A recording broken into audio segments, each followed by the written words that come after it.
2024 was an interesting year for us, and I think our videos have definitely improved. I know this because watching back our videos while making this one filled me with more and more pain the further back I went. The theme for this year was a contemplation of anime, the artists that surround it, and how that pertains to its audience. We wanted to introduce people to terms and history they might not know and discuss our favourite medium in a way we don't often see. It's more factual and less opinion based, but of course we still let you all know what we think. For 2025, we want to continue this train of learning more about anime and sharing our discussions with you all, especially knowing how many people found these videos informative.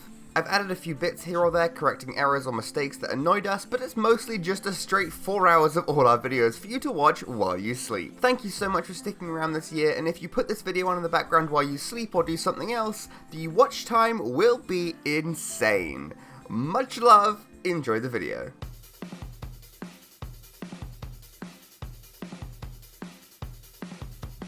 So, we've somewhat fallen into the niche of gender and how it pertains to anime. Currently, we've been really into the Apothecary Diaries. In fact, it's our favourite anime of the season. Except maybe Shangri-La Frontier. No! The show is brilliant. From its characters to its mystery, the anime excels at creating a rich world for the politics and drama, all in the backdrop of a stunningly fleshed out ancient Chinese royal palace. It should be getting loads of attention, right? Well, at least on our small side of the internet, it's not being talked about at all. People might be skipping over it, and it's due to one small word that was attached to the show.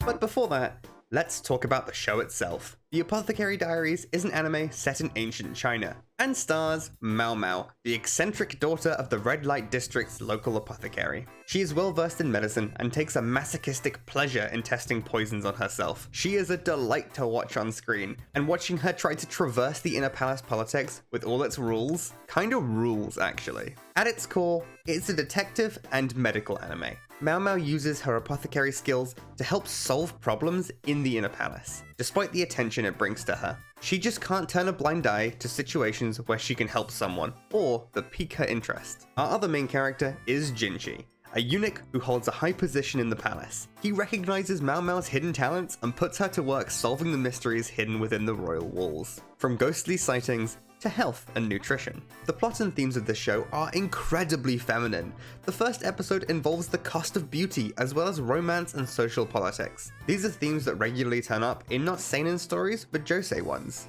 This brings us nicely onto... Seinen is a category of anime and manga. It has a female counterpart, josei. We made a long video on the differences between the four demographics, and I could still probably have a few debates over certain shows and how they fit into this dictonomy. Quadoctonomy?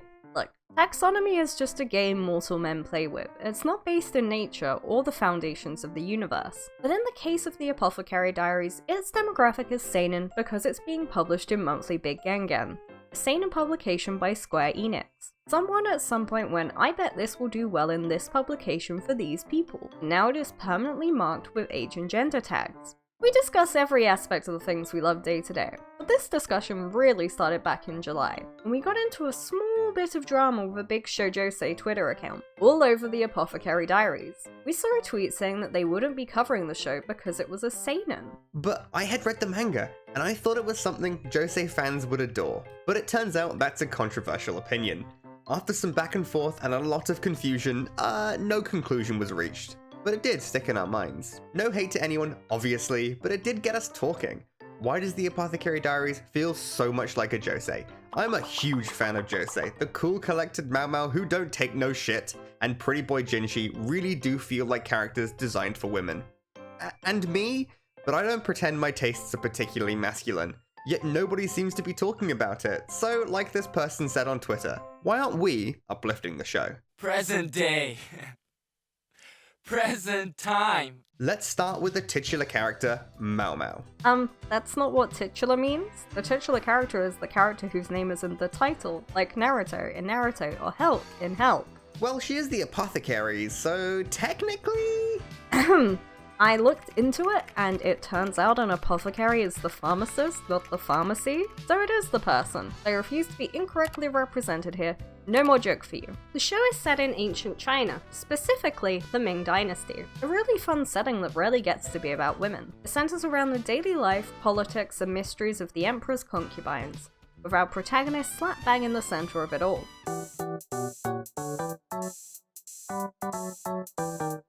First up, our main girl Mao Mao. As we've mentioned in other videos, the main character can be an indicator of what demographic a show is aimed at. Not always, but if you look at it along with other factors, it can help you build up an idea of who the intended audience was. Mao Mao is a young girl of 17 who was kidnapped and sold to work as a maid in the emperor's palace. Now she has to serve for 2 years to pay off her debt. Trapped in this dangerous game of court intrigue is actually where she thrives. She's a little amoral and a lot curious, the ideal candidate for a detective in the twisted maze of social standings and etiquette that is the inner palace. Her appearance is deliberately plain, as having grown up in the city's pleasure district, she's learned to keep herself a little unappealing to avoid the attention of the people around her. Especially men, the first of many themes that feels oh so targeted towards women. I mean, of course it's an anime, so the actual difference is she has a few freckles and a slightly less curated hairstyle. There's an attempt to make her less pretty, but a lot of it's more in the narrative, with certain plotlines revolving around the discovery of her fake freckles or being forced to wear makeup, which causes people to comment on how pretty she is. Mao Mao hiding her true beauty is very in line with her character, but it's also a trope in media directed towards women. She's plain on the outside, but is secretly actually really pretty. Think Ugly Betty. Do you remember Ugly Betty?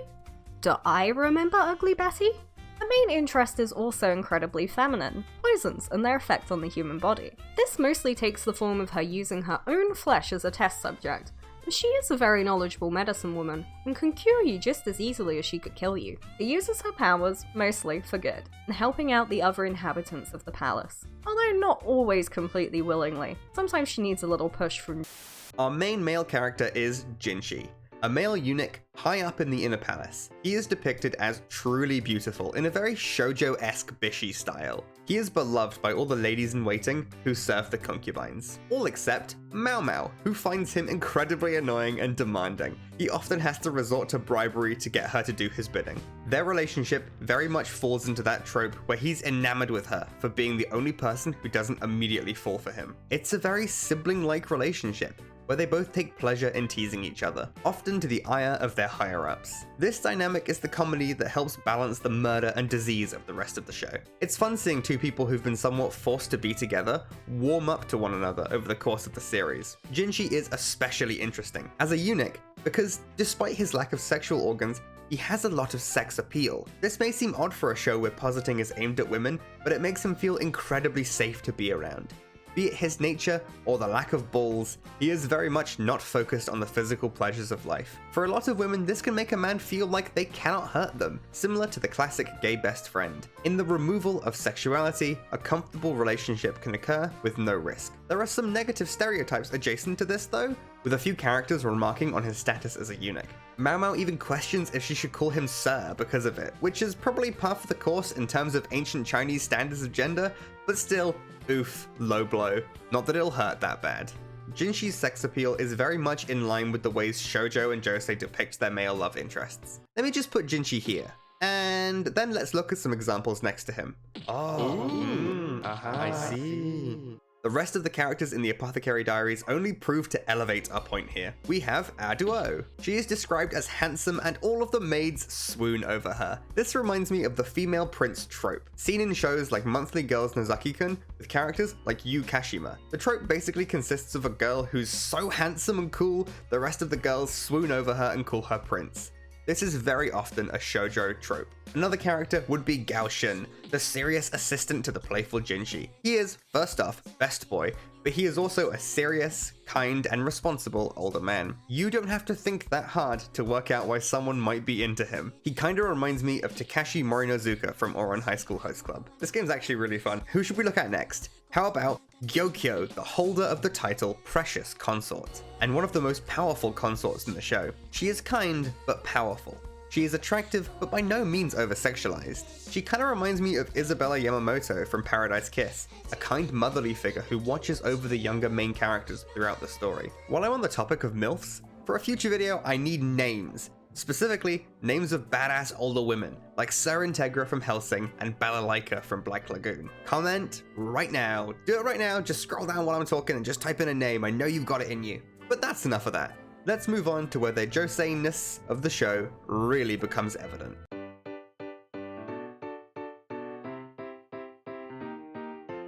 Where we really get into the proof this show is a josei, not a seinen, is the themes.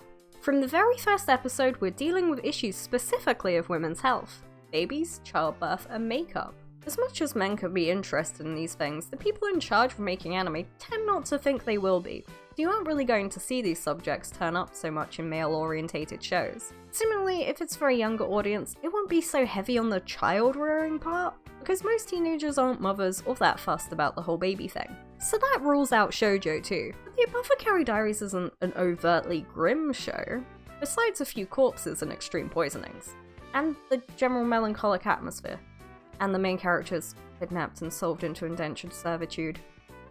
Okay, now I think back on it, it's actually pretty heavy on the macabre. It's just mostly textual. Mao is incredibly accepting of her situation, so we rarely see her stressed or distraught by the world she lives in. Again, very much within her character. The show has a lot of childbirth and childcare in it, but it's actually core to the setting. Unlike most media set in ancient China, this show doesn't center around men and their many wars. It's about the women who support them. Many monarchs throughout history have had concubines, but ancient China took things a step further. The emperor's concubines were all but locked in the innermost walls of the palace. Or the inner palace, as I'm going to call it. This is where our story takes place.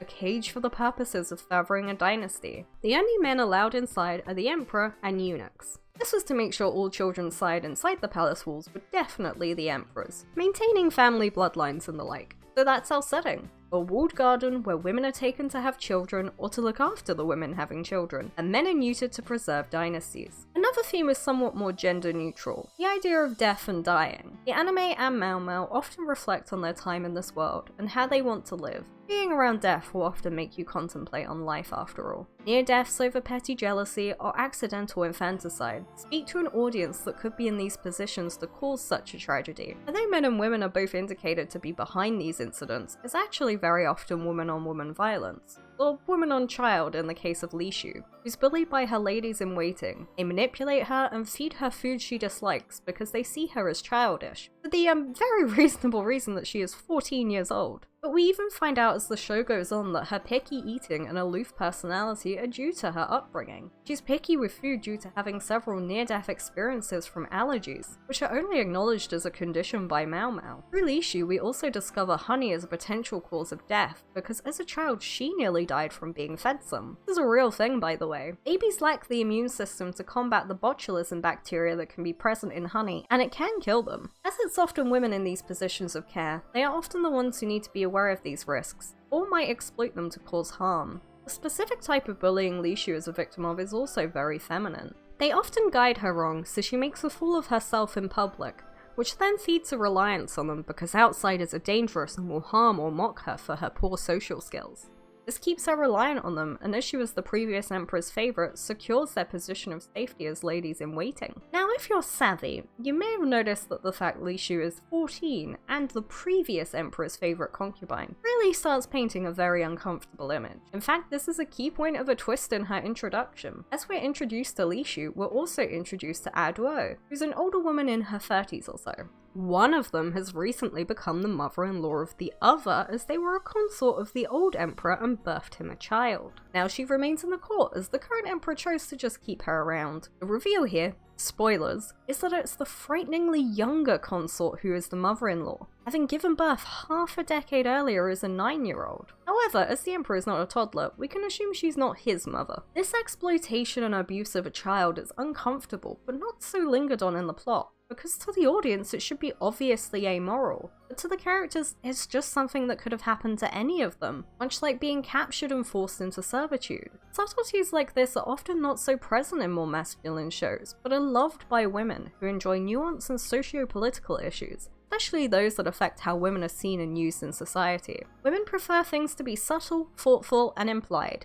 men less so. But again, these are just generalizations to prove the show was not made with a masculine demographic in mind. Looking at trends and comparing them to other pieces of media is the best way to see who a show will appeal to, regardless of what demographic it is being attached to. That isn't just demographic, but also genre. Although in this case, the Apothecary Diaries seems in the right place there. The argument over what's horror or psychological thriller is always ongoing, or what's a comedy versus a different genre with just comedy elements, or whatever genres Netflix invents just to put 5 shows next to each other. Our thesis here is that the Apothecary Diaries is for women, and the outcome we hope is that this video can help swing the discussion around, and get more people watching a genuinely good show. Especially those who may have dismissed it purely because of one little word that's barely attached to it.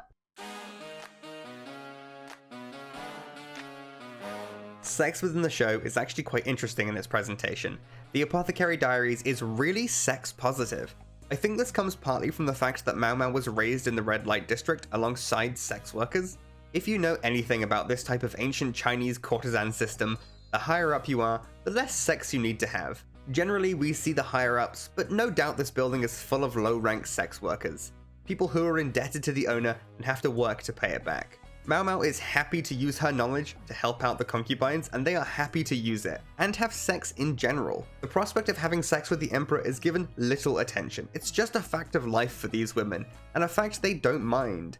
It's not seen as a negative at any point. In fact, it's often a better situation to how others might treat them. Mao Mao lives in the nicer part of the red light district, where the brothels are well run and have a higher class of clients, but she's very aware that just a few streets away are sex workers who are much less protected and have to undergo much worse treatment. It's a very realistic depiction of sex, as being a natural course of life with positives and negatives. Mao Mao uses her connections with the brothel to bribe a higher up in the army, and the courtesans trade sex for a safer life. But a John who gets a bit too aggressive is still a danger who needs to be dealt with, and the safety of sex in the inner palace can be lost to a younger or son-bearing rival.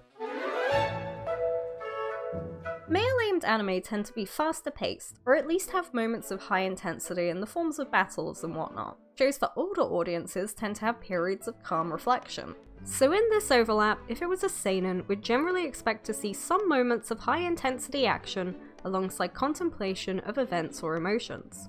But we don't really get that. The moments of high intensity are more revelations of the episode's mystery, or an inciting event for whatever illness or poisoning is happening. But these still feel very gentle. The show's world is miserable, but it doesn't wallow in it, and it's very neutral if not a little optimistic about everything going on. Not to say seinen can't be optimistic, but in general the show doesn't appeal to seinen fans the same way it would to josei fans. And I have proof of this. Of the 33 reviews on my anime list, 2 of them do not recommend the show, and for both of them it is because of some perceived betrayal. Be that through the story not having enough conflict, or what conflict there is being silly and solved easily.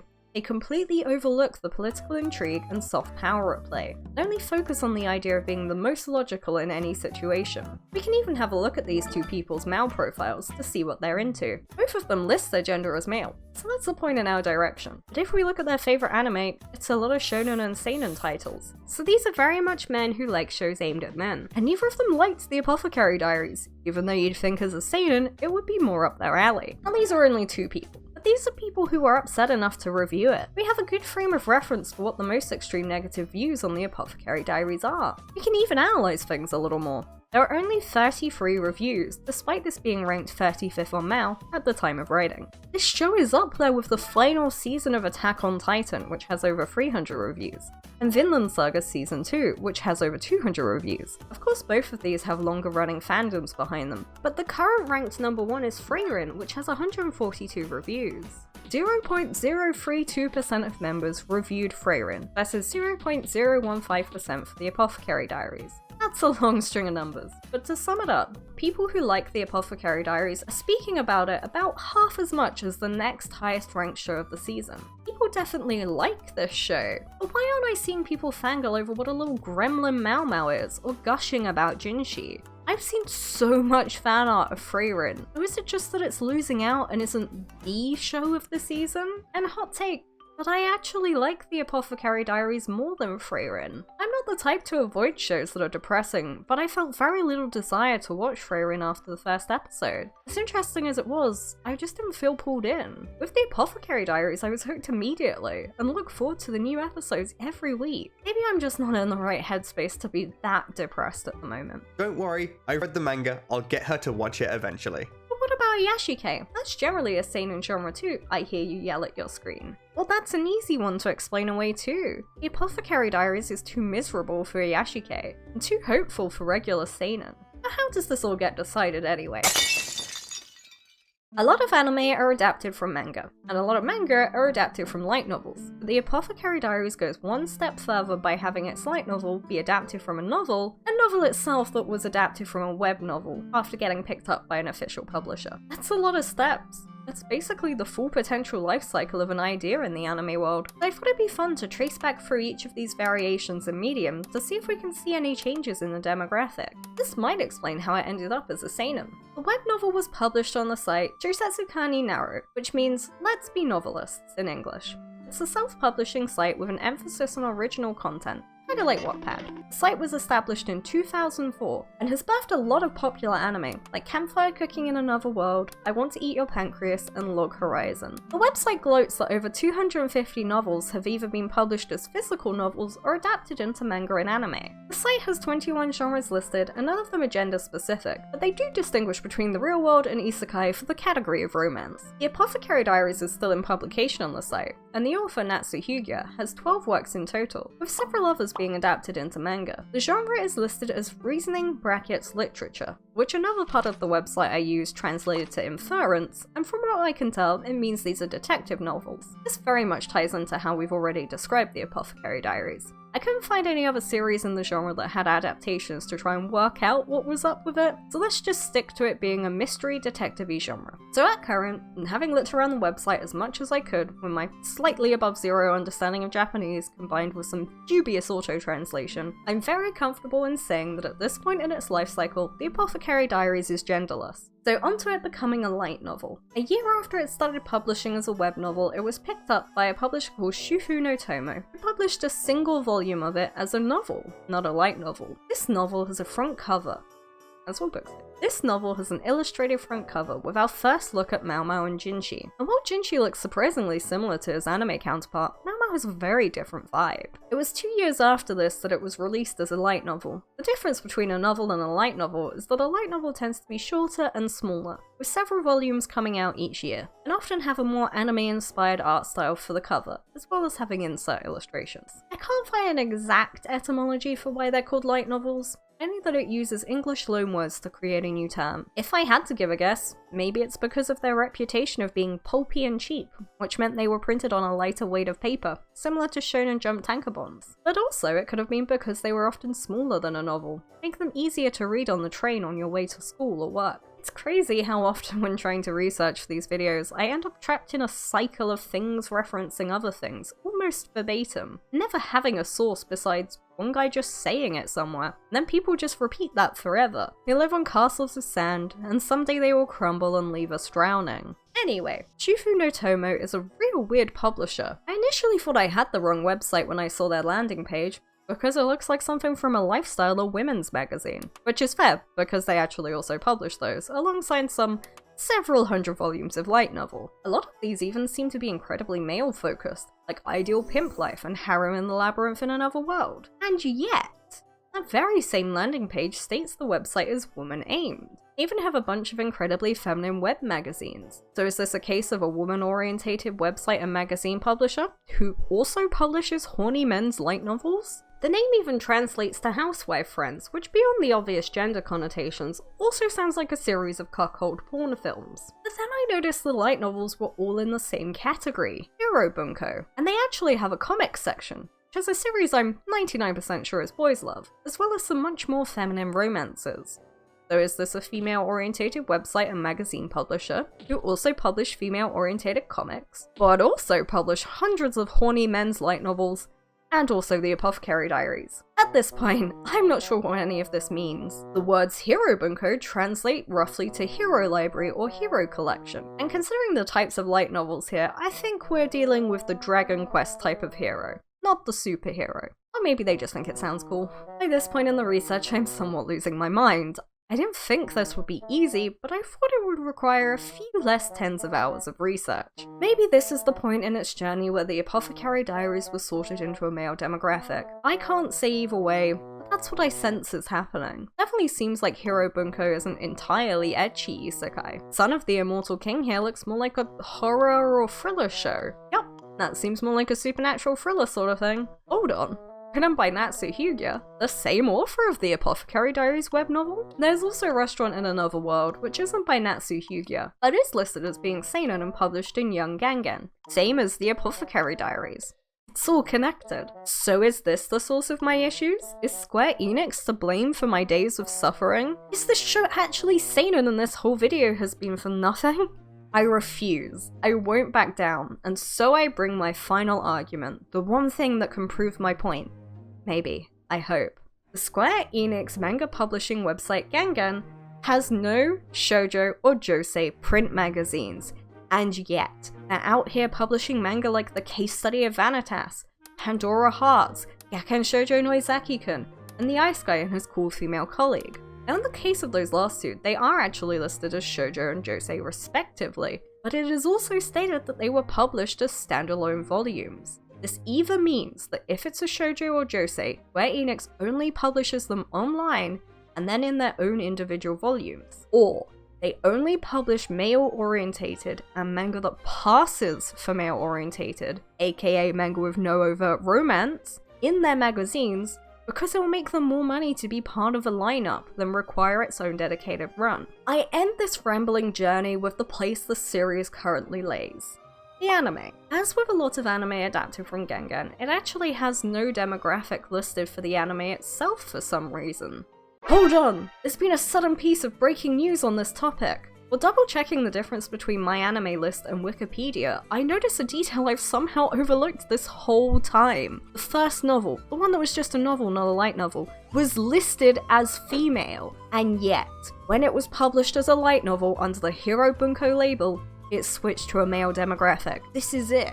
The exact moment I've been looking for, and it was under my nose the whole time. Is it just that when you become a light novel, you're automatically deemed as being for men? I entrusted my plucky sidekick and shoujo reader to go through the Wikipedia list of light novels and see which ones were for women, because I was out of my depth. A task that took him many hours of being distracted to eventually give me a list of 13 shoujo or josei light novels. I then double checked these 13, and discovered one was a visual novel series that has seemingly never had a light novel adaptation, only a manga.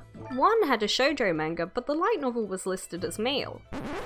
So, Wikipedia has it listed as shonen, but it was published in shoujo magazines. This stuff is so confusing, and it doesn't make any sense. But I feel like this just illustrates the point of the video. We return you now to your regularly scheduled program. One had no listed demographic anywhere, but was a series of female-orientated romance novels, and full yaoi, which is arguably female-aimed. Remember kids, Wikipedia is a good place to start, but always neurotically check your sources just in case. So even if we include these 5 exceptions, we are left with 11 female-orientated light novels. But you know, maybe it's just not that comprehensive a Wikipedia list. Oh wait, it lists 389 of the fuckers, which gives us 2.8% of this list as being for women. With this information and discovering a few more grey areas or changes from female to male, I'm confident in stating that when a novel or web novel gets adapted into a light novel, it's incredibly likely for it to suddenly have a male demographic attached, even if it was originally for women. But what does this actually mean for the Apothecary Diaries? What impact has this shift in demographic had on the anime adaptation and its audience reception? Well, the only part of the show that feels distinctly counter to all of our points in this video is the opening. It's a great opening, but it feels very different to the rest of the anime. Not that anime openings are always great at setting the tone for the show. Looking at you, Solo Leveling. It starts by showing us a vast array of different potentially poisonous plants and flowers, slowly building up into the chorus where Mao Mao emerges dressed in a gorgeous flowing dress, much like the flowers before. She dances for the camera, and it's all a little erotic, and not so in line with her character. The OP ends with the flowery Mao Mao floating down and merging with the girl we all know and love. There are two interpretations of this OP. As Mao Mao spends a lot of time hiding her beauty from the rest of the world to keep herself safe, the only time she can truly be herself is when she's in the company of her plants and poisons. They make her happy, basically. The other interpretation can coexist with the first. It just kind of feels like they made the female protagonist do a sexy dance in clothes she would never want to wear. Generally, the anime is exceptional at depicting the manga. Seriously, look at these panels next to the anime. But sometimes, panels like these get turned into extended scenes as the camera lingers on her lips. In my eyes, this is the anime directors trying to add in some sex appeal for the general male audience. I could be wrong though, I don't have any insight into the inner workings of Toho Animation, so take this section with a grain of salt. Breaking news! The new opening just came out while we were writing this. Who knows how long it's been out for you guys, but this video has taken a while to make. The new opening has none of the issues we just talked about, which is awesome. The new opening highlights all the great aspects of the show that we've been talking about without any of the weird attempts to appeal to a younger male audience. The elements we love shine through much brighter with this opening. Maybe they realize the boys just aren't watching, but the girls are very much paying attention. Seriously, you can't tell me they're appealing to men with all these dramatic shots of Jinshi that look like they should be on the cover of a trashy romance novel. So, what's the point of all this? Why do we keep talking about media directed at women and make videos talking about anime and other media being categorized differently than we think they should be? Well, so much of the media we consume is targeted towards men, and as a team of a woman and a man who's a huge fan of shoujo and cozy games, it's a shame. I've seen women avoid games and anime thinking it's just not for them, because it's either for kids or for guys. You know what, guys? Bros, if you're watching, if you're introducing women in your life to games with FIFA and anime with Black Clover, you're doing them a massive disservice. There's stuff out there for everyone, but the mainstream is so often for men. So, when we see a show like the Apothecary Diaries with designs like this, and themes that are so heavily aimed at women, but women aren't watching because of one single demographic label, we have to start shouting into the void. Because if you go on social media and talk about it and buy the official merch, we might get more shows like it. If we don't, if we keep silent because it doesn't fit our predetermined labels, then the message we're sending is don't make any more of this type of thing. And we want more of this kind of thing. We want more weird experimental things for a wider range of people with a wider range of tastes. That's it. That's the video. Go watch the Apothecary Diaries if it seems like something you would enjoy. And if you enjoyed this video, feel free to hit like and subscribe and tell us your thoughts down in the comments. We love reading and we love responding, so just let us know. We also have a Patreon, so if you feel like supporting us so we can one day quit our jobs and run this channel full time, we would be ever so grateful. Anyway, until next time, bye bye.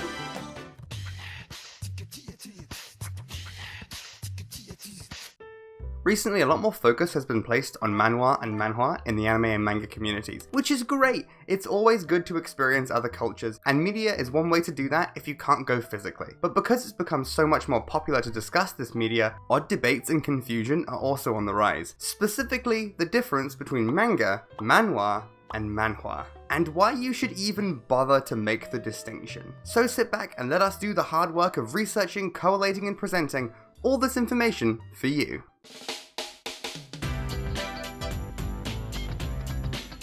At the very basic level, the difference is this. Manga is Japanese comics, manhwa Korean comics, and manhwa Chinese comics, and shrimps is bugs. But if it was that simple, people wouldn't be arguing over it. So let's look into the background of each of these to get a better understanding. By looking into the historical, the contemporary, and cross-cultural reception, maybe we can work out this whole debate over if using these terms is pretentious or useful, starting with the one people are least likely to know about and working backwards towards the one most people should have heard of. But I'm sure we can still dig up a few interesting facts for the more scholarly among you. So, just a little disclaimer before we start, we've looked up pronunciation guides for a lot of the terms we're using in this video, video, but despite this, we cannot guarantee that we will get all of them right or even be entirely consistent. So before you comment that we pronounced a word wrong, please keep in mind that we're trying, and both of us have British accents, so you'll hear English words pronounced differently too. Languages and accents just be that way. Also, as you can see in the title, this video will contain a few recommendations, but please try not to spoil anything in your comments. Thanks, and on to the video.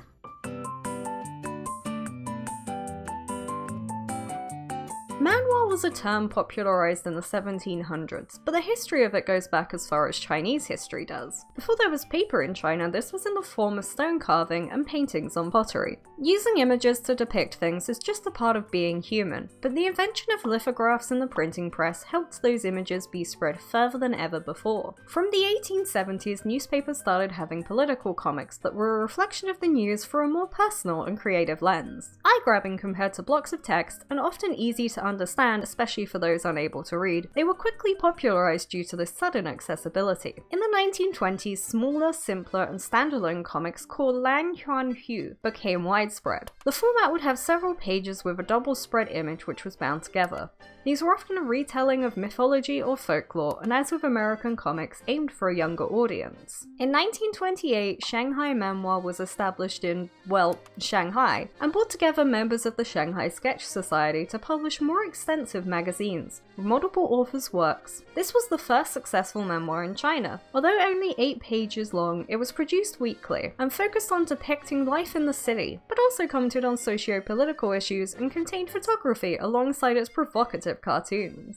The art style at this point was semi-realistic and used muted colours, with the various artists having their own style. It continued over the next 2 years, but business disputes caused the magazine to disband, with some members going on to create a new memoir called Modern Sketch, while others later re-established Shanghai Manhwa in 1936 and even created an exhibition to show off Chinese cartoonists and an association for them to collaborate and promote memoir as a national art form. Sadly, it was short-lived as a celebration of art, as the Japanese invasion during the Second World War led to Shanghai being captured and heavily bombed, causing them to shift solely to propaganda. Other memoir publications of this time also promoted propaganda about the war and encouraged people to enlist in the army. However, by 1941, all memoirs ceased production and stayed out of business until Japan's surrender in 1945. The post-war world they returned to had changed wildly, with Taiwanese memoir and Japanese manga undercutting the newly developing domestic market. This changing landscape changed even further with the introduction of TV in China, and the popularity of martial arts movie stars like Bruce Lee, which led to violent kung fu memoir becoming widespread. Around this time, the Hong Kong memoir market became its own entirely separate industry and developed its own style and influences, including displaying text vertically and reading right to left. China began strictly controlling all aspects of their media during the 60s and 70s with the Cultural Revolution, which sought to overthrow capitalist ideas that had spread in China. The revolution led to wide-scale violence, but also attempted to spread communism through soft power, emphasizing film and art that painted communism and communist China in a positive light. Some of this censorship continued into the early 2000s, which led to a lot of artists choosing to self-publish online, where they could post political and less controlled content. The rise of social media also helped this, and sites like Weibo and Douban allowed memoir artists to reach bigger audiences, and it still remains the primary way that memoir is distributed. Of the three, it is the smallest industry, although it's still growing and developing into a mainstream form of media. The development of memoir into animation and officially published series is also a lot less likely than the other two because of this smaller scale. However, Tencent, a multimedia publisher, has stated they aim to bring memoir to the global market, but considering that was a statement from 2017, it may take some time. But there are some memoir that have become popular enough to reach the West, such as Heaven's Official Blessing, Mao Dao Zushi, and The King's Avatar. The Chinese equivalent to anime, donghua, is also increasing in global popularity, with the adaptations of all these examples making their way onto YouTube, Netflix, and Crunchyroll. We went into a big UK chain bookshop and found their manga section, which very conveniently had a big table of recommendations. I thought it'd be fun to count how many were memoir, and manga. For memoir, it was just one. And so, not to spoil the surprise, you'll get the memoir and manga numbers in their respective sections, and then we'll try and do some fun analysis. Normally, this is the point where we would recommend some memoir for you to read, but I've actually never really read any Chinese memoir. I once read the Taiwanese memoir Half Prince, but I have no idea if I would really recommend it, although it is amusing it's an early VR MMO isekai with gender bending. This is where I come in. I read many a manhwa when I was like 17 and up at 4 in the morning. I have 2 to recommend. First is SQ Begin With Your Name, or Tamen Degushi. It's a slice of life story, mainly focusing on the relationship and subsequent romance between Sung Jin and Shitong? Pronunciation is hard. It's very cute, and the art is just so relaxing. The manga began its life on Weibo and Twitter, and as a result, each chapter is short and non-linear, so the plot jumps around, but the characters are lovely, and it's actually really funny, so check it out if you're into that. My second recommendation is for those more into action. I present to you Dolu Dalu, or Soulland, a behemoth of a story with 339 plus chapters that I can find, and not 1, not 2, but 3 sequels, all ongoing as far as I can tell. I remember finding Dolu Dalu 2, starting it, and realizing that it was set 10,000 years after the ending of the first. And once you're done with that, there's games and an anime with like 200 plus episodes, so if you get into the world, you won't run out of adaptations for a while.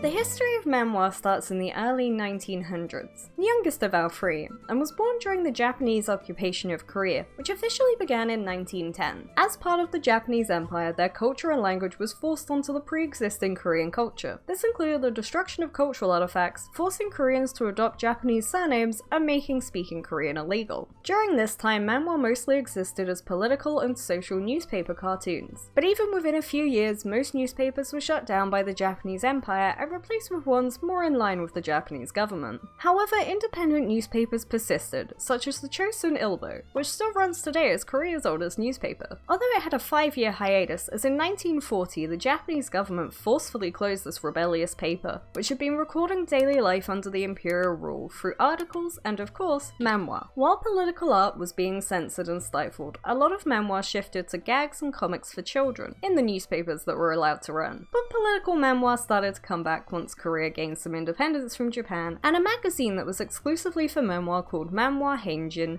was published by a popular artist of the time, Kim Young-hwang. Sure. But it failed after 1 issue because he decided to put an erotic image on the front cover.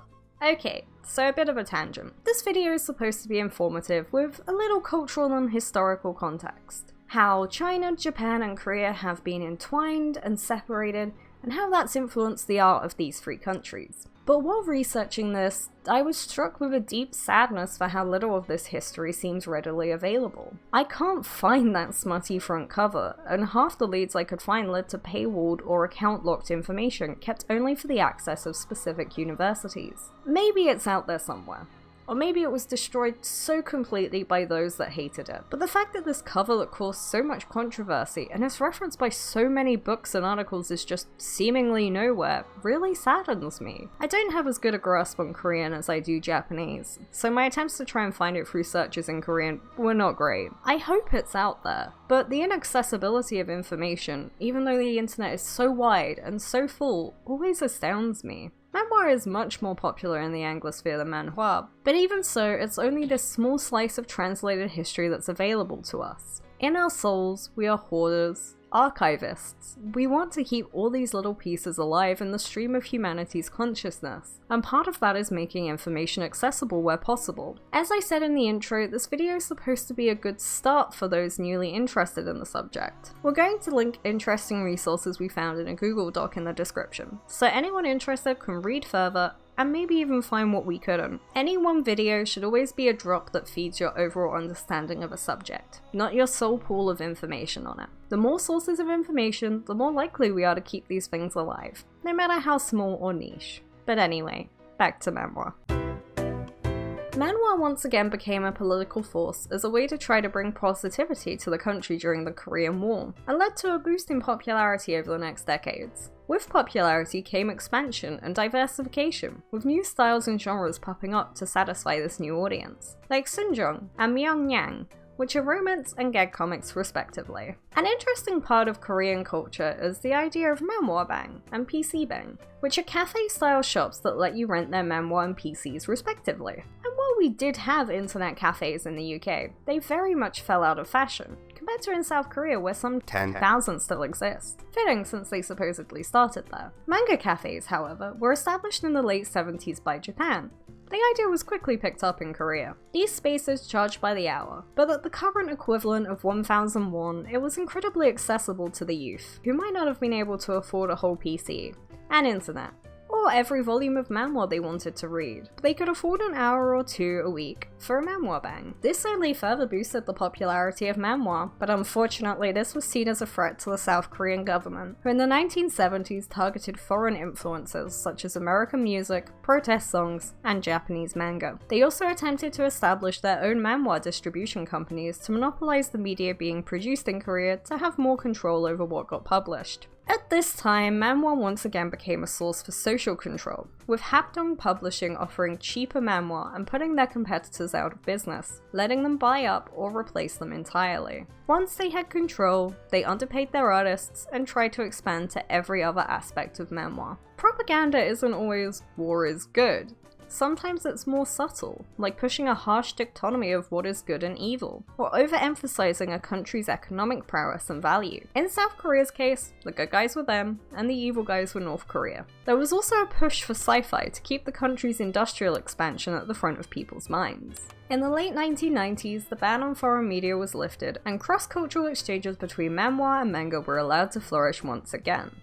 Right up until the 1997 economic collapse, which made publishing unviable and forced the manhwa industry onto the internet. While born of desperation, this was ultimately what led to the immense popularity manhwa has developed in recent years. Or more accurately, that webtoon has developed. The history of the word webtoon actually started 4 years before the webtoon company became the global manhwa powerhouse it is today. It's simply a portmanteau of web and cartoon. As with Chinese manhwa, the shift to online publication meant it was easier for artists to circumvent the censorship of the times, and allowed an accessibility that traditional publishing didn't offer. A lot of webtoon sites offered the content for free, or had a model of paying for early access. However, nowadays it's more common for this later model, or for the first episode to be free and all subsequent to have to be paid for with a coin-based currency. Webtoon, the company, was established by Naver in 2004. Naver was initially a search engine, but rapidly expanded into other web-based services, and now occupies a similar niche as Google does in the West.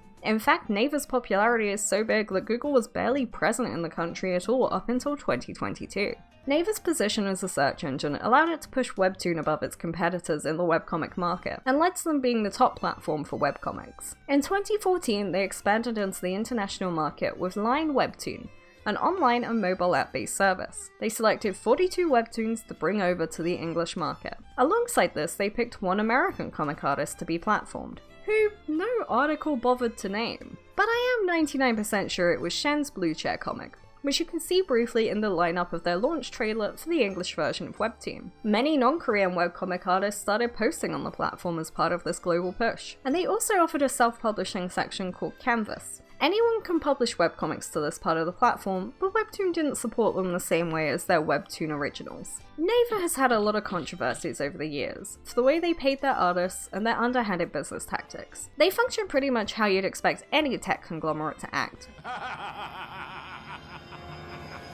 with frequent collaborations with big names like Crunchyroll, Stan Lee, and DC Comics, borrowing these other companies' goodwill to boost their own image. Except Crunchyroll, which has no goodwill after they adapted 3 of the most popular webtoons into mediocre anime, and are also just an all-round shitty company, as many people other than us have spoken about extensively. They have unequivocally been the driving force behind manhwa's popularity in the West though, especially by providing official English translations, as well as allowing fan translations to be hosted on their app. Compared to Chinese manhwa, Korean manhwa have been incredibly successful in the West, with a lot of popular K-dramas like True Beauty and What's Wrong with Secretary Kim being based on webtoons. The relationship is a two-way street, with popular Korean shows getting webtoon adaptations, such as with Extraordinary Attorney Woo and On Your Wedding Day. And Webtoon isn't the only company getting in on this, with Lazen Comics and Kakao also having pretty big platforms. Manhwa are also published under non-Korean labels like Tokyo Pop and Yen Press, but are often under the label of Manga. We'll get into more of why this distinction matters in a later section, but just keep in mind all the history of divergence and the way manhwa tend to look. So it is somewhat a positive and negative that Webtoon has so much influence, with TV shows like Sweet Home getting a chance to be made and really expand from the original webcomic.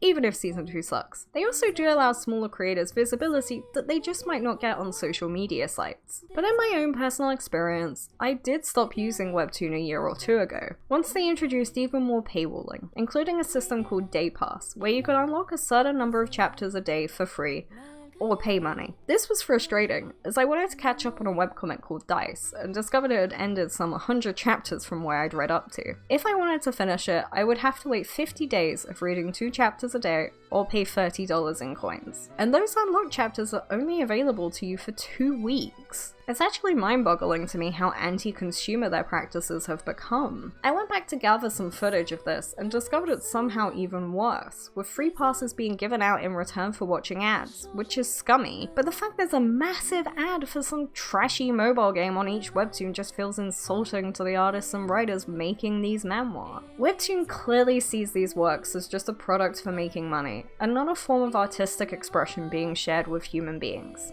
And since we are also human beings who want to communicate with other human beings, I set out to get the opinions of an artist I know who posts on Webtoon Canvas. This is what she had to say. As a whole, I think Webtoon and apps related to it have been a positive addition to the webcomic space for less experienced artists. It offers an easy to understand platform that is also completely free to use, and it's a great way for artists to begin their journey into the world of webcomics. I do think that their promotion features could use some work, as it's been pretty evident that favourites are played when curating lists of comics that are put on the front page. I also think that new comic artists and authors should be aware that it's a very competitive app, and success in general is not a guarantee, let alone a financial success. I personally know many incredible artists who create fantastically drawn and written comics who nevertheless haven't reached the success that they very much, in my opinion, deserve. I also think that their content moderation requires a lot more consistency. 18+ comics regularly being promoted on a 13+ app isn't a great look. If you want to find her on Webtoon, she currently has 2 comics in the works, Clockwork and Bloodstone. Both of these are linked below.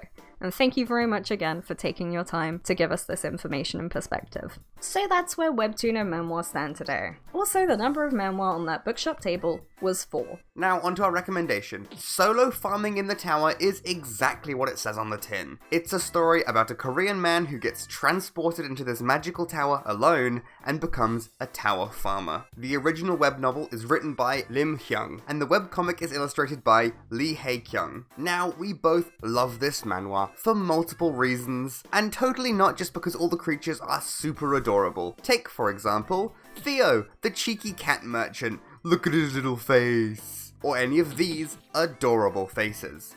Go read Solo Farming in the Tower.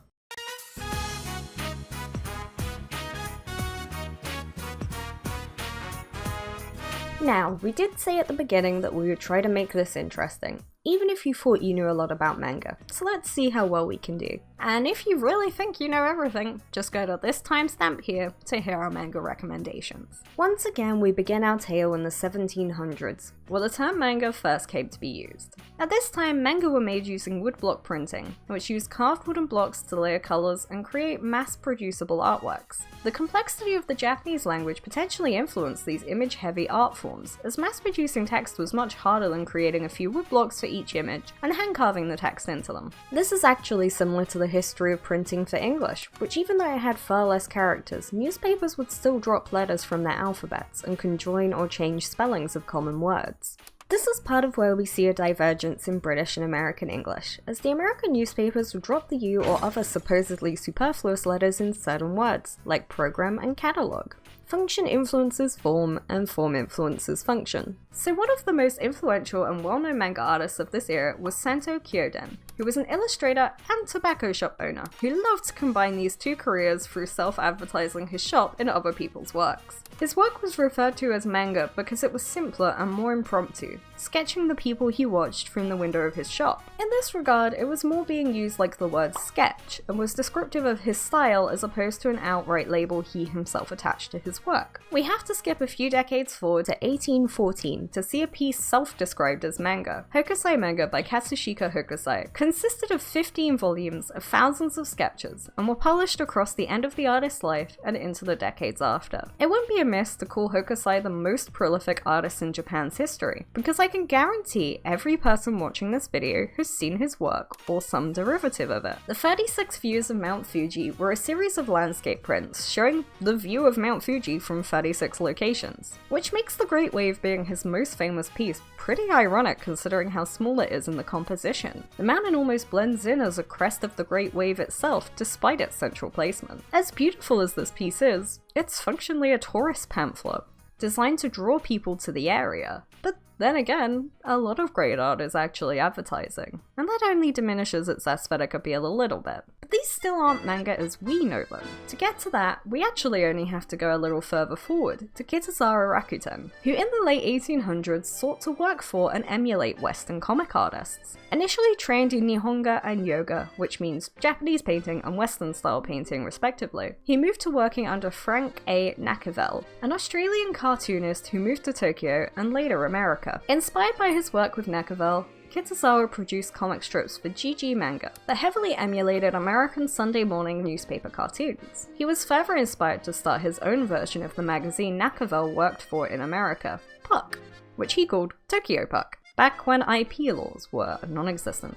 Like Puck, Tokyo Puck focused on satirical cartoons criticizing the government in glorious multicolor, a move that got the publication adjacently accused of high treason, and several issues banned from print in under 5 years of its establishment. Good job, guys. Despite this, Tokyo Puck was so popular it was distributed to China, Korea, and Taiwan, as well as being translated into English and Chinese, and inspired its own copycat with Osaka Puck, which lasted over twice as long as Tokyo Puck, 43 versus 18 years. By focusing on coming across as wholesome manga, and following government guidelines closely. It even changed its name to Nippon Manga after a ban on using English words by the war-era government. As with Manhwa and Manhwa, manga was often targeted as a tool for propaganda, or as a negative influence on the youth that required strict control. Manga artists were even in support for some of this shift to propaganda, as it helped legitimize the art form as worthwhile and powerful. Other artists who were against the wars led a Nansatsu movement, which used the English word nonsense to create a movement that focused on anti-consumerist and anti-establishment works,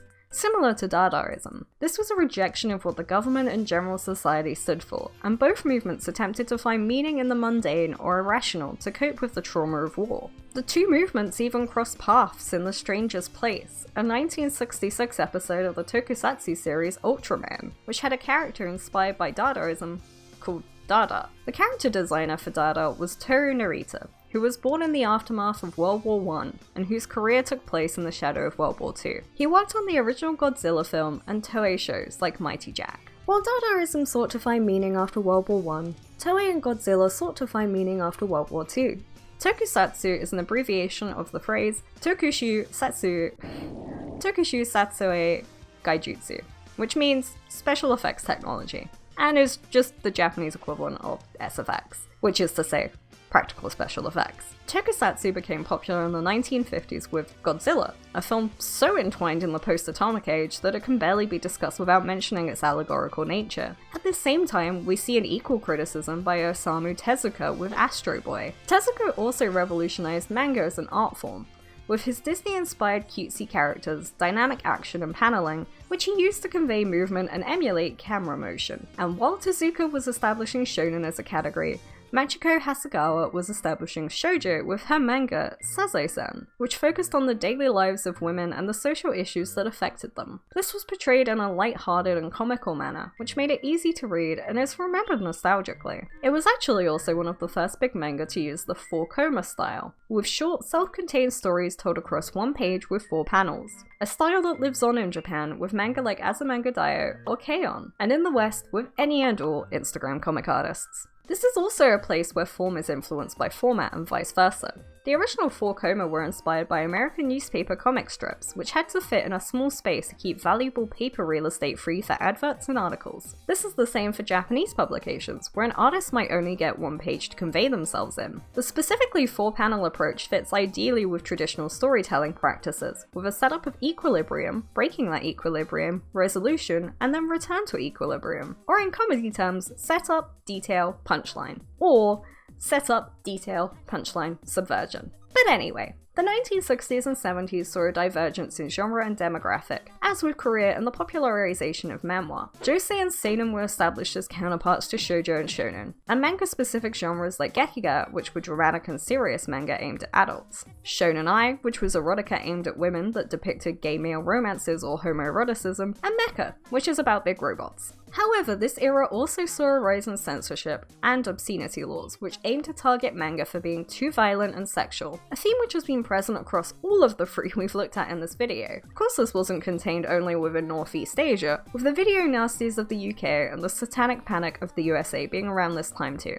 There was just something in the water at the time. The 1980s saw a rise in Japanese companies trying to push into Western markets by connecting manga artists directly to American fans, specifically by sending them to San Diego Comic-Con, a very well calculated move that put manga directly in the hands of the equivalent American market. This is also the era where we start to see what we would know as modern manga start to appear. Harem anime like Rumiko Takahashi's Ranma 1/2, battle shonen like Hiroko Araki's JoJo's Bizarre Adventure, and magical girl manga like Creamy Mami. This cross-continent cultural exchange continued into the 1990s, and manga and anime became a core part of nerd culture. In the UK, we had the aptly named one-off show Manga. Airing on the BBC, it highlighted the content by publisher Manga Entertainment, who distributed anime to the UK. With a confusing and contradictory name, which would lead a young me getting into an argument with my school's librarian over the difference between manga and anime some 17 years later in 2011, an argument in which he was entirely wrong. The BBC special highlighted anime like Akira, Marine Boy, and Porco Rosso,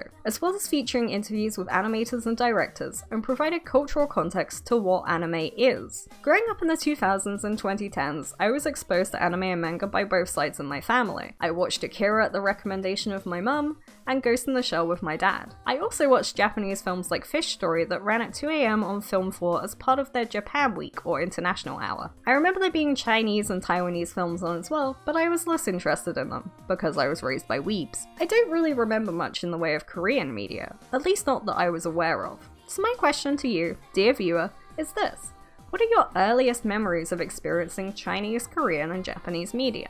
Web manga do also exist, but came about a lot later than web manhwa and manhwa, with platforms like Pixiv becoming established in 2007, and often sticking to the traditional page format of published manga, which are harder to read on phones, but stand out with their black and white colouring and more detailed art styles. In more recent years, web manga has actually allowed for traditional publishers to increase their lineups, outside of their magazines, which saves on precious advertising and page real estate, best saved for established and high-earning manga, and sites like Square Enix's Gangan have produced a lot of great manga that has been distributed traditionally and ended up with anime. So that brings us up to the current day for manga, manhwa, and manhwa, and we can now reveal the final number on the bookshop table was 4 manhwa, 1 manhwa, and 29 manga.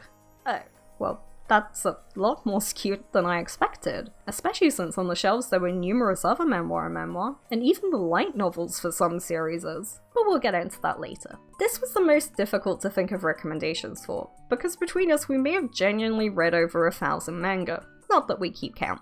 Do I recommend something well known but underrated for the people who may be new to manga, or do I go more niche for those of you in the know? Let's do both. So let's do the underrated, well-known work first. Parasite. This manga came out in the late 1980s to early 1990s, but it's robust and timeless enough that you could have told me it came out last year and I'd have believed you. The anime was immensely popular, and the manga is too, but I definitely think it's often overshadowed by its anime adaptation. Check it out, it's really good. And for the niche one, I definitely have to go with Rengoku no Toshi, or The City of Imprisoned Love. A sci-fi thriller mess of a manga that is sort of like High-Rise Invasion if it was set on the ground floor and had slightly less panty shots. Are you sure about that? It's a hard one to recommend because saying anything about it would spoil some really cool reveals, but you should totally check it out if you can find it. I want to recommend Kyo in Kyoto, an adorable story about a young caterer in Kyoto's geisha district. I'm tempted to write a whole video just about this manga at some point, so I won't go into too much detail, but if you enjoy slow burn, character driven slice of life stories with delicious looking food, then check it out.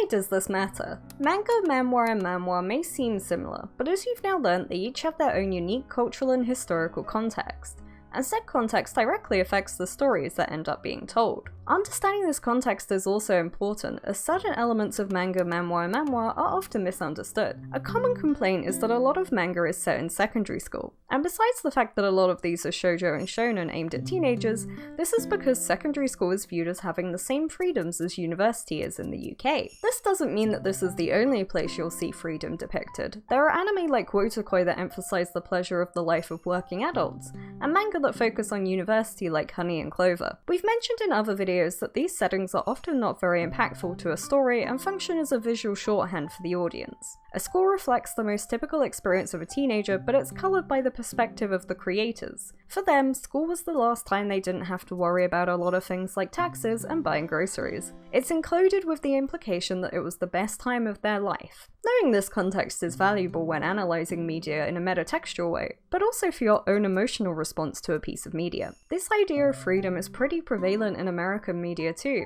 and so if everything you watch tells you the ages of 14 to 18 are the best, you might feel a little reluctant to live the other 70% of your life. I think that's why I've been finding shows like Mr. Villain's Day Off reassuring. It celebrates the freedom of being an adult and the small things in life, like getting to go shopping. It is fantastical, and it definitely ignores the more depressing parts of adulthood, but it does make me feel better about being a working adult, more so than, say, My Hero Academia. And I didn't even have a 30-year-old arch-nemesis I had to fight after school. Another piece of cultural context is that a lot of the plots in manhwa often resolve around medical debt, which for British readers is not so relatable. Obviously, I have some level of cognition, so I can get the gist of why this might be an issue and can still relate and empathize with the situation. It just requires a little more awareness sometimes. Chinese manhwa will regularly use cultivation as a core mechanic, which is inspired by mythology and martial arts practices to develop your internal power. The ideas of ki may turn up unexplained in these stories, much the same way fantasy often doesn't explain what an elf is every time. The author expects a certain level of knowledge from the reader. This is where you get ideas like beginner anime, although it's not like people really understand what those should be. I would love to make a whole video on it, because anyone who recommends Konosuba as a first anime, let alone a first isekai, needs to be shaken by the shoulders until they see sense. Korean manhwa and some manga do also use cultivation, but it's very much inspired by the same Chinese mythology. But again, knowing if it's manhwa or manhwa will still help you be aware of the differences, such as how Sun Wukong and Son Goku are both different cultural expressions of the Monkey King, or how a gyoza party and Korean barbecue fulfill the same social niche of a group cooking event, but have different hierarchies, settings, and expectations. Even the actual layout and style will vary. Manhwa tends to have longer vertical scrolling panels due to the heavy optimization for mobile devices, and will often be in full colour because they were made without needing to worry about the cost of printing using multiple ink colours. Chinese manhwa tend to have shorter but more frequent chapters, and are also often in full colour because they too evolved to be more online. But they also have quick, small turnarounds, just to keep your series on the front page. Coincidentally, this is actually part of why 50 Shades of Grey got so popular. Manga are often in black and white, even if they're only being posted online, and follow publishing ideals, but independent artists still sometimes break these rules or try to emulate manhwa. So knowing these terms is actually really useful for the same reason knowing and understanding specific genres is. It's a way to set your expectations. We would also love to do a video on manga/anime specific genres sometime, so comment any examples you can think of. We're thinking along the lines of mecha or isekai. Personally, if I'm reading on my phone, I'm more likely to find some manhwa to read because I have bad eyes and a small phone screen, so that mobile optimization is a godsend. But if I'm reading a physical copy, I prefer manga because it's already formatted in a nice way for the printed page. We own the solo leveling manhwa in print, and while a lot of work has been done to move the panels around or adjust things, certain pages lack the impact gained from scrolling through his hordes of undead and really just being part of the flow of action. This isn't an issue with print media though. I've been jump scared by page turns in Junji Ito manga. It just requires a different expectation of composition and where the reader's eyes will go to next. Format can even go a little further and inform the types of story told. Like how if I want something short with emotional punch, I tend to look for manga one-shots. But if I want to get my teeth into a cool tower climbing scenario, I might be more drawn to manhwa. Both exist in both formats, but are just more common in one than the other. And then there's even broader things, like how most of any of the three will be set in their native country. So knowing if a comic is from China, Korea, or Japan can explain why one character might be crying over a coffee costing 1,000 of a currency, while another is jumping for joy at the good deal. Why these characters are talking about military service is inevitable, or even more meta-y, why that Korean manhwa went on a 2-year hiatus. On our last video, we had an interesting comment from someone who said they use English terms for anime, which was not only an amazing coincidence because I was writing the script at the time, but baffling. There's so much implication and nuance to genres. If you tell me you're watching a soap opera, and I look over and you're watching Daily Lives of High School Boys, I'm gonna be perplexed. English has a tendency to use loanwords to distinguish a variation from somewhere else, such as the classic naan bread. While naan just means bread in Urdu, in English it means this one specific type of bread from India, which is in itself the adaptation of a Persian bread, and in Hindi, the word naan specifically means this Persian-inspired bread. The word for bread in Hindi is roti, which in some areas of the UK refers to an entirely different type of unleavened Indian bread. Another example, if I recommend you an isekai and turn on Prince Caspian, I'm violating linguistic boundaries, specifically the accuracy of language. Shout out to that one Tom Scott video.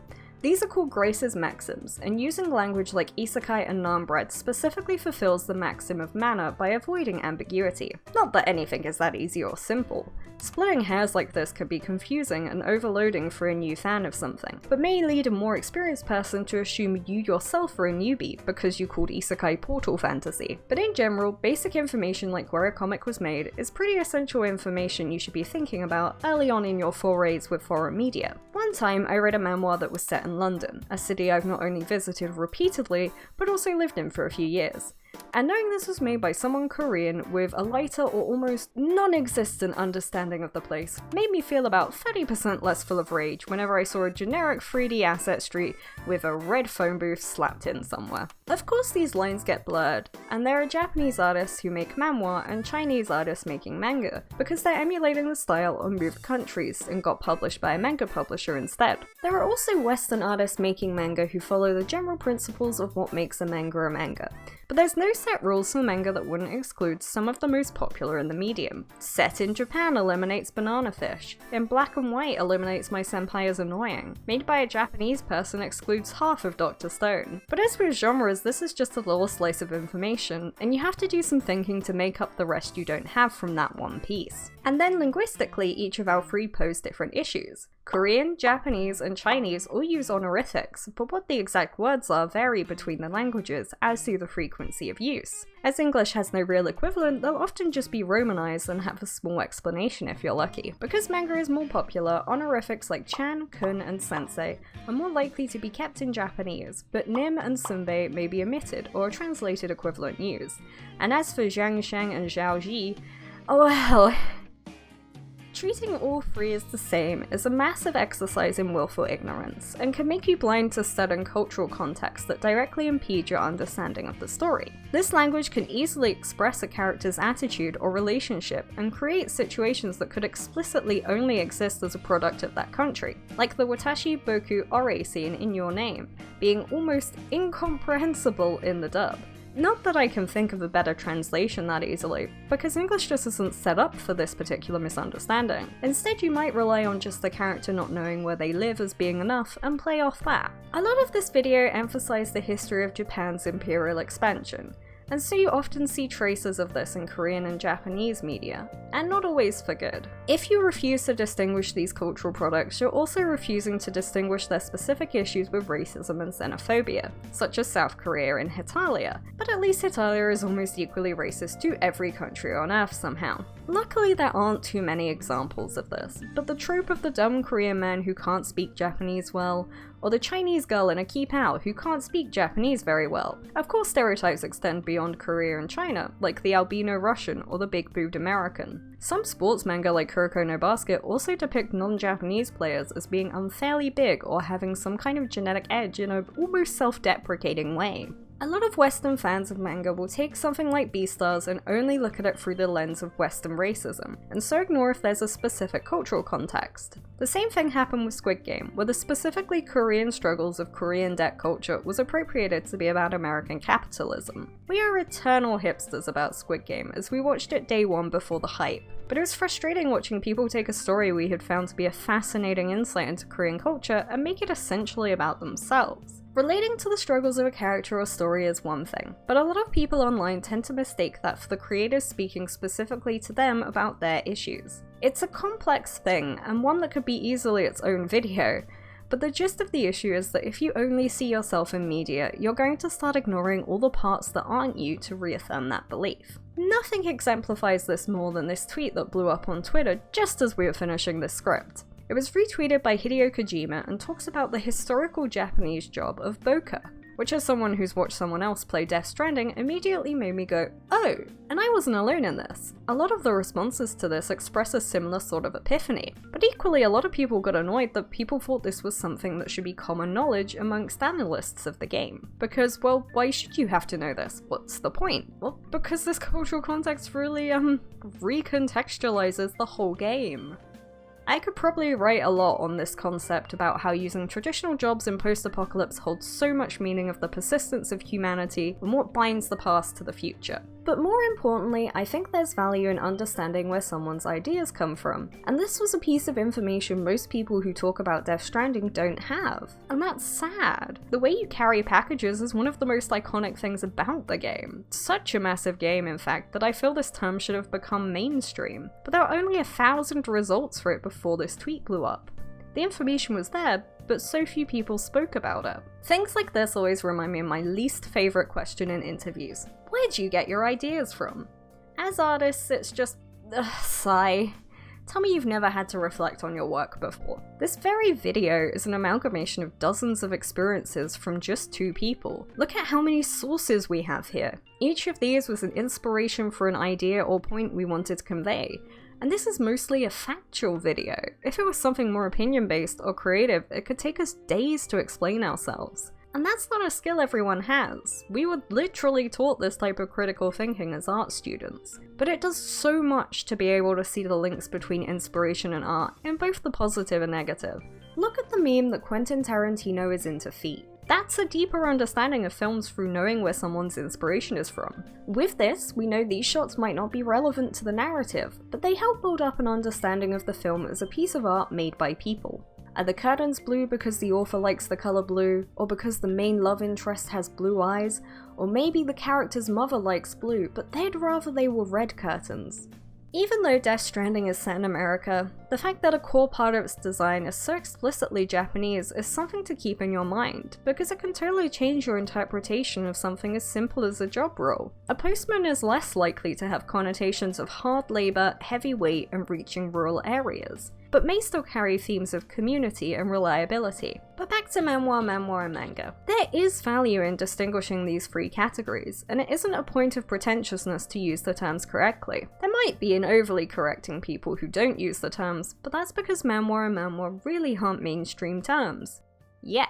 While in the bookshop, we saw a hilarious amount of Korean or Chinese series directly under the large word manga. But we frequented this particular shop a lot over the years, and these 2 entire sections of manga used to just be one shelf of only the most popular manga, but now there's manhwa and light novels. Because they're getting more popular, they get to be stocked too. It's great they're accessible to English fans and don't cost 30 quid to import from America. When I totaled up the numbers on that display, I was surprised how few weren't manga. But there were plenty more not on the table, just on the shelves, so maybe someday the shop will have enough to create a manhwa section. And the first step to that is understanding why the terms exist separately at all, which hopefully we've started to do in this video. If you want to read deeper, there is a companion document to this video that has all our sources, as well as things I stumbled upon that were interesting but not wholly relevant or would have made this video even longer, like a whole bunch of stuff on the North Korean comics industry, and a recipe for roti. So to conclude this over 40-minute long video, if you won't use the words manhwa, you probably shouldn't use the word manga and just call them comics. And on that bombshell, the video is almost over. What do you guys think about manga, manhwa, and manhwa? Do you have a favourite, and if so, why? And while you're commenting your answer, don't forget to like and subscribe, it really helps us out. We also have a Patreon if you want early access to videos as we work on them, and a bunch of other cool stuff. I'm always the most inspired to create when I know there'll be other people around to watch and engage with it. So I hope you stick around, and we'll see you next time. Bye!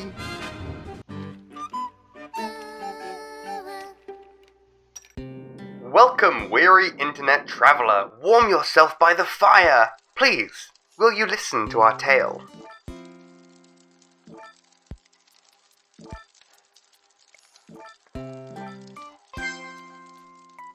So in the depths of winter, huddled under blankets and hesitant to turn on the heating, we sought warmth in emotional comfort. A drink in hand, we looked for something to heat the cockles of our hearts. Novel, but wholesome. Sweet, but not too sour.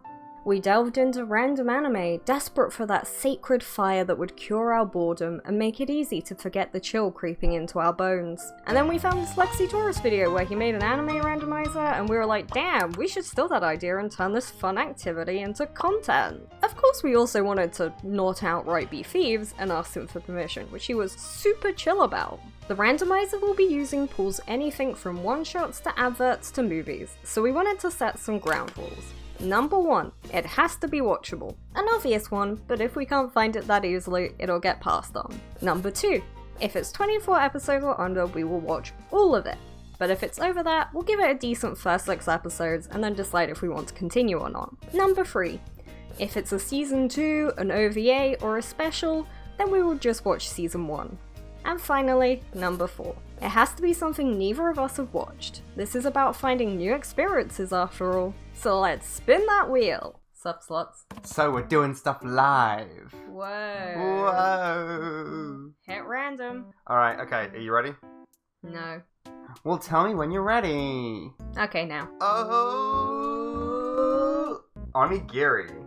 What's it about? So it's 13 episodes, 3 minutes per episode. Okay, so it's a short one. Ancient Japan is under attack by powerful beings called Kamikui, and it's up to the Oni and his beautiful band of 8 female warriors to stop them. So this sounds amazing. Yeah, we should definitely watch this. It's like, what, 39 minutes of content? Also, look, there he is. The main character is just up here. All the way in the back. Oh, that's how you know it's gonna be good. Perfect. Okay. Get ready. Onigiri was so much better than we ever expected it to be.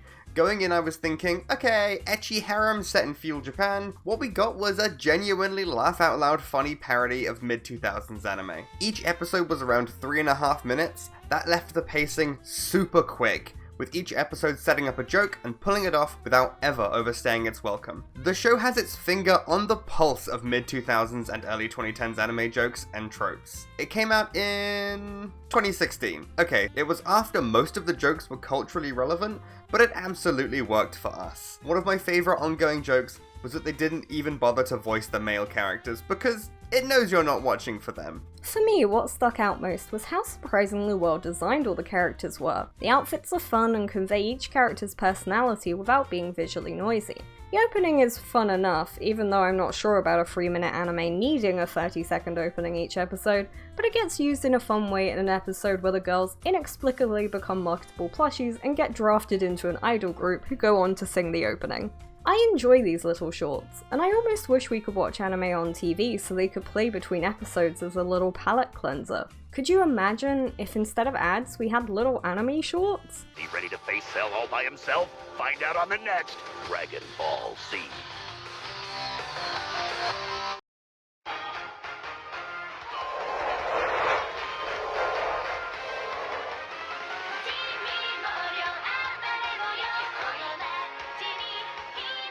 I want to live in that world, goddammit! The whole show is essentially the last-minute skits in an anime, and put me in mind of Mirako-chan, with a similarly playful narrator who's a character in their own right. Oh boy, she definitely saw all that. This is a type of comedy that's baked into my soul from watching George of the Jungle on VHS some 400 times as a child. It feels a little odd to be nostalgic for the types of anime parodied by Onigiri, because we were like 9 at the time, but watching something so anachronistic is kind of fun. We made a whole video on Hulk because its pseudo-80s He-Man vibes were intriguing to us. I wish there was more of a niche for pastiches. I love a good parody, but recreating the vibe and atmosphere of something in a genuine and sincere act of love for it is much less common.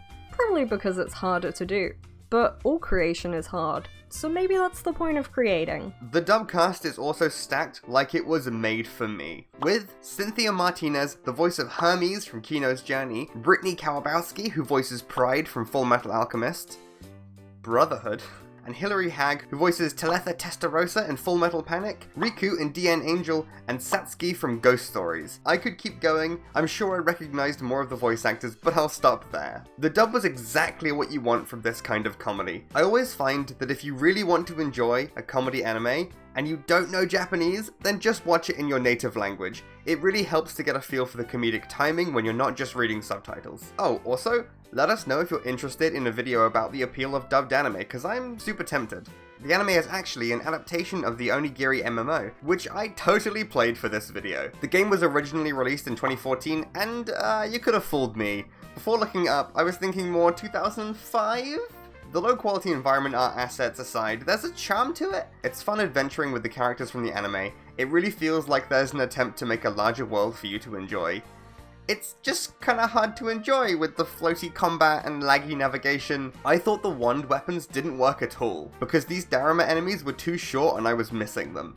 The voice acting in the cutscenes was so far off the subtitles, and sometimes the subtitles were just still in Japanese. Actually, let me just go back to the environment art for a second, because the character models are done so nicely and there's such a wide variety of interesting looking NPCs, but the town square is just so empty feeling, even with all the characters milling about. It probably didn't help that I didn't see a single other real player. Basically what I'm saying is, the anime was an amazing ad for a game that I probably won't touch again. All in all, we really liked Onigiri. It was super charming and genuinely really funny. Okay, so that was Amazing? amazing.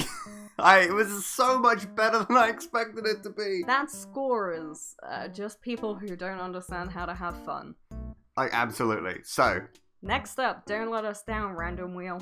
okay. Whew, let's go. Rocco Wagyu 3 Shenlong De...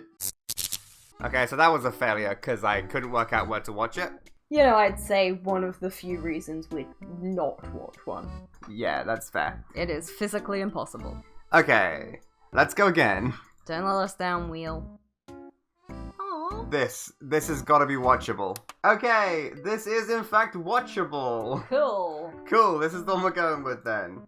Next up is 如果你是诗一群苗 or When History Meows, a cute series of 3 to 5 minute long shorts based on a webcomic that details the history of China. It has 10 seasons, each with around 13 episodes, and currently covers from 2000 BC to 1200 AD, so I'm sure they'll be able to keep going with a few more seasons at least. We watched Season 1, which took us from the humble beginnings of China all the way to the Zhou Dynasty in 1046 BC, and then flicked through some later episodes for fun. The main gimmick of this series is that all the characters are cats. I don't know much about Chinese history, so this was actually a really fun way to learn the basics. The art style is very cute and matches the webcomic pretty accurately. The intricacy of animation varies with each season, Season 1 being quite simple and Season 7 being on some madhouse level shit for some reason, before returning to a more simple art style in Season 10. Another fun detail is that the cats themselves are the actors, and they have acting credits at the end, which is so cute. There are 12 of these actor cats ready to pick up whatever role is needed, from emperors failing to meet the demands of their people, to emperors being usurped for not meeting the demands of their people. It's also full of pop culture references, from Pokemon to Cardcaptor Sakura. Unlike in Japanese media, this is often very overt. No black bars on eyes or colour changes. That's just straight up Magikarp. A very different approach to IP laws than us Westerners are used to. But the place where this little animation actually succeeds the most was in genuinely inspiring us to be interested in Chinese history. We would regularly stop to look up more information, or be excited when we correctly remembered something that had happened the episode before, regardless of the accuracy of the actual information, which is pretty embellished at times. But if you think about it as being history spiced up with a little mythology, then it's a really fun introduction. Think Arthurian legend. The anime is categorized as being for kids, but we doubt that was its intended audience, and not just because we enjoyed it so much. The pacing is pretty tight, and maybe it was the fact that the version we watched only subtitled the narration, but it was pretty hard to follow at times, with a lot being thrown at you at once. If you look away, you might miss the introduction or downfall of an entire dynasty. There were also a lot of references to sex and violence, but it wasn't particularly explicit, so I can see that being a sign it's for a more general audience. It definitely doesn't come across as being child-aimed, but more for a non-specific online audience. This would make sense, as both the Manhwa and Donghua were originally published to Bilibili. If you don't know what those words are, you might want to check out our last video. All in all, I'm surprised by how much we ended up getting into When History Meows. It's genuinely worth a watch if you have even a passing interest in Chinese history. Now, we must venture back to the wheel.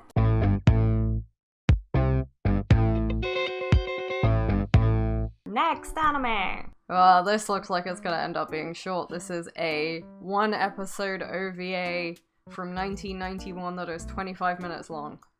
Let's do that. Let's watch that. The chins! Oh god, the chins! I can't look away from the chins! Up next, the Random Wheel Gods have gifted us with Hotaru Kagayaku, a short 1-episode OVA depicting a little girl and her family escaping Manchuria at the start of the Soviet-Japanese War in 1945. This OVA aired in 1991 and was based on a story by Daisaku Ikeda. We'll get back to him. The episode goes from picturesque and cute to a genuinely quite grim depiction of the casualties of war.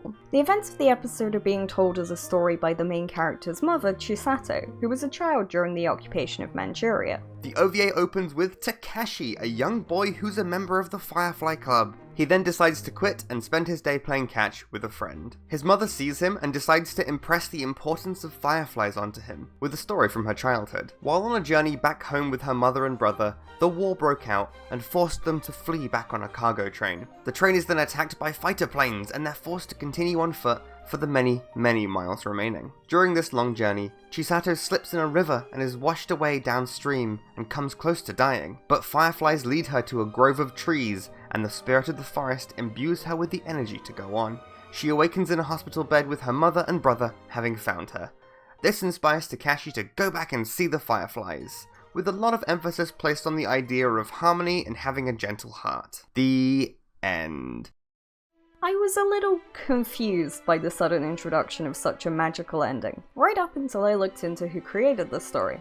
We're back to Daisaku Ikeda, a man I had never heard of but was apparently an incredibly famous, powerful, and controversial Buddhist philosopher and author, as well as the head of Japan's largest new religious movement. He's credited on over 20 anime as the original creator, and most seem to be based off of children's stories he'd written. The anime spanned from 1983 to 2010, with various production teams behind each one. In a 2009 interview, Ikeda talks about the value of children's stories for teaching justice, so we can guess that this is supposed to be a fable. But what that moral lesson is a little hard to glean. Chisato is saved by the fireflies because their beauty gives her the energy to stay alive long enough to be found again by her parents. This inspires her son to also be interested in the fireflies again. So is it a tale of respecting nature and the harmony we have with the natural world? Or is it about the innocence of youth and how finding beauty can help ease the distress of witnessing the horrors of war? Or maybe something else entirely? The subject matter is fascinating from our non-Japanese perspective, and once again led us to look up a part of history we had little knowledge of. A lot of Ikeda's works are set during historical events, and that decision definitely makes me question if this is a sincere story of the bystanders of the Soviet-Japanese War, or if this is supposed to be an act of historical revisionism, painting the occupying Japanese families as purely sympathetic. In the OVA, we do sympathize with the main characters and dislike the ones attacking them, but we actually never see a single Chinese or Russian person. The enemy is only depicted as the faceless pilots of warplanes that massacre the civilian Japanese people. The OVA takes place in the midst of World War II, and the protagonists are, in no uncertain terms,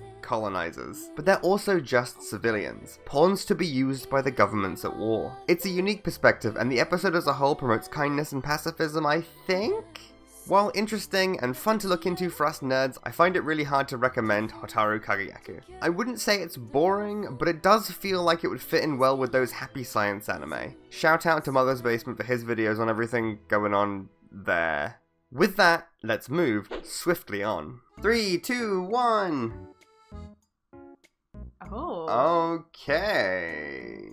Oh, this is a music video. And something substantial in length. Okay. It's a different music video. Just save that. And something substantial in length. Oh my god. That says Angry Birds. I think this is an Angry Birds promotional advert. I think it might be. Rapid fire round. The wheel demands we get nothing longer than 5 minutes. Terori Mix is a remix of Odo by Ado, Paku by Asmi, and the alarm beep from a McDonald's fryer that signals the fries are cooked. It is of course a promotion for McDonald's Japan, but it does go unnecessarily hard for that. Besides the remix itself being pretty good, the visuals are a mix of 3D animated versions of the two characters from the original songs, plus some cute 2D animations. It unironically builds a really compelling future funk style world, and has a really robust art style. In the past few years, McDonald's Japan has been absolutely on it with their animated promotional material, and it seems to be genuinely respectful towards the artists involved, with the YouTube description for Terori Mix listing out all of the animation staff and editors and anyone else involved, including a choreographer. So yeah, it's an advert, but at least it looks and sounds cool. Up next we have another music video, but this time it's for the K-pop girl group aespa, as an alternative version of their live-action music video for the song Better Things. aespa describes itself as a metaverse K-pop group with 8 members, 4 physical and 4 digital. This lends itself well to animation, but the fact this is 2D is especially interesting. The style is super stylized and reminds me of Bratz dolls with the big feet and overly exaggerated proportions. The animated music video seems to be an elaboration of the live-action video, but leans more into the 2D freedom to depict funky aquatic wildlife and delicious looking drinks. Sadly, unlike the last music video, there is almost no information on the production staff behind this cool animation, but I was able to track down the studio. Studio Pivot is a South Korean 2D animation studio founded in 2012, who primarily do work for music videos and advertising. So here are the full credits for this music video. Unlike the last music video, Better Things isn't really any of our vibes, but I appreciate all the effort that must have gone into it, and the concept of having virtual versions of a group's members is a cool idea, even if they're using meaningless buzzwords like metaverse. Is 3D, no dialogue, I'm so confused. Finally, we have this Chinese animated short for Angry Birds from 2012. I have no idea what happens in this, although the lack of dialogue meant that the confusion was able to cross linguistic barriers. Made by Kidan CG, a studio which seems to be a Shanghai-based animation school. And that's all I could find out because the Chinese internet confuses and scares me. I think that's enough Angry Birds for now. In conclusion, most anime is just some commercial advertising for some product or company or band or prefecture. A lot of great art is actually advertising, and that only diminishes its aesthetic appeal a little bit. But it's cool this probably lets like 20 people afford food and rent for the month. This video was supposed to be an easy quick video for us to make, but due to our natures, each strange little animation had us researching weird and unknown corners of the world. We just have to know more. Who made this and why is always a question in our minds. Unfortunately, even if you take an idea, you still have to do some work. It's just ideally in the process, you do enough to make it your own, which I hope you found that we did. And if you haven't seen the Lexi Taurus video, go watch it. Obviously the title of this video was a joke. We asked for permission and credited the original creator. But over the course of making the video, we did find ourselves reflecting on the nature of ideas and what it means to take and transform an idea. Ultimately, even the most brazen theft requires some kind of effort, and there's a fine line between theft and inspiration. Basically, if you take from enough sources, you end up with a whole new idea, and you probably put in enough work to justify that as your own. But watch out, and always ask for permission where you can. Most artists are really happy to share, they just want to do it consensually. Where do you think the line between theft and inspiration is drawn? Let us know down in the comments. One of the best things about making this video was being forced by the format to actually engage with media we might have totally skipped, leading us to discover new and interesting things to expand our horizons. We always say we want more weird things made by weird people, and this is a great way to find those, even if they're adverts. If you liked this video, hit like and subscribe. If you've seen any of these anime, what do you think of them? And if you do want to support our channel, feel free to check out our Patreon. We won't stop making things, and neither should you. Wanna come say bye? Bye!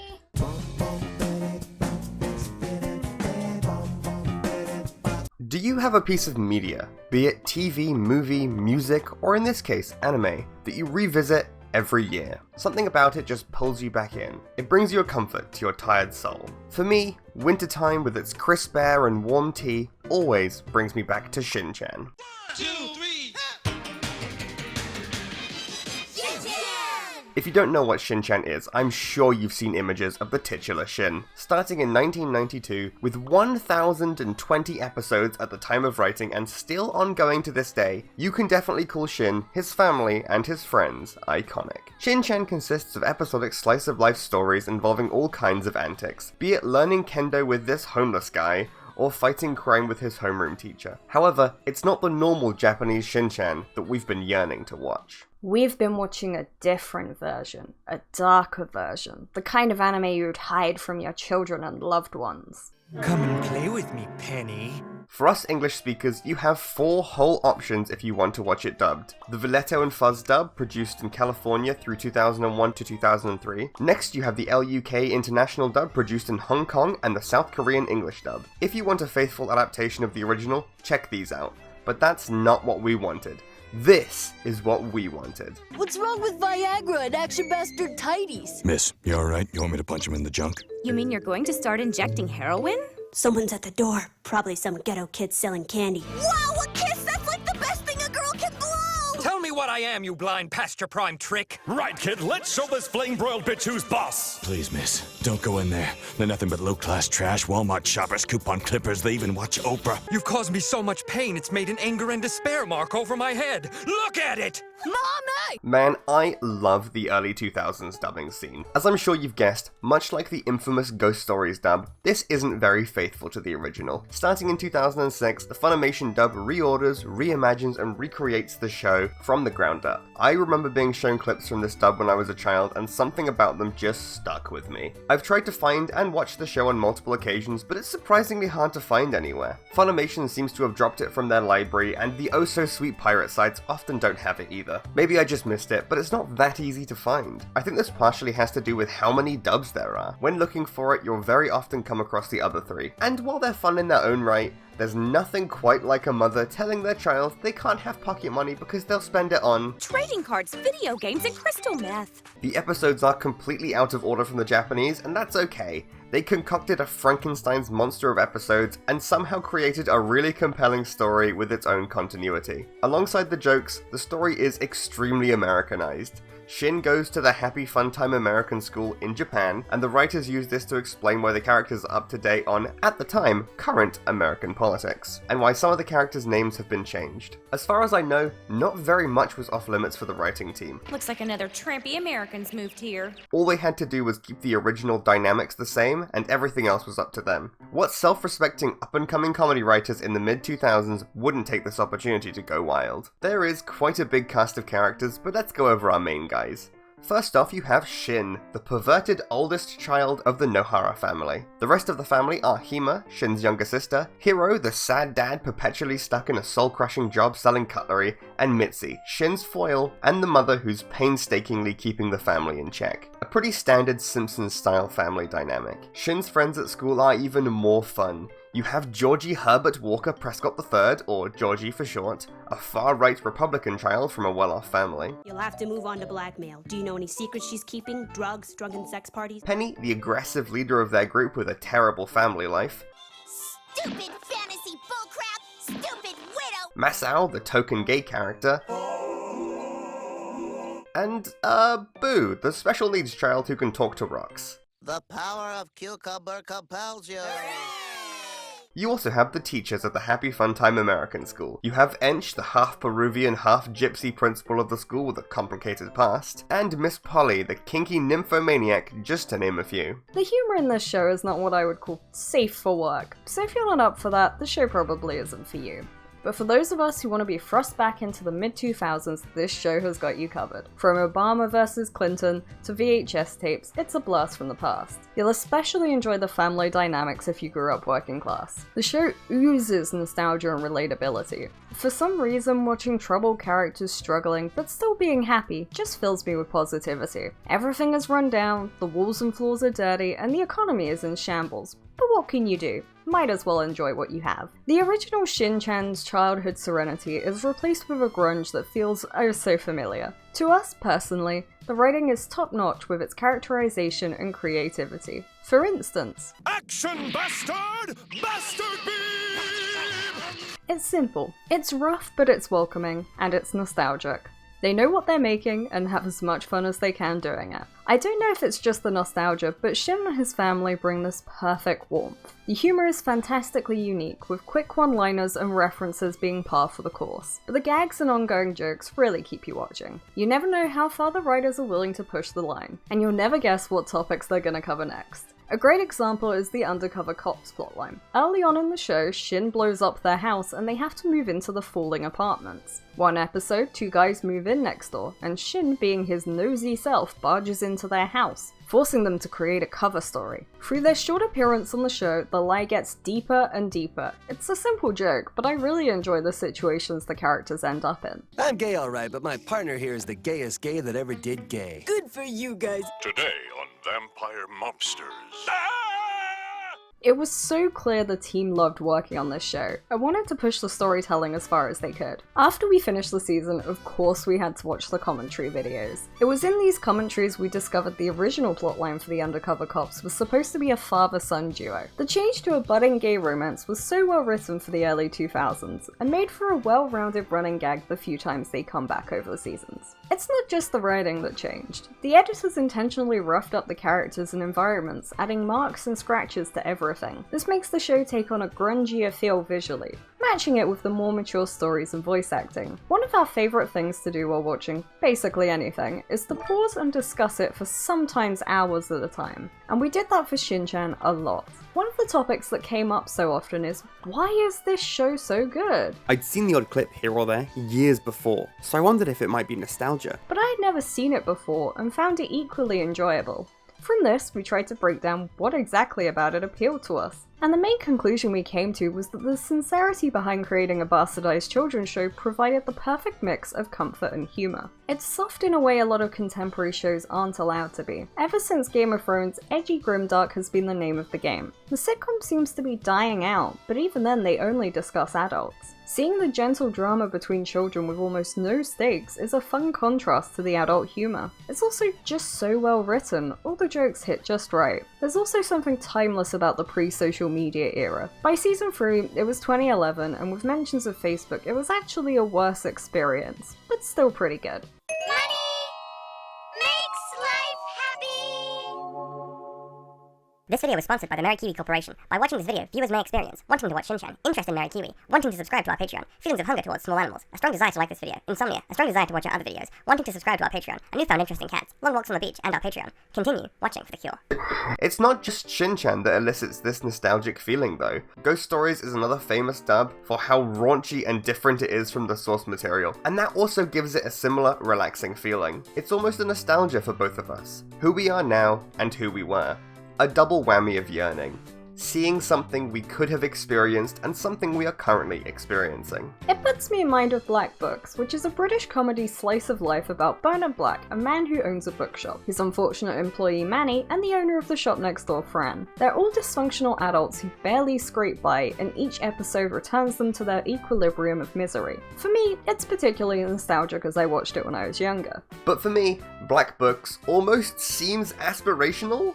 The freedom they have just by scraping by becomes more and more relatable as we try to become full-time YouTubers. We've been at this for over a year now, and Merry Kiwi is neither of our first channels, but we will keep on trying. It's just comforting to see characters who aren't the best at their job, they aren't the nicest, they aren't special, they're just people living their lives through the good and the bad. When I start thinking about stories about people just living their lives, I always end up back at Bell Peppers and Beef with no beef. The first episode of Cowboy Bebop. If you haven't seen it, I won't spoil it, but the plot of the first episode, roughly, is that the two main characters, Jet and Spike, are too poor to afford meat, so they take on a bounty hunting job and go on a grand adventure, but at the end of all their hard work, they aren't any richer and still can't afford any beef. Another example is the episode of Space Dandy, where the crew visit Meow's family and end up getting stuck in a time loop of the mundane. It's somehow comforting to see larger-than-life characters living normal lives. It's the antithesis of the isekai farmer living the perfect conflict-free farm life. Something about sci-fi really lends itself to down-to-earth relatable stories, where a lot of fantasy anime tend to have a veneer of harmony, or in Western fantasy an abstract cleanliness despite political drama. Sci-fi finds itself more in touch with dystopia. Smaller scale, human-driven stories about how much it can suck to be a little guy caught in a large and confusing world. These aren't absolutes, of course,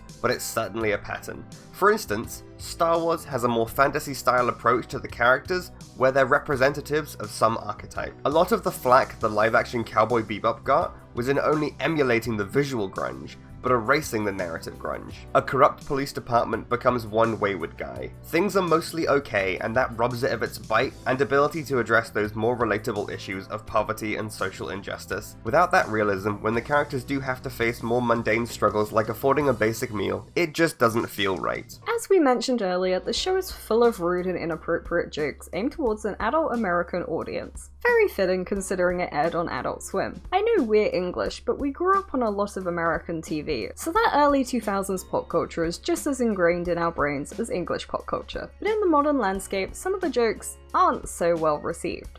Let's talk about it. Casual use of cocaine, prostitutes, and other taboos is strictly forbidden in most modern comedy shows, or is relegated to the tier of family dad American guy teenage gross-out humor. This may be controversial, but even though I do enjoy those shows, I think the parody of Shin-chan is elevated to something much more sincere. Maybe if it went on for 20 years it would degrade the same way, but there's definitely love and passion in the comedy here, and part of that is making jokes that a bunch of cringe 20-somethings would. Not to go on some tirade about the death of comedy or whatever. The expectations have definitely shifted, for some better and some worse reasons. A general theme in what we talk about on this channel, at least in the background, is this idea of an erosion of spaces we once called home. A lot of stuff has been smoothed out and made palatable to a general audience, but these were niche spaces for less mainstream people, and it just feels harder and harder to find that again. There's a time and a place for offensive humor, and there is definitely a place for it. Much like with violence and sexual content, it can help temper our expectations and emotional responses to things. Knowing where that line is for you is a good source of personal awareness. If you're always watching things in your circle of comfort, you may inadvertently shrink what you're comfortable with.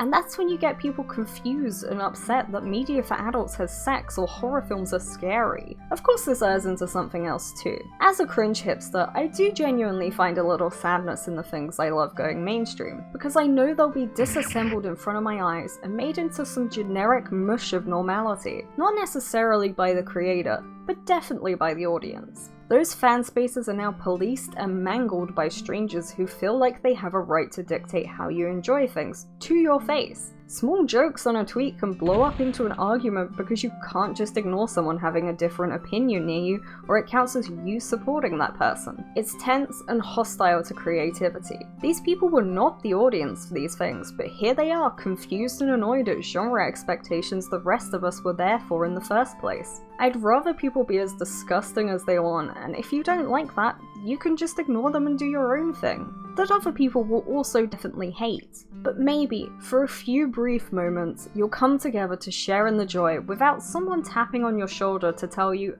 actually that person likes a problematic ship, so you shouldn't talk to them. But back to Shin-chan. So why do we feel such strong nostalgia towards this show, despite only one of us having watched a little in the past? Well, for a start, it was already nostalgic for us at the time of watching, talking about events some half a decade or over a decade before watching. The style as well is more like the anime we thought were cartoons as children, like Hamtaro or Zatch Bell. So that's another grain of nostalgia. And then the actual events and characters are very reminiscent of both of our childhoods.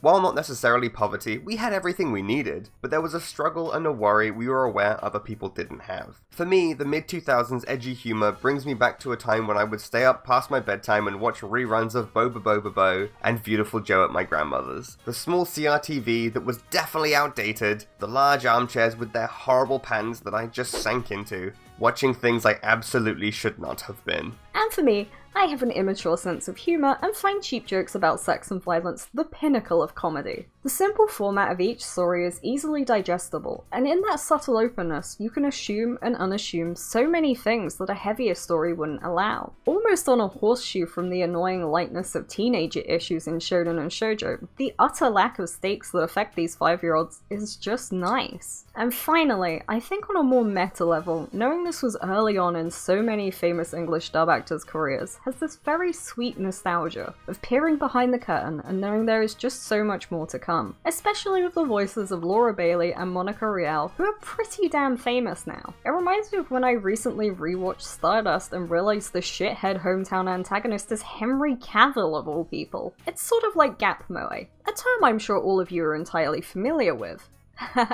What? No one's used that term for like 10 years? Okay, so it's like Zetai Ryoki, but for personality. No one uses that either anymore. Ah, fuck. Okay, so you know how you like see a really cute girl and it turns out she fucking loves cringe teenage comedy and it just makes you kind of fall in love for a little bit in the aisle of a discount DVD shop? Yeah, it's like that. So that's why we adore Shin-chan when so many others only see it as the outrageous redub on par with Ghost Stories. Although for that too, we feel this way. Like we said, it's not all bad that some of that humour was left in the past, but the fact that almost none of it exists today is a little sad. Or at least, that has been done well. People often say a show like this couldn't be made today as a positive statement, but we think it's a negative. Shows like the Shin-chan Funimation dub, Ghost Stories, and the Boondocks did a lot more than just be outrageous. They had ideas they wanted to express and stories they wanted to tell, and at the end of all of this was something an artist wanted other people to hear, and I think that means it has some value. It's just on us if we're willing or wanting to receive that value. So if you want a relaxing, familiar feeling show to throw on in the background while you're huddling for warmth under blankets, nothing beats a little bit of Shin-chan. It's so hard for me to describe the feelings Shin-chan elicits in me, and that's why this video has been well over a year in the making. We just couldn't find the right words to describe those feelings, and to some extent I still don't know how to describe them. Maybe in the future when I'm a better writer, I'll be able to properly express my thoughts on this topic. But for now, you'll just have to enjoy my baby steps. Speaking of our baby steps, go check out our Patreon if you want to support our baby channel. A like and a subscribe would also be awesome if you feel so inclined, and we'll see you all next time. Especially you, Darren. Bye! Money makes life happy!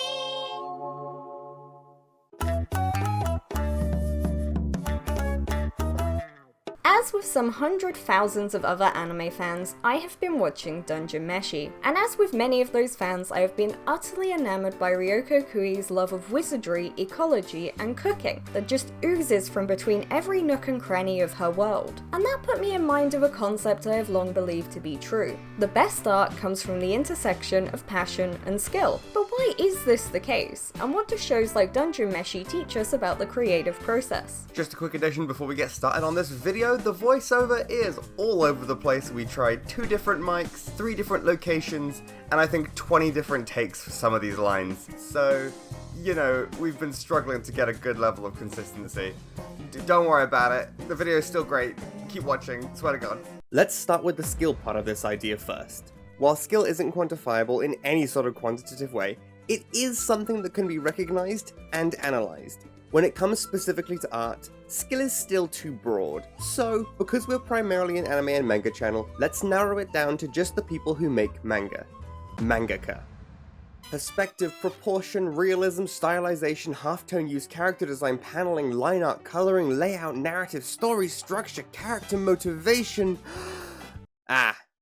Not so narrow. Well, already we can see that mangaka have to be multidisciplined. Of course, there are some mangaka who only do the art or only do the story, but there are still so many skills in each of these roles. Some mangaka excel at one of these skills, or even a whole host of them. Other mangaka excel at knowing how to use the skills they're good at to compensate for their weaker areas. It's not uncommon for an artist and writer to work together on a manga, and while the two will overlap a little, divvying up those skills can make a better whole. Like Oshinoko, which combines the artistic skill of Mengo Yokoyari, the creator of Scum's Wish, and the narrative skill from Aka Akasaka, the creator of Lover's War. Skills are expressions of years of hard work and knowledge that we as a society describe in one term. We can split hairs even further. An artist who's good at character design might be so due to their robust understanding of 3D space, using that to create accurate perspective from any angle, such as with Bocchi's characters in Sun Ken Rock, which have an incredibly realistic weight to them. Or they may have a good understanding of shape language and comedic timing to convey emotion, like Kiyohiko Azuma does in Yotsubato.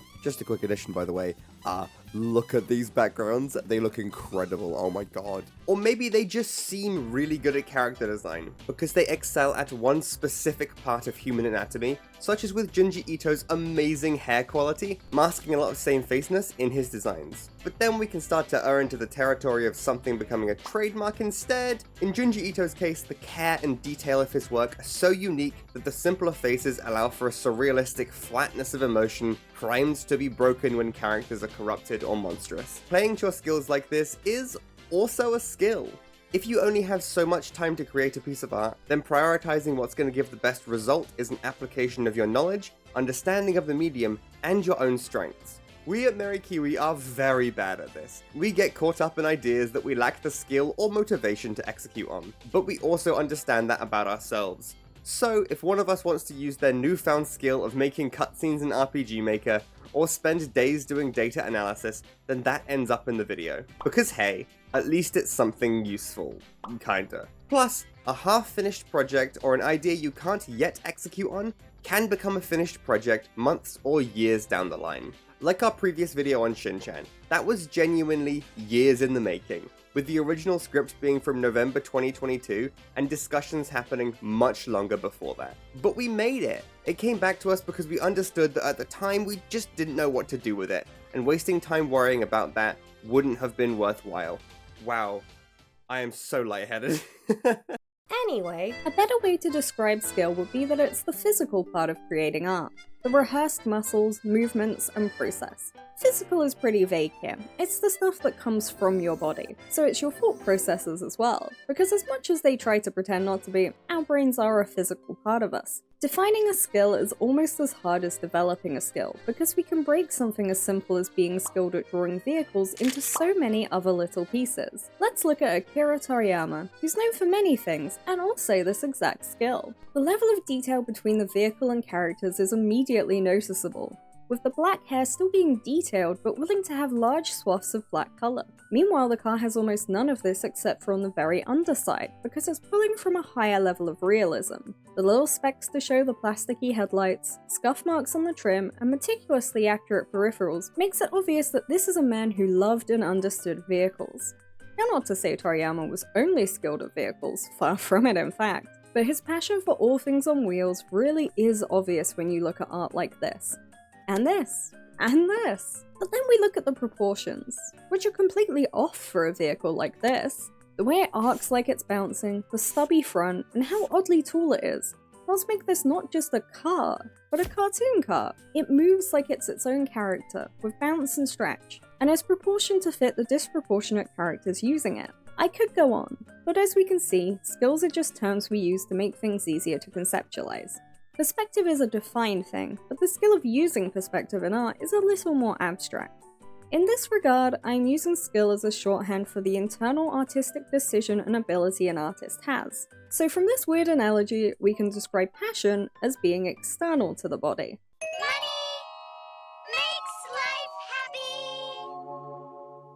But what is passion? Well, for the sake of this theory, a passion is something outside of your art that you enjoy. It doesn't have to be all-consuming, but it's there and a distinct thing from your art. It's passion as in a passion, as opposed to the feeling of being passionate. You can absolutely have passion towards your art, but that's an even more scary third axis to this whole thing that maybe we will touch on. And this type of passion can even be a different art form. Oh god, this is getting convoluted. Let's start by looking at Satoru Nihei with construction and design in Blame. Originally, Nihei worked for a construction firm in New York, but decided to quit to study design at a New York school, before finally moving back to Japan to pursue manga as a career. This formal training is incredibly evident in his work, with the huge intricacies of the city's megastructures covering the span of countries or even further. This is a cold and empty world of concrete and steel that almost errs into the organic. Very familiar to anyone who's been to an industrial district and felt a yearning for some kind of other organism, even the smallest sprout between cracks. Or the inside of an empty warehouse, with its I-beams overhead like the ribs of some sort of beast. His understanding of how to put these structures together helps him imagine how to take them apart, and rearrange them into something much more foreboding and not of our world. There's also a good understanding of the medium of manga. as these are depicted in grayscale and use light and dark to show an exceedingly open space or claustrophobic mess of wires. The craftsmanship made it very hard for me to get into the animated film adaptation as someone who adores the original manga. It just felt wrong to see this world in colour. And then the kinda messy CG destroyed any other desire I might have had to continue watching. But let's look at Hirohiko Araki's love of fashion with JoJo's Bizarre Adventure. If you've seen anything JoJo, you will have noticed the elaborate and bizarre clothing designs. The poses are inspired directly from fashion magazines, with an elaborate use of limb placement to accentuate the draping and construction of garments. Something that comes across as equally eye-catching in the manga. Specifically, a lot of this comes from avant-garde runway fashion, where wearability is a secondary concern. This is about pushing the boundaries of what clothing is, and if you're just drawing, you don't even need to worry about suitably covering your model's nipples. This passion even went full circle when Araki worked with designers like Gucci to design posters to be hung in Gucci stores. He also collaborated with Japanese fashion house Hamea Pose to create a runway line inspired by various characters from JoJo, as well as clothing and accessories available to the general public. It's a very respectful and reciprocal relationship between inspiration, passion, and skill, as well as taking advantage of what you're good at to get across something you love. Finally, let's look at Tsubasa Yamaguchi's passion for painting in Blue Period. In this interview with Yamaguchi, she displays both a passion for paintings and their artists, as well as an understanding of her own interests and skills, deciding to use other people's work in Blue Period to create an accurate variety of art for different characters, but also foregoing oil painting to focus on manga. She knows what she wants to create and still uses that passion for painting to influence the art she makes. It's super cool, but passions can also be something other than art. It could be chemistry like in Dr. Stone, somewhat accurate, much in the same way that Food Wars is with gastronomy. There's a little bit of wiggle room for some fun shonen antics. Of course, it isn't just shonen that influences this intersection of passion and skill. Even genre conventions will influence this. But let's focus. Eurocamp is a great example of a very obvious passion: camping, and is part of a few subgenres that excel at a singular passion being explored through manga and anime, those being iyashikei and cute girls doing cute things. Both are often aimed at an adult male audience, and so are seinen in demographic, but because of this they tend to dive into passions befitting those older men. Motorbikes in Super Club, camping in Eurocamp, alcohol in Bartender, and depression in March Comes In Like a Lion. These all have plots that go heavily into the specifics of these passions. And for the older women, there's fashion in Paradise Kiss, fashion in Princess Jellyfish, and fashion in Itahen. Just kidding, there are other topics for older women, like music, makeup, and murder. Of course these shows can absolutely appeal to people outside their demographic, just by the nature of this immense passion. If you like camping, or bikes, or cooking, or depression, there's a whole genre of shows just about people enjoying those things. And isn't that so lovely? For me, I think that's the crux of this whole concept. Seeing how much someone loves something. The best art is from the intersection of passion and skill, but great art can still be found as long as you're passionate. The best example is One Punch Man, a web manga so beloved that its art was assumed to be a part of the parody and not the creator's actual skill. When you enjoy the thing an anime is about, and can tell that the creators enjoy it too, it's just so perfect. And if it's a beautifully, technically brilliant piece of art on top of all that, well, that's just heavenly. Often when that passion is lacking, the audience might feel it. Sure, it's pretty, but you can just tell that whoever wrote this didn't interact with the subject in any meaningful way, and all those little errors stop feeling like adjustments for a good story, and just come from a lack of respect. But luckily, most of these passion anime don't do this, so we get to be positive for once. So anyway, I've been really into Shangri-La Frontier at the moment. Something about the accurate depiction of MMOs and a main character who enjoys god-awful games. As a passionate lover of the worst quality manga, I can relate. I adore badly translated, unintelligible, weird manga that barely makes sense and has ambiguous endings. Not to mention low-budget horror films and online posts made by weirdos who adore something I've never heard of. Some Reku is my sort of guy. The excitement he feels finally playing something good, but still wanting to go back to that delicious low-quality trash, because you can mold it to your own enjoyment and find some sort of diamond in that roughness. If he was a woman, he'd be writing niche rare pair fanfiction. The dub in particular is so full of an appreciation for gaming and gamers, including the cringe dialogue and mostly up-to-date slang. You did! Go for my head, I parry protect! Nice try, Robo-Samurai! I just adore how our main characters have different motivations for getting into trash games and the main game, Shangri-La Frontier. Entertainment, pushing your limits, escapism. Each character we meet fully uses the gap between reality and these advanced full-body VR MMOs as an expression of their desires and peculiarities. And all of this has the great backdrop of a well-fleshed-out game world. Much like Bofree, I was immediately struck by a sense that at least someone making decisions here has played a video game. Unlike game isekais, these aren't parallel worlds, but something constrained within the physics of what a game can and can't do. Because it's just a video game, our characters get to metagame and consider the intent of the creators. Yes, this is an advanced world with maglev trains and full-body VR technology, but someone somewhere had to program this game and write this flavor text. So all those little pieces of art that go into a game are relevant and of value here. Artists admiring artists. How beautiful. How lovely. Even the second opening has a direct callback to the first opening.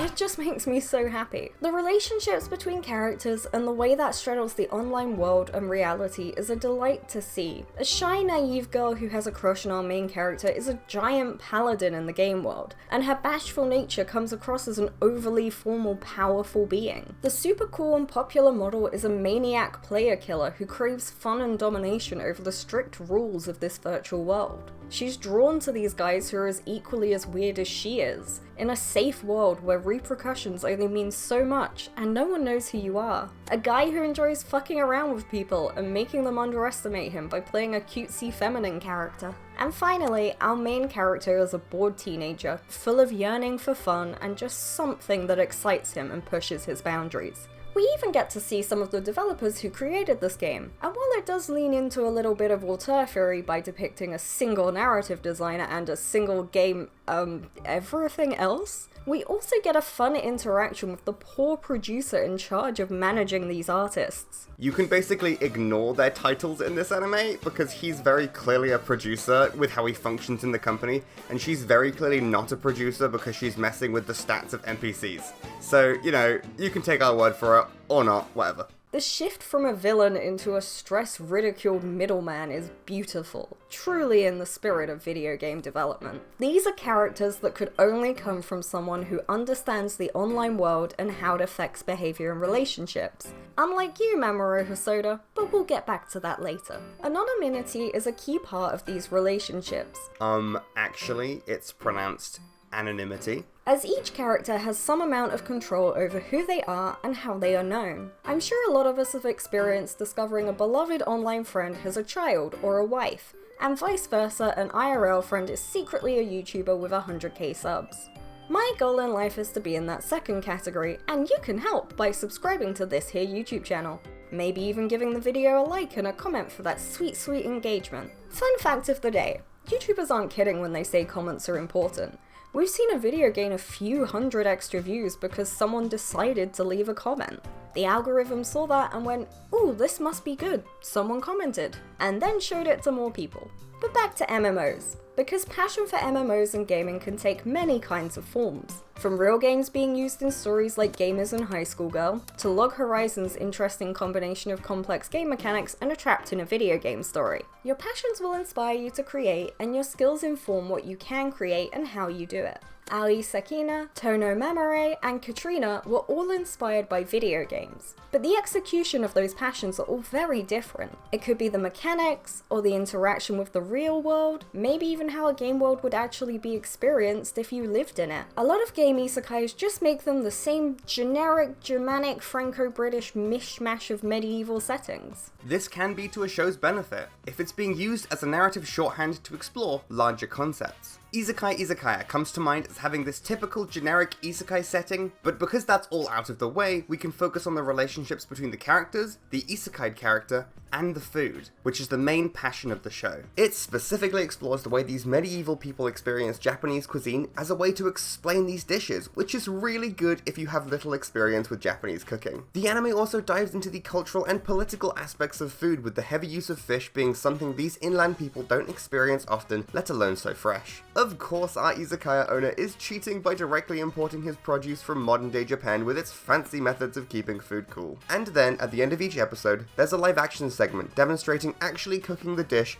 or exploring its real world context in a real izakaya. Each of these sections is hosted by one of two people, a chef and a comedian, who each bring their own passion to these segments, that being cooking and eating respectively. It's so clear that Semikawa Natsuya, the author of the original light novel, loves Japanese cooking and wants to explore it in a new setting. Therme Rome does something similar, with the mangaka going to similar locations from the episode in a little live action segment at the end, where she does a drawing inspired by the events of that episode. Getting to hear the thought process of an artist is a fun palate cleanser. It also provides a deeper understanding of the passions on display. Fiction can be a great way to explore a concept in a safe, easy to understand space, and then by bringing it back to reality, you get a nice confirmation of what you've learned, and how it functions in reality. Truly the best of both worlds. I would love to see more anime take this approach, because for these education-based passion shows, it's a really great learning system. Interestingly, it puts me in mind of the YouTube channel Honest Guide, a Prague-based channel that explores scams aimed at tourists as well as platforming interesting locations. But in particular, every video ends with a language lesson where an applicable Czech word is taught. They're not wholly useful, but it's a good way of helping bring back the episode to a core part of the channel's ethos,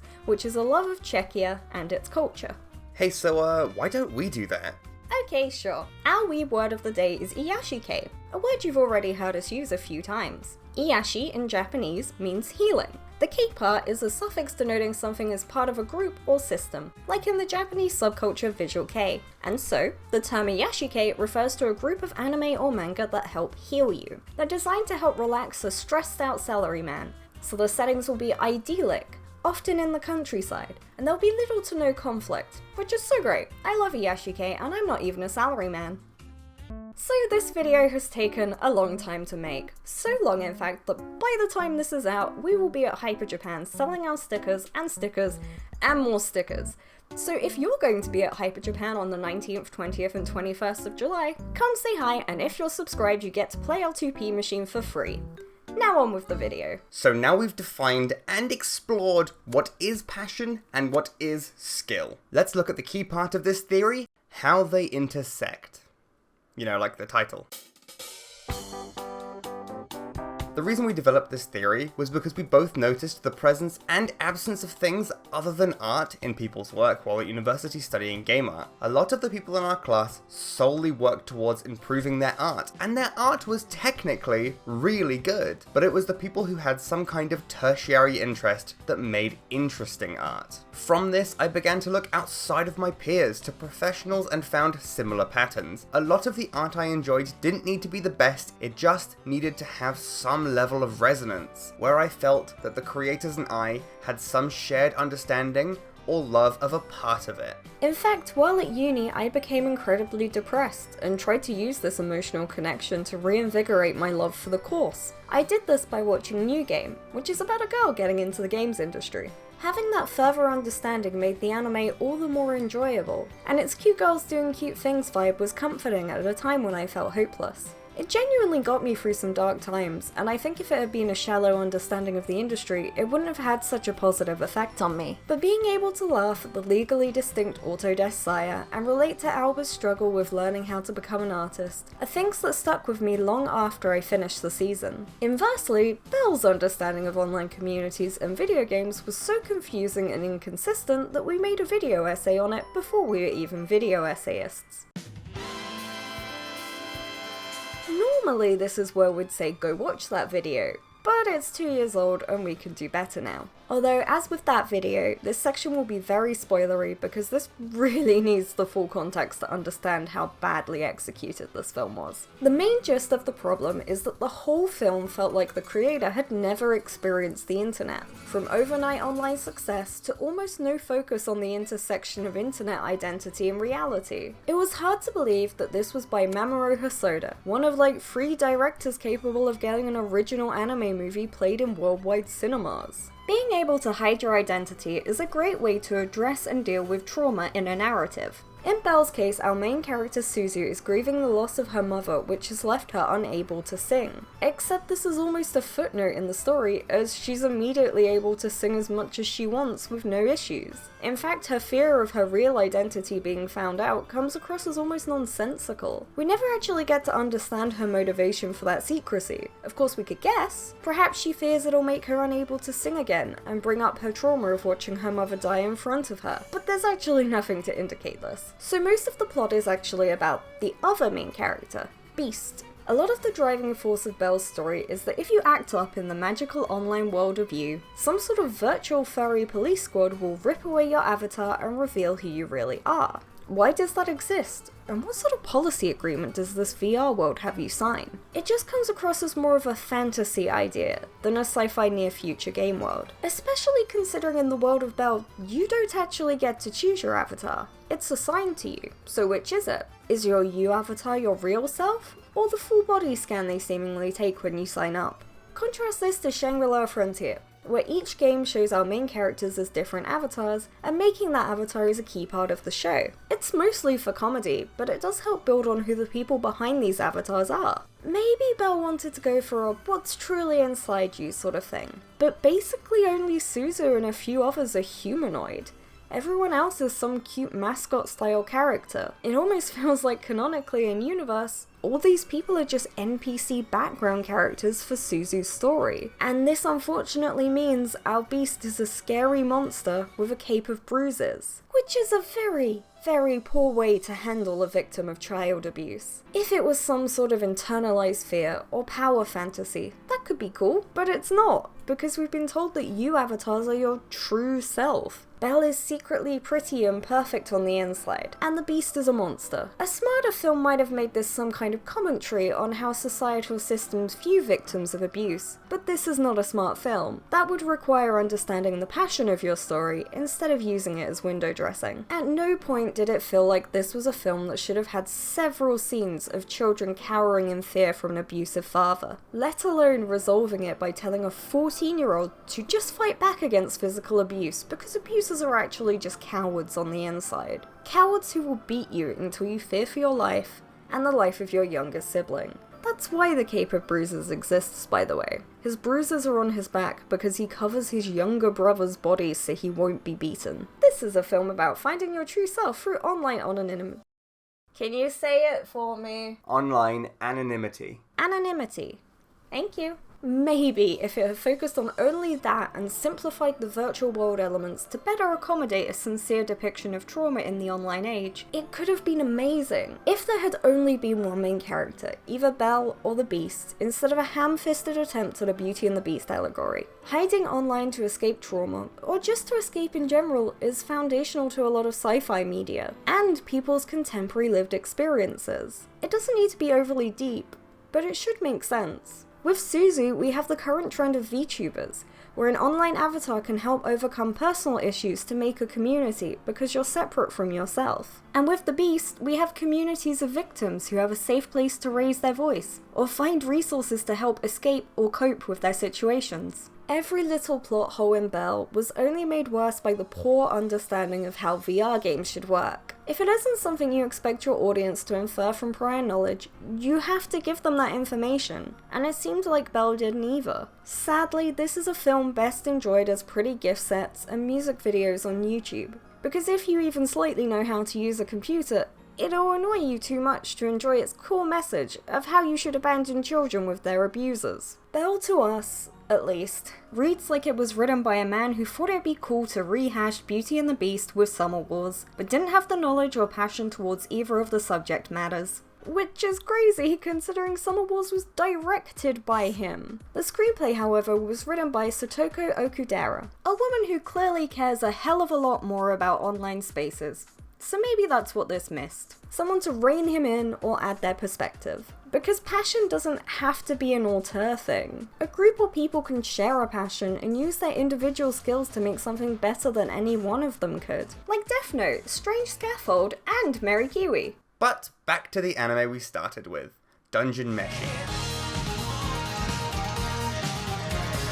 the world of Dungeon Meshi is coherent and builds on its thematic ideals from start to finish, at least as far as the first season is concerned. The finale outright says as much, but it wouldn't be so impactful if all the steps along the way weren't bursting with so much passion. There is no singular, obvious passion here, and that's par of the course with most pieces of art. It's just that often there tends to be one strong or obvious one, which we've touched on in some of our examples, but humans aren't so one-dimensional. We'd like to go passion by passion in Dungeon Meshi and explore how these contribute to such an overwhelmingly detailed and beloved show. Now we've only watched the anime and dubbed at that, so this will be specific to our experience. And as it's the anime, we'd like to explore some of the passions contributed by the people responsible for making this show as amazing as it is. First up, the obvious one.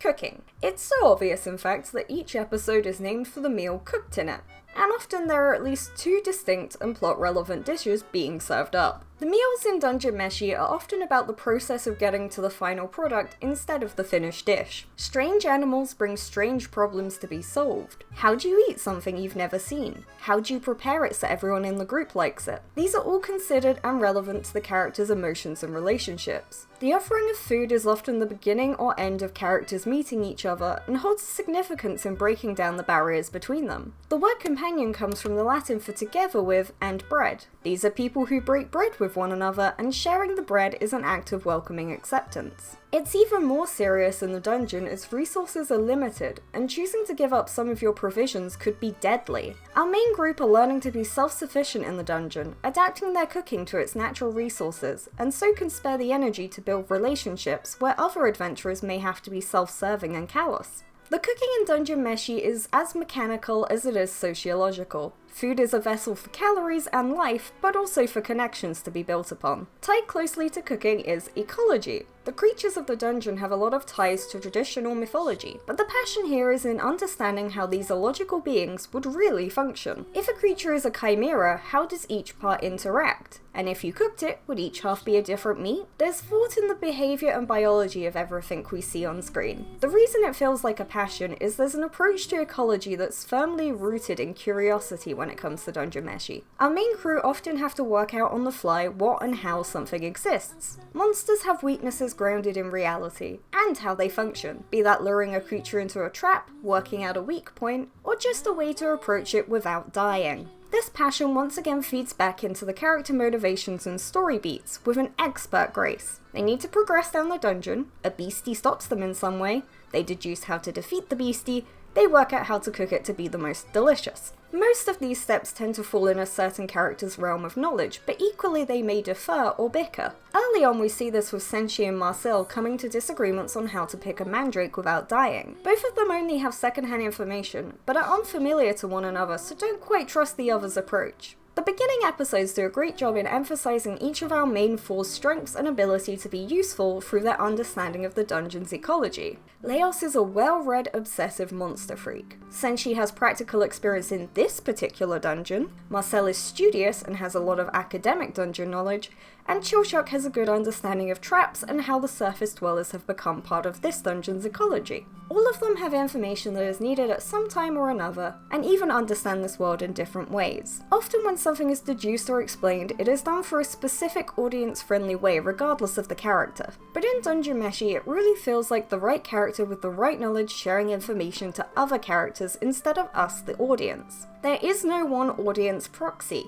because they all have and don't have information, which makes them feel a lot more balanced than if any singular one of them was the de facto explainy guy. Ryoko Kuri's passion for ecology and cooking as disciplines with varied approaches and expressions adds infinite depth to her world and characters.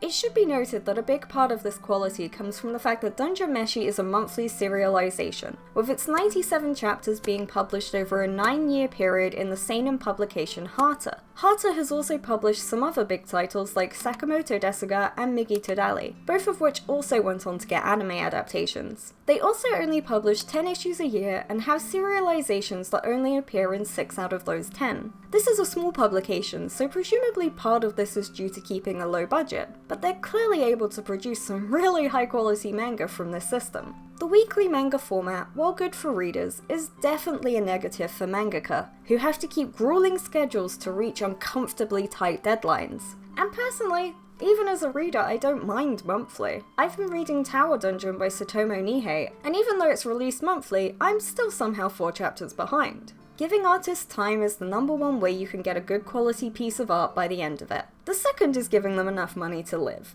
And part of living is to experience a wide array of things beyond the 4 walls of your office. You know, so they can develop their passions, not just their skills. And this applies to every step of the production process, including adaptation. The passions of the animators, script writers, and voice actors also come through. The script writer for episode 8 of Dungeon Meshi is Kimiko Ueno, who was also responsible for the overall series composition. In a panel at Manchester Comic-Con, she spoke about this exact idea, saying that she prefers to work in cafes or at home instead of being confined to an office day after day. Ueno was also responsible for writing the script for several episodes of Space Dandy, despite not being a big fan of sci-fi. She instead pulled on other things that intrigued her, like escaping the mundanity in the time loop episode. This episode is one of the highest rated episodes across both the seasons of Space Dandy and one of my personal favorites. The grounded nature of this episode definitely appealed to people. In a Reddit thread on the episode, people were able to pull on ideas of rural-urban migration, working a normal 9-to-5 job, and parent-child conflicts. These aren't necessarily passions, but they're definitely an example of a personal connection improving the emotional response to a piece of media. When preparing for the role of Laos, Kentaro Kumagi looked inwards for how he could relate to the character. They're both older brothers, and that's about it. The English dub actor Damien Hass, on the other hand, clearly relates to the potential neurodivergence Laos has. Although, once again, autism and being an older brother isn't exactly a passion. However, Sungwon Cho, the voice actor of Senshi, was a passionate fan of the Dungeon Meshi manga before getting the role, which is much closer to this video's thesis, thankfully. He's also spoken about enjoying playing a character without a visible mouth, allowing him to really flex his voice acting muscles. Honestly, if you watched it subbed, I would highly recommend giving the dub a shot. Every voice actor is giving it their all, especially Emily Rudd, who dramatically improves as a voice actress over the course of the show. It's really fun to watch. When it comes to adaptation, being a fan of the original work could definitely be a passion. The Fifth Element by Luke Benson is an iconic film, but his adaptation of Valerian and the City of a Thousand Planets was a lifelong passion project for the director, who was a fan of the comics as a child. A passion can absolutely be another piece of media by our definition of it being external to you. I won't get into the line between passion and plagiarism, there's a great Tomska video that does that for us. And it's not really a tangent for this video, considering how long it's taken to make. Maybe another time. Finally, let's look at how Studio Trigger's passion plays into this adaptation. The director Yoshiro Miyajima was also the director of the short created to celebrate a volume release, and was very excited to get to direct a full anime adaptation. Miyajima recommended the voice actors read the manga to get a feel for their characters. A skill of understanding how to lead and direct is a skill after all. I suppose I should answer the question that is somewhat baked into this idea, and that you may be asking yourself, why does this matter? Not all art needs to be the greatest. That's something we actually talk a lot about on this channel. Nor does all art need to be for everyone, and personal interpretation can make you see different passions compared to someone else. So far, I hope I've made it clear that this needs to be based on some kind of mutual understanding between artist and audience. Expecting people to look up interviews, or even understand every type of art and passion, is way too much to put on someone just to get a piece of art. To me, the point of this is you need to experience scales of media on varying axes. Technically, brilliant art gives you a deeper understanding into the medium, and a good sense for what is and isn't well developed. Being able to notice good animation is something a lot of people are not that good at. The whole 60 FPS interpolated thing and all that. Watch some early 2000s trash and get a good understanding of why those little chibi versions that barely move help free up time and budget for cool emotional scenes, but still have an inherent quality and charm to them. Art that you dislike helps you calibrate your sense of taste, even if you don't finish the show. Reflect on why you stopped watching and how to recognize if something else is or isn't going that way too. It could be as simple as just not liking a particular trope or subject matter, but being aware of how those function in context. Maybe this isekai is just a little too generic and brings nothing new. Or maybe you can sense that something is different this time, and maybe there'll be a subversion. Media that's about something you love but made poorly can help you identify what it is about that passion that matters to you. Apparently, I'm highly sensitive to pop science, as I still have a vendetta against my friends dragging me to the cinema to watch Lucy, even though I detested and complained repeatedly to them about the humans only use 10% of their brain advertising it used. I think you just like being right. And finally, art that is skilled and accurately presents your passion fulfills the highest social needs of being seen and understood, as well as just being enjoyable. Coming out of a good film can feel calm and satisfying, or it can have you rambling for 20 minutes about everything you loved about it. Just knowing someone out there, somewhere, also loves something you love, and you aren't alone. I love trash films because they're dumb fun, and I love music that's a bit bad. I find the emotion in trying to convey something, even if you're not perfect, is all the more impactful. As long as you're passionate about something, you can use that as fuel to inspire your art. And that's why the best art comes from the intersection of passion and skill. But not all art needs to be the best. Thanks for coming to our TED Talk. Good night.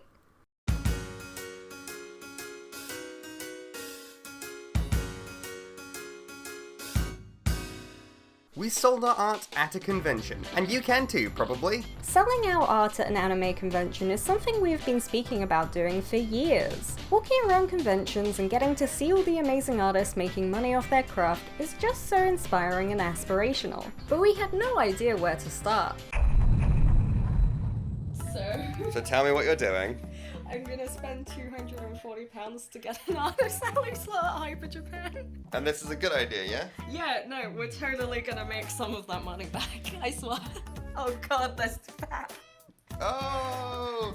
But wait, we don't have any stock, or money, or experience. Ah, shit.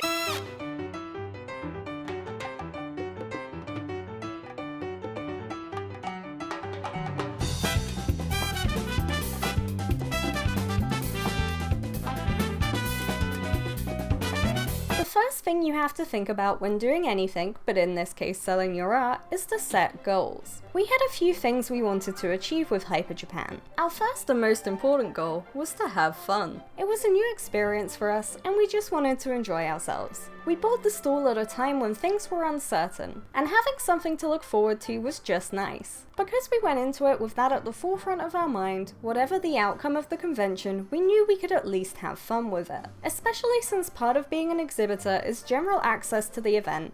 And if you haven't noticed, we're weebs, so this event is right up our alley. We also knew we had the benefit of being a pair, so one person could man the table while the other went off to spend all the money we'd made that day. This is the goal you should also think about first. A lot of people want to be professional artists, but what that means in practicality is incredibly varied. There are convention artists, commission artists, gallery artists, commercial artists, and so on and so on. Working out what type of artist you're comfortable with being is important in general, but let's be more specific for convention artists. And that involves giving you the hard truth. You will be doing customer service 90% of the time. If that's not your jam, then either work out a way around it or just don't do conventions. You won't have fun because you'll be running a customer-facing business. Both of us have done customer service jobs and found them tolerable enough. It is, of course, more fun when you're talking about something you're passionate about and that you're directly responsible for creating and profiting from. But if it's not your favourite thing in the world, you can always bring a more outgoing friend to hide behind. Second, we wanted to get 1,000 subscribers on YouTube. The threshold for being a YouTube partner is 1,000 subscribers and 4,000 watch hours. We got the watch hours months ago thanks to a few super popular videos, but not the subscribers.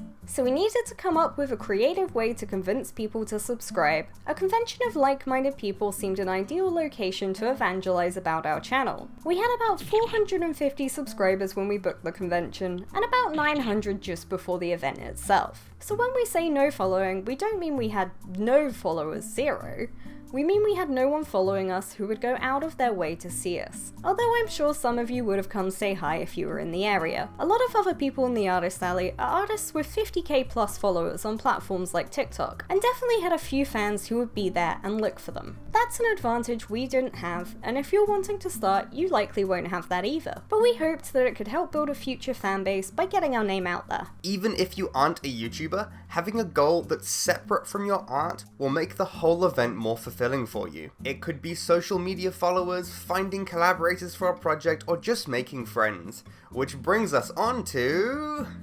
Third, networking. We both love to talk to other artists and yearn for conversation from people who understand what wanting to create for a living feels like. Building good connections with other artists is a long-term goal, and what better place to start than when they're trapped in a big room near us for 10 hours a day. No matter what type of artist you are, networking is a necessary evil. As much as we all want to hide in an attic and produce 3 pieces of art a year that make us enough money to live, building connections will get you into many doors that would otherwise be shut to you. It's just an unfortunate fact of being alive. We'll touch on some tips for networking a little later on, because it's a bit of a buzzword, and very misunderstood. Fourthly, we specifically wanted to avoid fan art, not because we dislike it, but because we want to build ourselves up as original artists, even though we knew that would rob us of sales. We are both highly aware that most fan art exists in a legal grey area, and wanted to start, as we plan to continue, by having full ownership of our work where possible. This was a good place to put that into practice. And lastly, we wanted to try to make our money back. We kept track of all of the money that went into this because we wanted to know exactly how feasible this was for us, and by extension feasible it is for you. And the best way to do that is to watch this video, because we hope to go into the nitty-gritty of it all.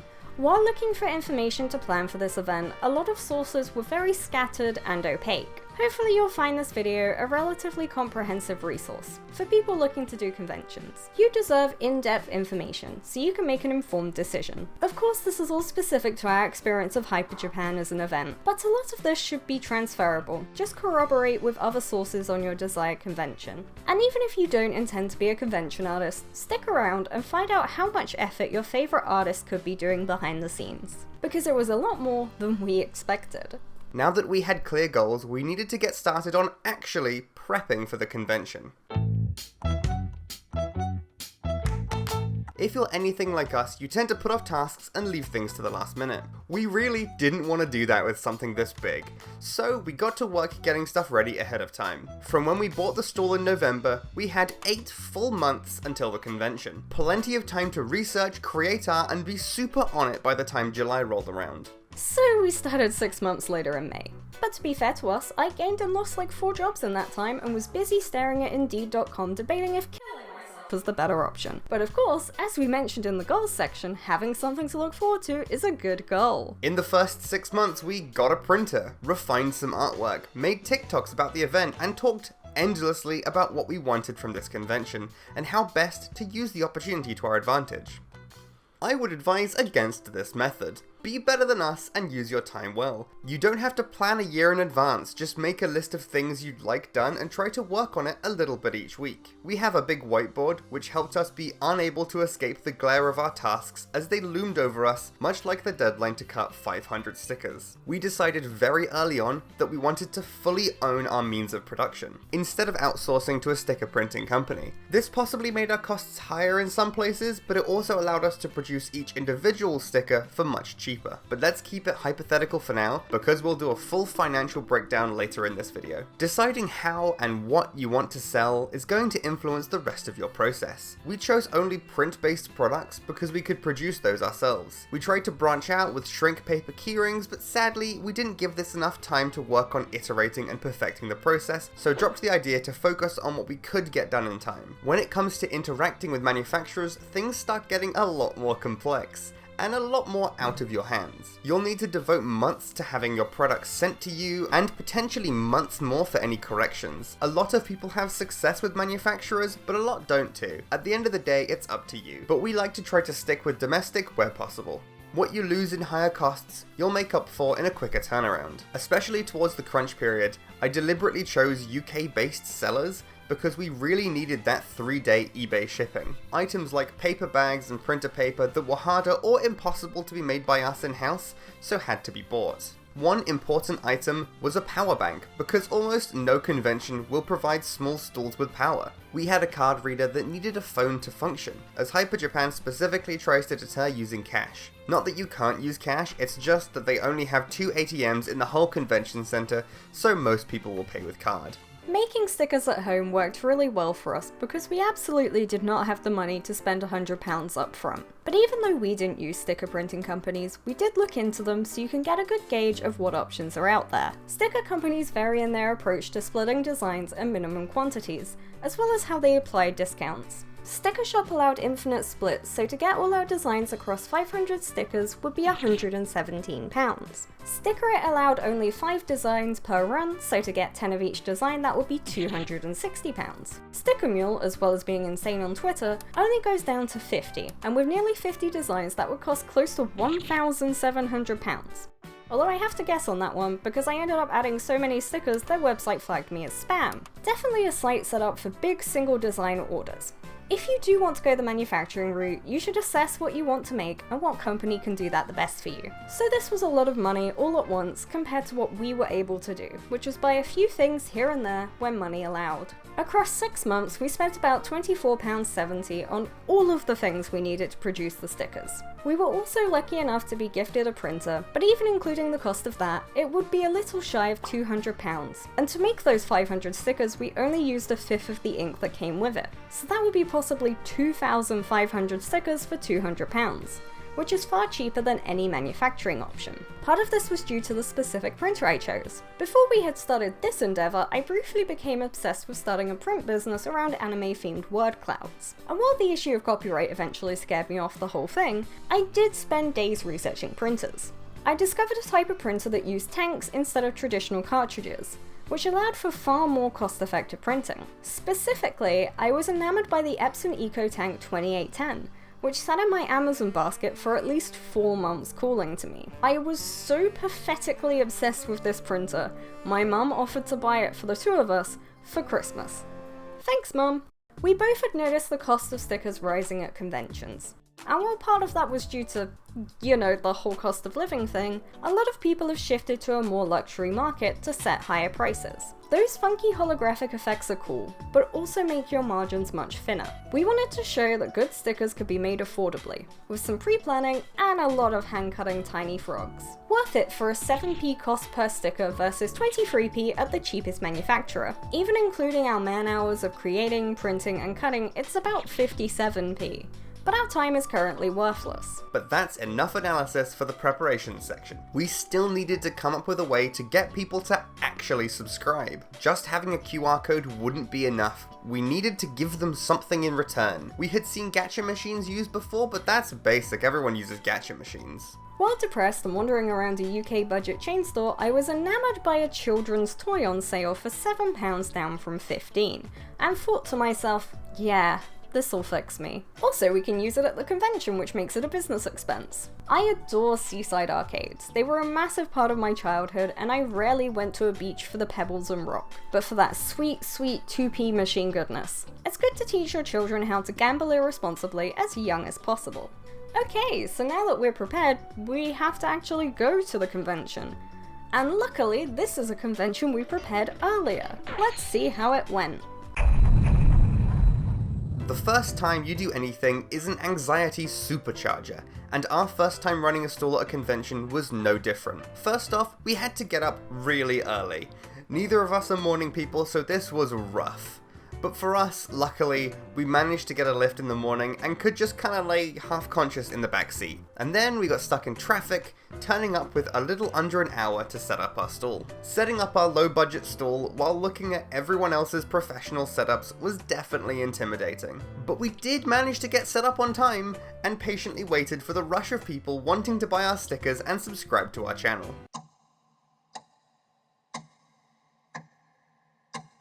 We sold our first stickers! 3 at once! I can't wait for more!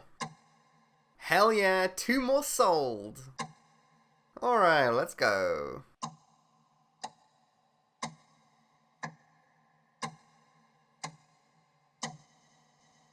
Day 1 really set our expectations moving forward, and we learnt a hell of a lot. Like for instance, when you're told to be set up an hour before opening, it's more of a strongly worded suggestion. And also, you're gonna make a lot less money than you expect. You're one of many, many other tables that are all trying to attract attention. But we were ready to try again the next day. It was definitely a hit to our motivation, but we were so ready to try again the next day. On Saturday, I was so much more relaxed than Friday. I was still stressed about being late, but once we were in the building, it went much smoother. We knew where we needed to go and what to do. The day was longer and busier, so we came prepared and brought more food and more water. Some conventions provide hydration stations or places to fill up your water. Hyper Japan allegedly has one of those, but we could never find it. We had friends who found it, but that oasis was an enigma to us, so we just brought more water. We had the most sales of the whole weekend on the Saturday. While most of our stickers were popular with younger people, surprisingly, we managed to corner a few parents and older attendees because of the retro vibe of our stickers. We had expected the Pride part to do the heavy lifting, but we were totally wrong. A few older guys excitedly explained their memories of the technology to us. It was really cool. There was also an interesting distribution of demographics throughout the day, with the morning being mostly families and then the afternoon having more teenagers and young adults. There was also a big variation in group sizes, with a lot of people on their own, but also a lot of 4 to 5 person groups and anything in between. It was so nice getting to chat to so many people about the things that we like. Sunday was just as busy, if not more busy than Saturday, but because of the cheaper entry tickets, the demographic of the convention changed completely. There were way more individual people and way more guys. Interestingly, it seemed to be more of a casual and gaming crowd. Despite the cheaper day attracting more people, we actually made way less sales, because it was just not people who were interested in what we were doing. This was also the day the two of us spent the most time wandering around and chatting to other exhibitors, and also doing some shopping. Although after the first day, we basically never touched the food area, because it was just too expensive and felt like it was directly countering the money we were making. While we made less money, having a chance to go out and chat to all the cool artists was worth it. But if you want to know how we felt about the event as a whole, as exhibitors, well, keep watching because that's the rest of the video.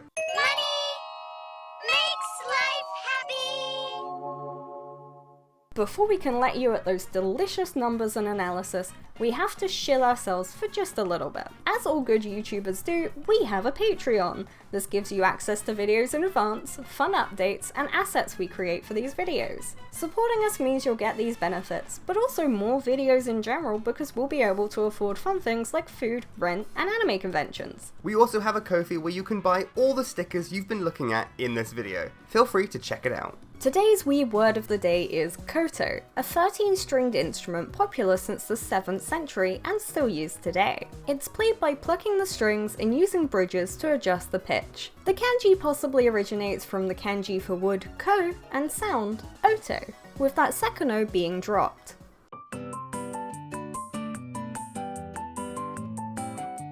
Now for the bit you've all been waiting for, the sales data analysis, the numbies. These figures are pretty accurate despite our strategy for keeping track of what items sold being this piece of paper and tallying as we made sales or gave away free stickers. So it could be off by a few here or there. The money is accurate though. The card payments were tracked using the SumUp app, and the cash payments were counted at the end of each day after removing the £10 float. Pretty standard stuff. Thank you, retail experience. On Friday, we sold 15 individual products and gave away 18. So in total for Friday, we made £17.50. As we mentioned previously, the Friday really set our expectations. What was surprising right from the get-go was what stickers were getting the most attention. We sold 2 horror computer stickers and 2 B-grade mystery bags, but no one bought any of the rainbow variants. I really like the rainbow jukebox personally. The £1 stickers were more popular than the 50p stickers, and most people didn't tend to mix and match. It was all 50p's or all pounds. In terms of free stickers, Space Noodles absolutely blew everything else out of the water, with 9 given away. We had thought the tiny Emmets or Glevins would have been popular, but nope, people really liked the drawing I did in like 20 minutes, as is so often the way. But being the cool communist cats that own the means of production, we could respond to this and print more that night. On Saturday, our most popular product was actually a play on the 2p machine. We didn't have this option on Friday because we'd purely been thinking of it as a way to get subscribers, but we noticed a lot of people wanted to play but didn't want to subscribe. There were also a lot of young children who wanted to go, and in the nicest way possible, we don't want them as subscribers. They're just too young for our videos, and YouTube as a whole actually, but we will happily take a quid from their parents. This allowed us to balance the goals of making our money back and getting subscribers. Obviously we needed 1,000 to get monetized, but we still wanted them to be people who would like the content and not immediately unsubscribe. Although we did tell them that that was an option because we're bad at sales. So if you're one of the people from the convention, hi, please don't unsubscribe. Look at all these graphs we made.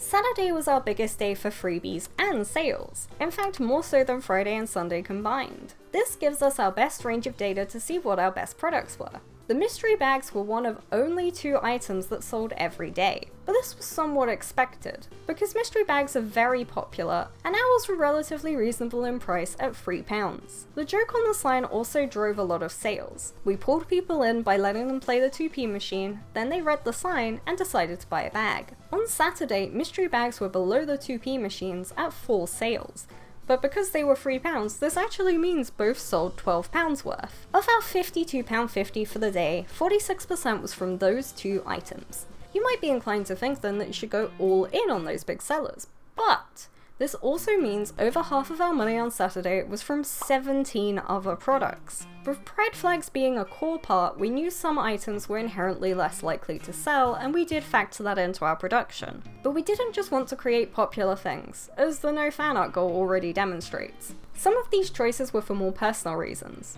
I included the gay male flag specifically because so often the lesbian flag is a design, but the gay male flag is not, and I think that's unfair. We also included the non-binary and asexual flags at the request of friends. The most requested flags at the convention itself were the pansexual flag and the aromantic flag, so these are ones we would like to try to include next time. We did have the rainbow flag as a general pride flag, but interestingly we had several people who were interested in the tech, but not the pride elements of the design. We do have plain or non-pride versions of some of the designs like the plain and horror computer or the vaporwave music player, just not for all of them. In hindsight, that's probably why the horror computer did so well. It was an interesting looking non-pride sticker. So with that unintentional market of nostalgia tech, we want to try to emphasize that next time too. Especially as unlike Hyper Japan, MCM Comic Con has a lot more gaming emphasis and thus more gamers. On Saturday, we were a little more confident and decided to set out to make friends, or at least awkwardly chat to some artists. We took turns taking a handful of small frogs and going up to artists we thought looked cool and or approachable. We actually included these in the freebies tally for stock tracking, so a small chunk of those were gifted to other artists. Oh, I don't think I added those on the free sheet.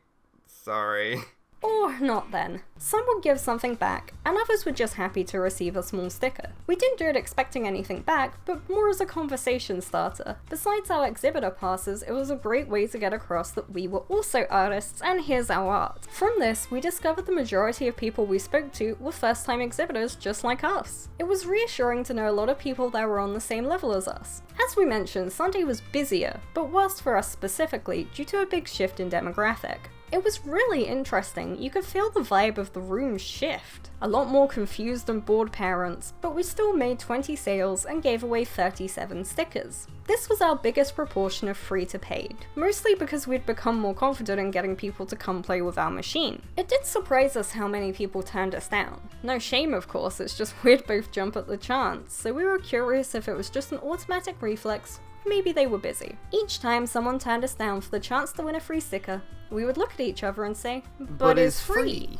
Now we have the daily trends, let's look at what other information we could wring from all this data. Out of the 67 products we had available, 39 of them had at least one sale over the weekend and 28 did not. That's a solid 58% success rate. Not a bad result for the first time selling our art. I'm sure most people at Hyper Japan didn't sell everything they brought with them. It's all about increasing your chances of success. We discuss YouTube videos in much the same way. Each video we make is another shot at success, but these videos take like 500 times longer than making a sticker, so if it doesn't do well, we should just...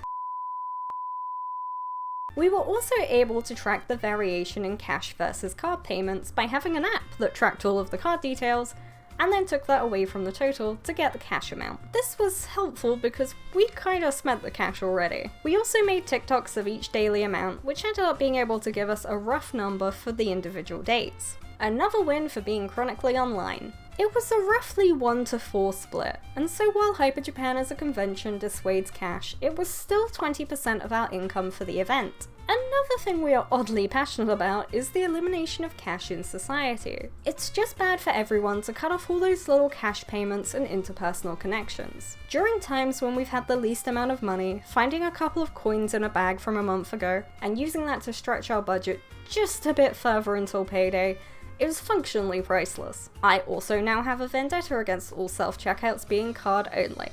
I'm buying like free items, don't make me stand in a queue.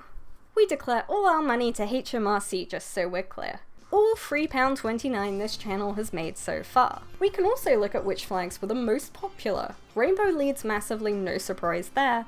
Although, interestingly, Rainbow didn't sell anything on Friday. Amphibians also rule on high alongside Pride, but there is no frog flag yet. The rest are pretty even, so even though we didn't sell every design, we did sell a roughly even amount of flags, which means we made the right choice to have all our designs be inclusive. Second most popular was bisexual, which tracks because we are the majority of the LGBT minority. Also, some of those rainbows even went to people who liked the retro tech part, and it's just the most accessible colour scheme. Coincidentally for the jukebox, the pride flag is actually pretty close to how they would light up in reality. One guy who bought one told me he used to know someone who had one that looked exactly like it, although actually a few people didn't get what was up with our stall. Seeing a 40-year-old woman point to a trans flag cassette and go, "Kids these days don't know what this is," had my brain skipping like, what?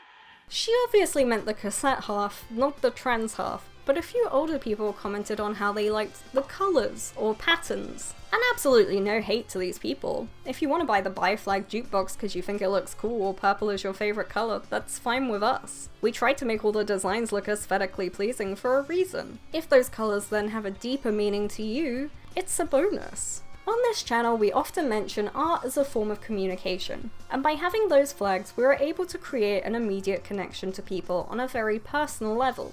It's also just a quick in on having a shared experience. Like, hey, I also want to fuck women / Astarian. We should discuss the intricacies of this right here in this public place. Love that. We are pro-sex on this channel, fuck that woman and or vampire. So that's all our sales data. Is it bad I wish we'd made more sales just to have more data points? Buy our products to improve the accuracy of my spreadsheets. Money is temporary, Excel is forever. I also think it would be interesting to look into our costs, both the actual amount we paid and the cost for the event in total. Of the £751 of total costs, we actually spent £539.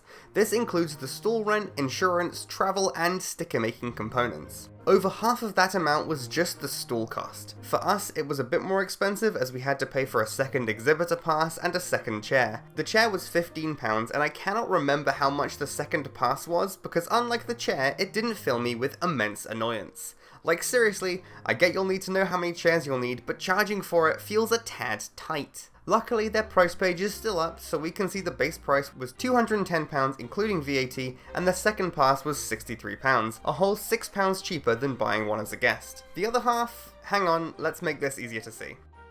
There we go. So, it's pretty obvious insurance was a big one.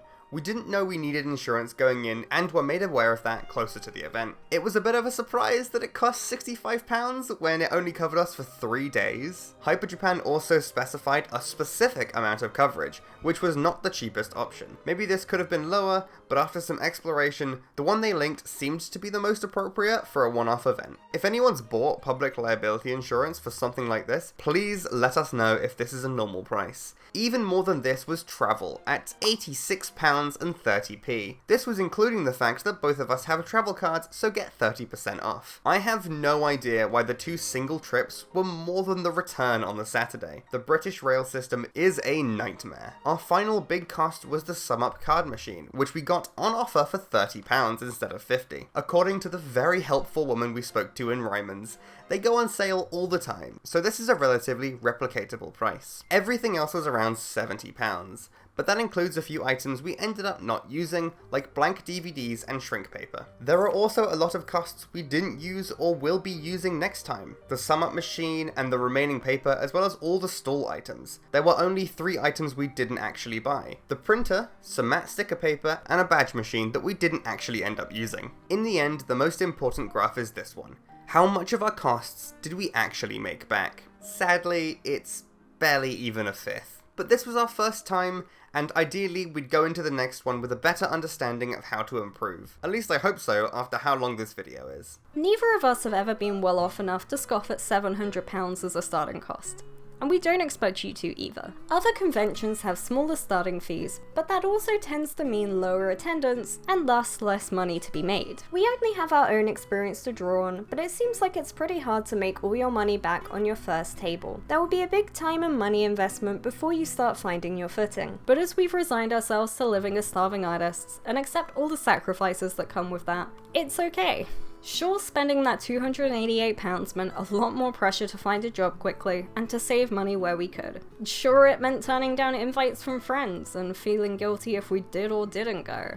This could have been time we spent on YouTube or the store, but we were also still missing time with friends. I haven't ordered a takeaway in 2 years because fuck that, it's like a day's rent. So yeah, we've made a lot of sacrifices to get to this point already. You might find it much easier, but you also might experience what we experienced. Either way, if you're as broke as us, it's something to think about very carefully before jumping all in.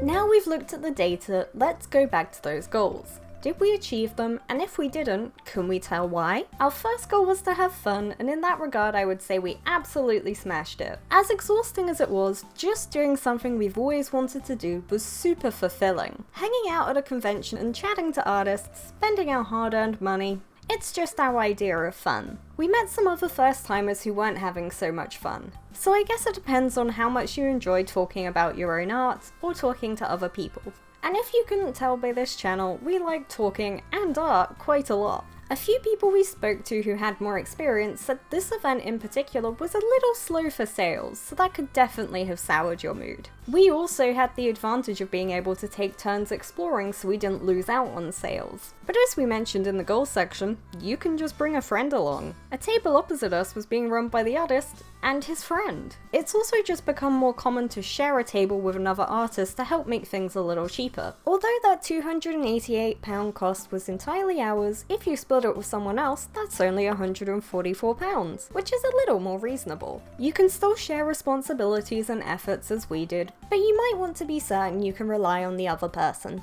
At least for a weekend. In terms of enjoying Hyper Japan itself, I think we solidly confirmed that for both of us, attending a full weekend at an event like this just isn't necessary if we're only guests. While we had fun, it definitely felt smaller than usual, with a lot of the downstairs being devoted to queue and rest space, and also eater cars. The food was as overpriced as event food often is, and personally I thought the variety was a little slim. Somehow, out of 13 food stalls, 2 sold exclusively onigiri. The Wa bakery was often sold out a few hours in, and drinks options were slim besides one bubble tea stall and the odd drink sold with food. On the Friday, we bought a reasonably nice gyoza curry, but it just felt like we were spending all the money we'd earned, so we started packing a larger lunch and bringing snacks from home. We only managed to catch a few of the stage events in passing, but I did go to watch the cosplay masquerade with a friend as per our tradition. It was fun, but they totally voted for the wrong person to win. Not that I'm bitter. I also walked past a guy playing the second Mashal opening on a koto, which was fun and a little surreal, especially as by the time I got back upstairs he'd moved on to a Naruto opening. In general, the event was fun, with a few minor annoyances, but running a whole event isn't easy, so it'll never go perfectly. One thing I did appreciate was that security were very present and patrolled throughout the weekend. Sometimes at events like this, you barely see anyone around, but this time I got to see a security guy get a tarot reading. Our second goal was to reach 1,000 subscribers, and looking at our channel at the time of writing, we made it! Thank you so much to everyone who enjoys watching us overanalyze media. It might not seem like a lot to some people, but to us, it's a huge milestone. Just getting to see this channel actually be monetized really makes it feel like we're progressing. Sure, at this rate we won't get a payout until next August, But hey, it's money that wouldn't have existed otherwise. It also lends a little bit of credibility to us, because after all, 1,000 people must be here for something. Right? Seeing that K next to our subscriber number just feels really, really cool. Hopefully we will continue to do well, and maybe become full-time creators like we've always hoped for so long. It also allowed us to realize that doing more conventions is very much something we want to incorporate into that. Before this, most of our attempts at being artists were purely contained to the internet, but the whole environment was just so nice, and we want to go back to that again. Our work is also relatively niche, but also generally appealing, so we want to try and branch out to other types of conventions like tech or gaming or maybe even crafts. Our third goal was to network. We silently chatted to a lot of artists and followed even more on social media, but we've not really followed through on that much. That's something we'll need to work on for the next convention. We were definitely shy and apprehensive, even though we're more outgoing than your typical artist. It's still a lot to put yourself out there. We chatted to a lot of lovely people, but there just wasn't time to build rapport. Next time I'd like to go in with a bit more of a game plan. Maybe try to find another artist who's also a YouTuber and set up some kind of collaboration. Or make it a mission to give as many other artists as we can a sticker that actually has our name attached this time so they can find us after the event.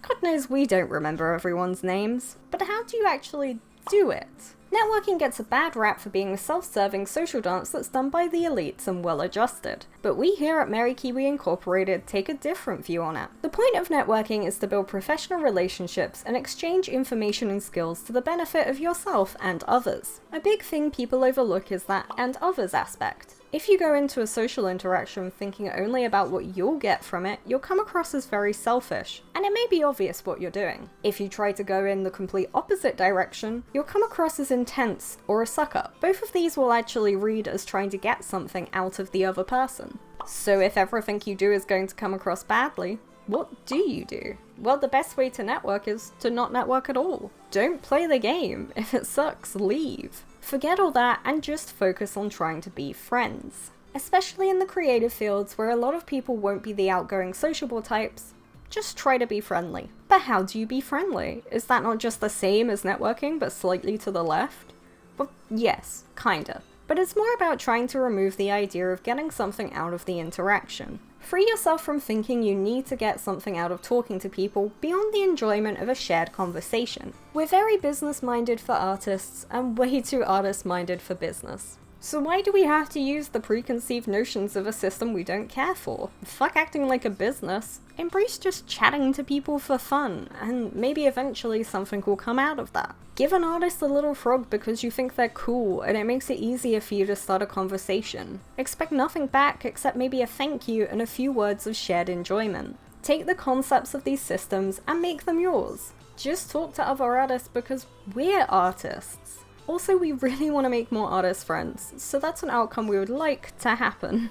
No pressure though, but please talk to us. And by trying to follow our own advice, we actually learned a little bit about MCM Comic Con London. A lot of people mention that it tends to be way busier and better for sales because people go in expecting to spend more money. So while high off the atmosphere, I decided to just apply for it. Especially after seeing it was cheaper than Hyper Japan. And you get 2 passes, 2 chairs, and a tablecloth. Now that's value for money. It'll be fun to set new goals for this event, with the context of a convention under our belts. And I really wouldn't have been so ready to go for it then and there if we hadn't networked with other artists and found out their views on the event. Our 4th goal was to not have any fan art, and I think we achieved that one pretty early on. We mentioned earlier there's nothing wrong with doing fan art. It's a really good way to get people interested in your art and to bring people to your table. We just wanted to have full rights to do whatever we wanted with our work from the very start. Now seems like a great time to bring up our new venture, Emmett's OnlyFans.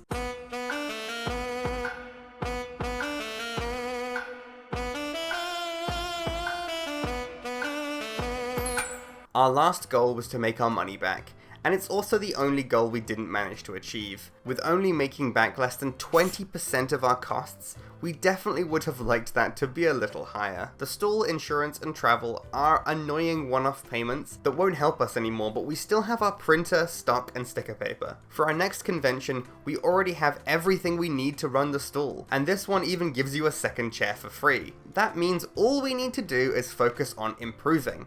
whatever we want. We could make more art for a larger variety of products. We could look into getting a more professional looking setup, maybe even buying those squares that everyone uses. We could even spend the time making YouTube videos that promote said stickers, much like the one you're watching right now. That's right, this video is sponsored by us, Merry Kiwi. Here we hear him.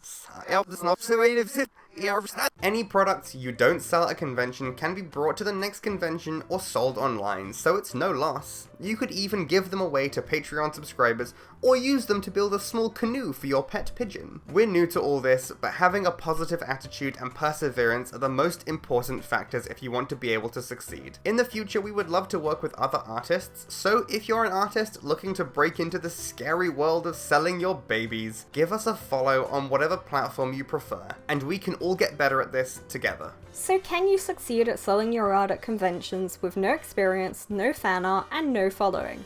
Yes. Probably. Hopefully.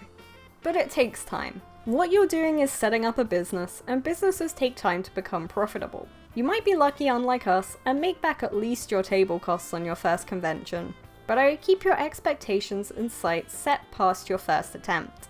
According to the UK government, a small business has 10 to 49 employees. So we aren't even a small business, we're micro, and you will be too. You have less resources, less employees, and less economies of scale, but you also have more control and more freedom. In the end, succeeding in 4 out of 5 goals is a pretty good success rate, even if that one was, making money. So the conclusion to this video is a disappointing yes, if you keep persevering. Regardless of if you're just learning a new skill or trying to hone one you use all the time, you're gonna have to keep on going. Over £500 is a massive upfront investment for some, and it was for us. If we gave up now after stumbling at the first hurdle, all of that would be wasted. We could say we didn't succeed, but we're not going to, and neither should you. I know we say this all the time, but it's really easy to feel like you need to be perfect on your first try, and you just don't. Art and business are work, and an art business is twice the work, I guess. That's the bit we really want to get home with this video. It took YouTube 13 years to become profitable. So that's like motivation, right? It's only our first time doing something like this, and all our conclusions could be completely off base. So if you want to do your own convention stall, use this video as a springboard and learn from as many people as you can. That is all for this video. If you enjoyed, hit like and subscribe. Tell us about your art down in the comments. If you're sad that this video has less anime in it than usual, tell us what anime we should be watching, so we can ignore you lovingly and go back to watching Black Butler. Thanks very much for watching, and we will see you all next time. Bye.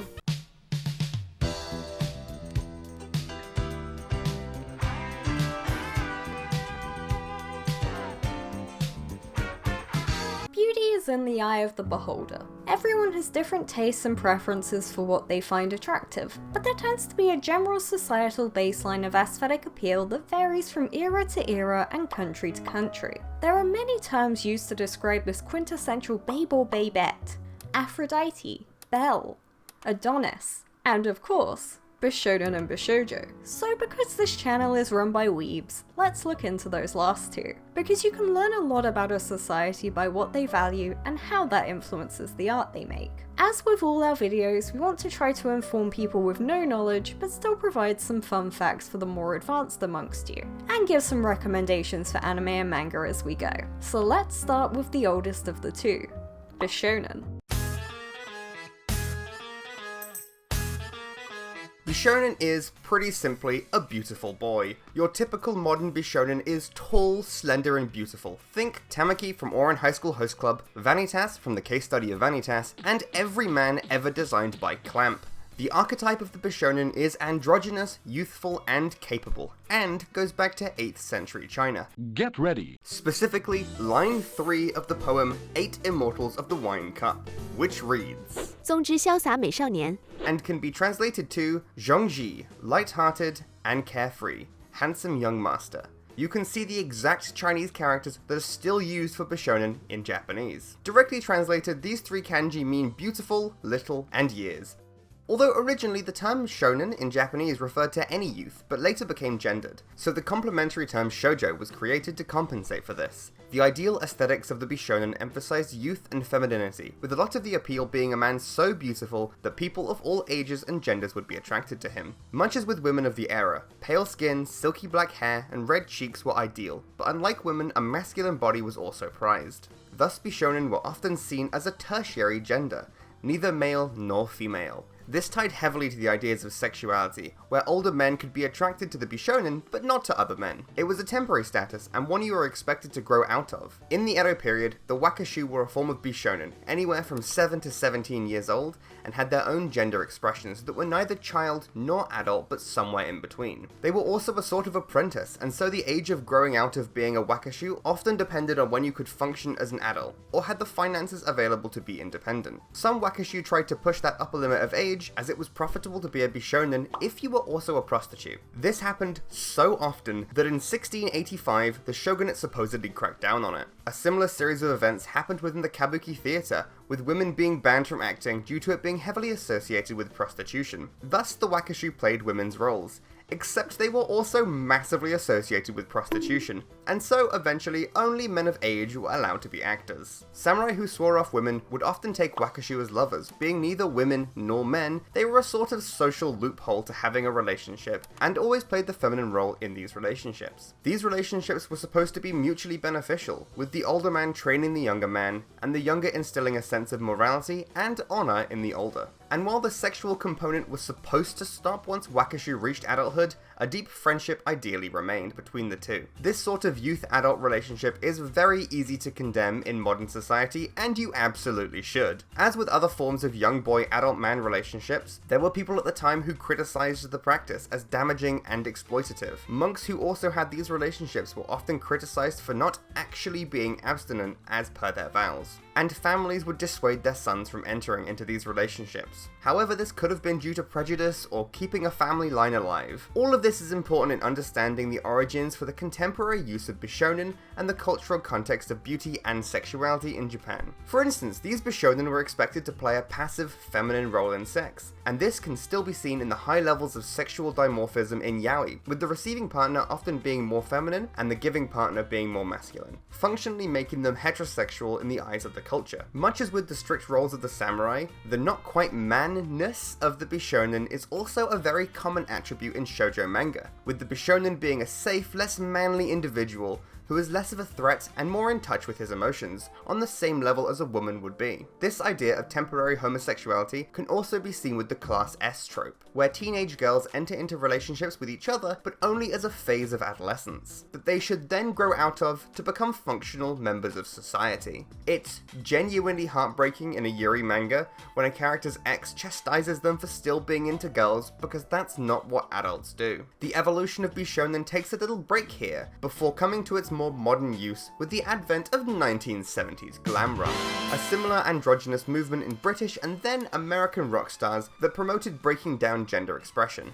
Unlike historical Bishonen, glam rock was provocative and focused on rebelling against traditional social norms. This would go on to inspire the visual kei movement in 1980s Japan, with similar emphasis on subversion of gender and exaggerated costuming and stage performances. These androgynous performers were a hit with women and young girls, and often played into this female gaze with acts of onstage homoeroticism. This female gaze would go on to shape the Bishonen as a product of manga and anime, with many popular shoujo being written by women, for women, or attempting to appeal to women. The manga Bishonen utilizes feminine beauty standards in his design: pale skin, delicate features, long eyelashes, and slender figures. But as with the historical Bishonen, they have to retain some level of masculinity, such as being tall. The feminine interests and personalities also persist. Even the more masculine shoujo boys tend to have these bishy features. Look at Haru Yoshida from My Little Monster. He's brash and confident, but he's still quite feminine in design.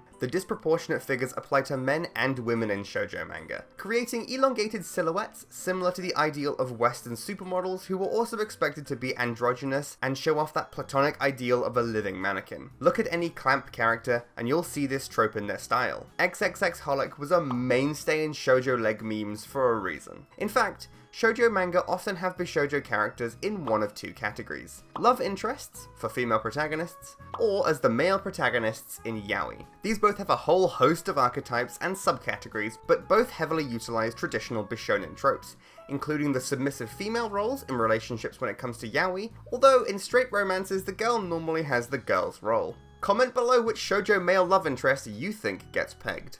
A straight Bishonen character may be hyper-competent and assertive in a relationship, the calm prince type, or the mature confident type, or the emotional stunted pretty boy, or the playboy with a heart of gold. A yaoi Bishonen, on the other hand, tends to be more docile and incompetent, more a purely pretty little thing. Both of these general archetypes are highly objectified versions of men, but this highly idealized concept has a place in media. Fiction gives us a playground for our emotional reactions to events that we are likely to experience or may have never had the chance to experience. Yaoi is highly popular with young girls, in part because it presents a form of sexuality completely separate from being a teen girl. Of course, this may lead to having some incredibly unhealthy attitudes towards sex and sexuality, but equally it can show you what you do and don't like in a safe way. Multiple sources and forms of information are the ideal way to formulate a worldview that is at least your own, if not entirely suitable for society. It is also fluid and you can change it when you want, but you have to want it. All this to say, understanding the history of Bishonen should help you identify these tropes and their origins and their societal context. While occupying a tertiary gender placement, the Bishonen are still very much supposed to epitomize masculine attributes, and exist as a fantastical concept that should not directly be taken as something that should or does exist. I've always liked the brash, headstrong bishi. They're pretty, but they're kinda stupid and need to have some character development before they get to be with the protagonist. Think Otani from Lovely Complex and Tamaki from Ouran High School Host Club. Although, I think Hikaru was my favourite. Mine was Nekozara, the emo version of Tamaki. An interesting shoujo boy who breaks this bishi trend is Takeo Goda from Ore Monogatari. He's big and masculine, but he has a heart of gold, the opposite of the headstrong, pretty idiots I like to watch. He's already emotionally mature, he just doesn't look it. You know, I wasn't actually a fan of the show when it came out in 2015, but maybe it's worth giving it another shot and engaging with what it's not doing. Because writing about it now makes it seem like a really interesting subversion of standard shoujo tropes. Leave that with us and we'll report back. Ore Monogatari has been added to the watch list.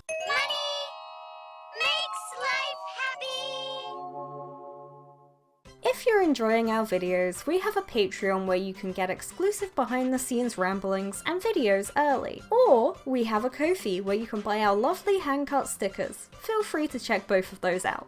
Today's wee word of the day is yaoi. Yaoi is an abbreviation for the phrase Yamanashi, Ochinashi, Iminashi, which means no climax, no point, and no meaning, with ya, o, and i being the first letters of each phrase. It was coined by doujinshi artists and is supposed to be a little self-deprecating, very similar to the fanfiction term porn without plot, which is often abbreviated to PWP. It is also a term heavily adopted by older Western anime fans as a catch-all for any manga or anime depicting gay male romances. However, as BL has become the more popular term in Japan, Korea, and Thailand, recent fans are more likely to use BL. This is actually a really interesting topic. Maybe that should be our next history of video.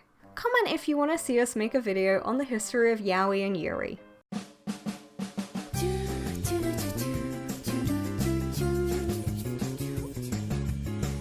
Let's go into the younger of the two terms, Bishoujo. As with Bishonen, these are your quintessential pretty anime girls. This one's so ubiquitous, you'd actually be hard-pressed to name an anime or manga character that isn't a Bishoujo. Usagi from Sailor Moon, Asuka from Sword Art Online, and the best girl, Rem from Re:Zero. Our history for Bishoujo starts in the early 80s. It's a little more of an abstract history compared to the more direct history of the Bishonen, but it would be remiss to say it came into being purely in the 80s. I think it's important to go into the history of female beauty that led to the establishment of the Bishoujo. Pale skin has been valued for millennia and is heavily tied to classism and racism. In the case of the isolationist and more hegemonic Japan, it's classism. The poor had to toil in the fields and thus tanned, while the rich could stay in the shade and avoid the sun, remaining paler.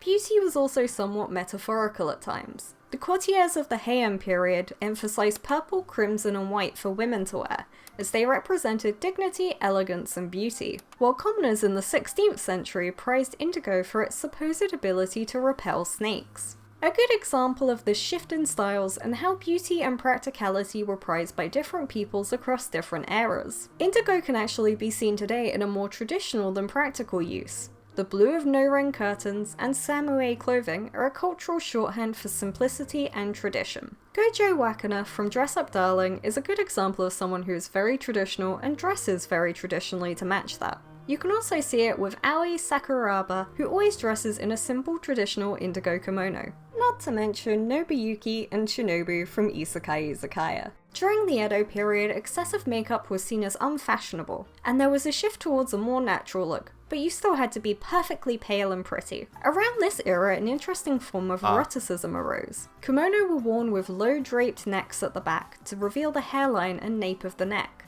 and is still strangely erotic to see today. It feels oddly forbidden and exposed, and is often used as a tantalizing moment in romance anime. Even shows like Dress Up Darling will still have a moment where one of the characters will get flustered by someone in a kimono showing off the nape of their neck. Presenting a small glimpse of a mostly covered body can be relatively innocent to depict in an anime for teenagers, or highly intimate and erotic in something more mature. Kimono also tend to flatten out the silhouette, but a slender figure was still expected throughout most of history.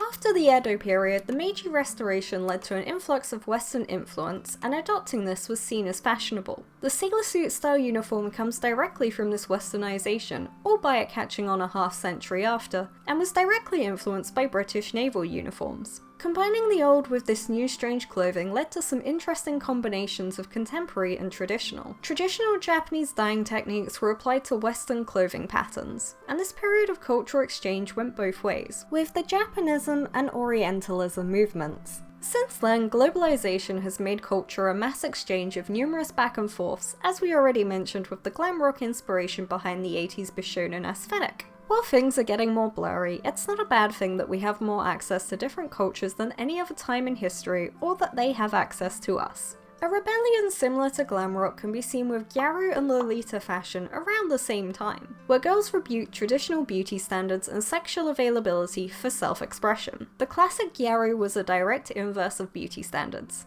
Dark tan skin, dyed blonde hair, heavy elaborate makeup, and untucked and rolled down socks. Lolitas rebelled against the demure and subtle expectations of women by wearing extensive petticoats that took up space, and heavy embellishments such as bows and headwear. It was a subculture built on self-expression. You can see this in how a lot of anime and manga depict Lolitas. They tend to be haughty and stuck up, a reflection of the individualistic nature of the fashion. Gyaru, on the other hand, tended to be promiscuous, often as a point of sexualization. But as with Bishonen beauty, that isn't necessarily bad. A character having sex in a heavily repressed society could equally be a shameful trait or a freeing one. More recent anime like Hokkaido Gals Are Cute and My First Girlfriend Was a Gal take a more appreciative view on Gyaru. But now, in the early 1980s, we have the beginnings of the Bishoujo movement. Leading up to this era, manga was attempting to establish itself as serious adult comics. This Gekiga movement gave us manga like Red Colored Eulogy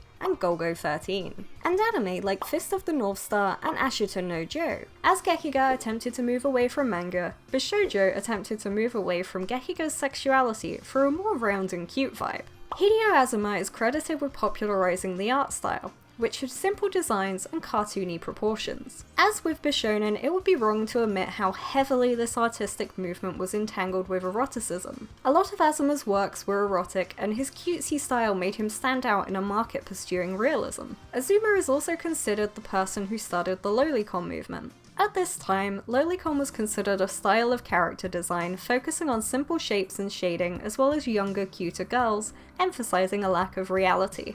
As yaoi was made by women for women, lolicon manga was made by men for men, and coincided with the boom in otaku culture in Japan. Both groups have a level of crossing social boundaries for their genders, even while the art they consume often has deep roots in traditional beauty. Fujoshi was seen as failed women for enjoying yaoi, and the otaku was seen as failed men for loving 2D women that weren't even trying to look like real women. It's saddening that movements of social outcasts are often met with further disdain for creating their own spaces. A lot of early lolicon manga was erotic, but not outright pornographic, much with how a lot of yaoi tends to rely on insinuated sex scenes. It was also a short-lived movement as its niche appeal made it hard to find an audience, and so the more adult Bishoujo style emerged. A shift from lolicon to moe was also seen as a way to divorce the movement from the negative connotations of lolicon, especially due to the otaku murderer being used to demonize, well, otaku. Not to go into it too much, but it's widely believed now that this was a moral panic unfounded in the reality of the situation. As with most moral panics, people often want an easy thing to blame in the face of the worst parts of humanity. But this is supposed to be a nice simple video.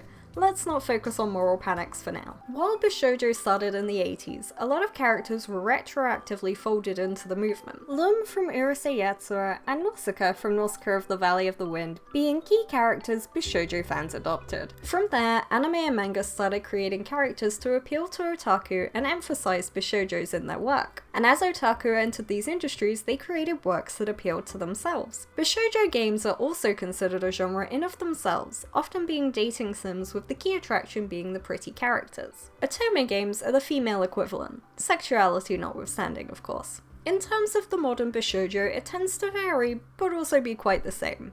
Redundant sentence, I know. But Bishoujo characters tend to have a lot more archetypes than Bishonen, but also a lot of the time the difference is negligible. Look at a harem show like Quintessential Quintuplets and you'll see what I mean. Each girl very obviously has a design reflecting their personality and archetype, but they're functionally the same type of pretty. Of course they're identical siblings, but that's never really stopped anime before. Wikipedia has this to say on the matter. Bishoujo characters are typified by design elements such as personality archetypes, clothing, and accessories that are known and acknowledged by the audience, which is hilariously vague. But considering Bishoujos are almost all of what anime character designs are attempting, to quantify it would be a long and arduous task. But as part of that aforementioned audience, we can go some of the way to explain these design elements. First up, the Diaries.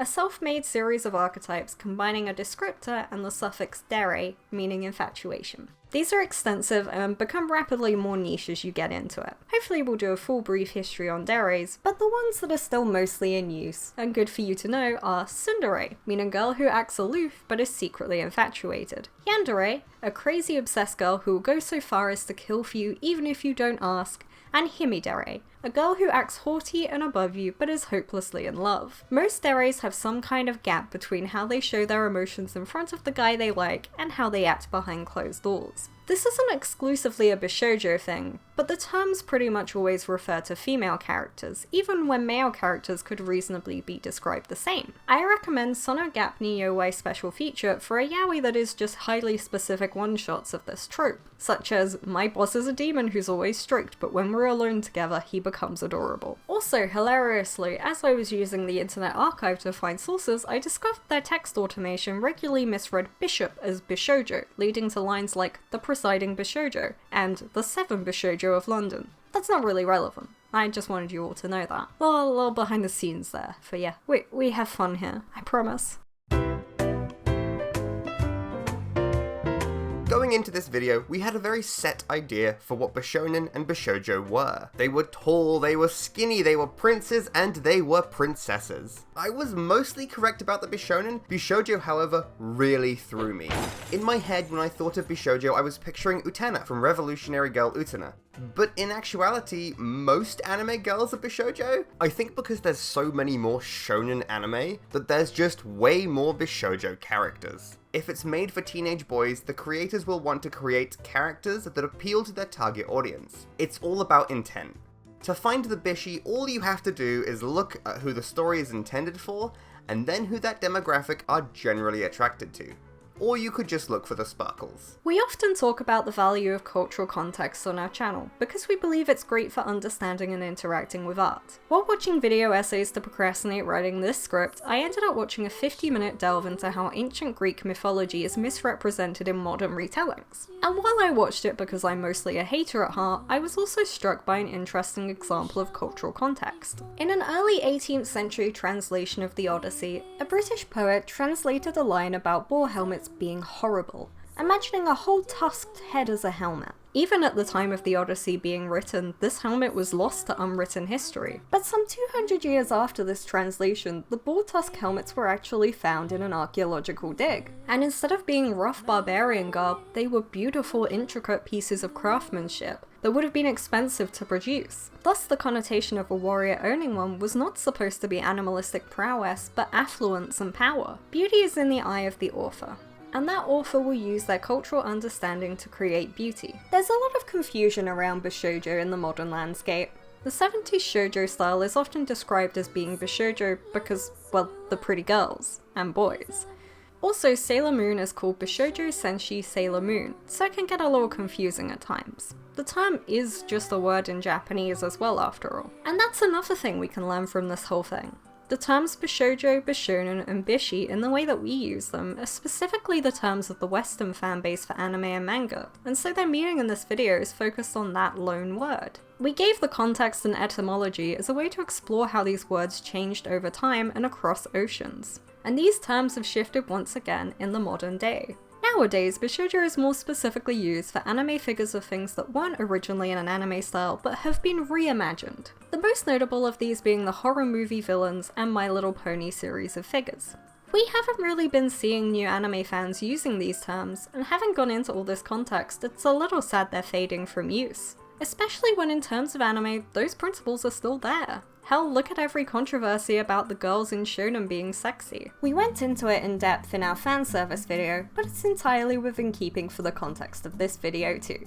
Basically, they make the characters hot for the people who are watching the show. Hardly any of the modern anime fanbase seems to watch shoujo, so no one knows how sexy those guys are over there. You're supposed to want to fuck them. But also you're 12 and stupid and don't know what that means except you want to see nipples, but you aren't allowed to see nipples because you're 12. I feel the term more commonly used now is fanservice character. And if the defense of fanservice video didn't make it obvious, we don't think fanservice is a bad thing.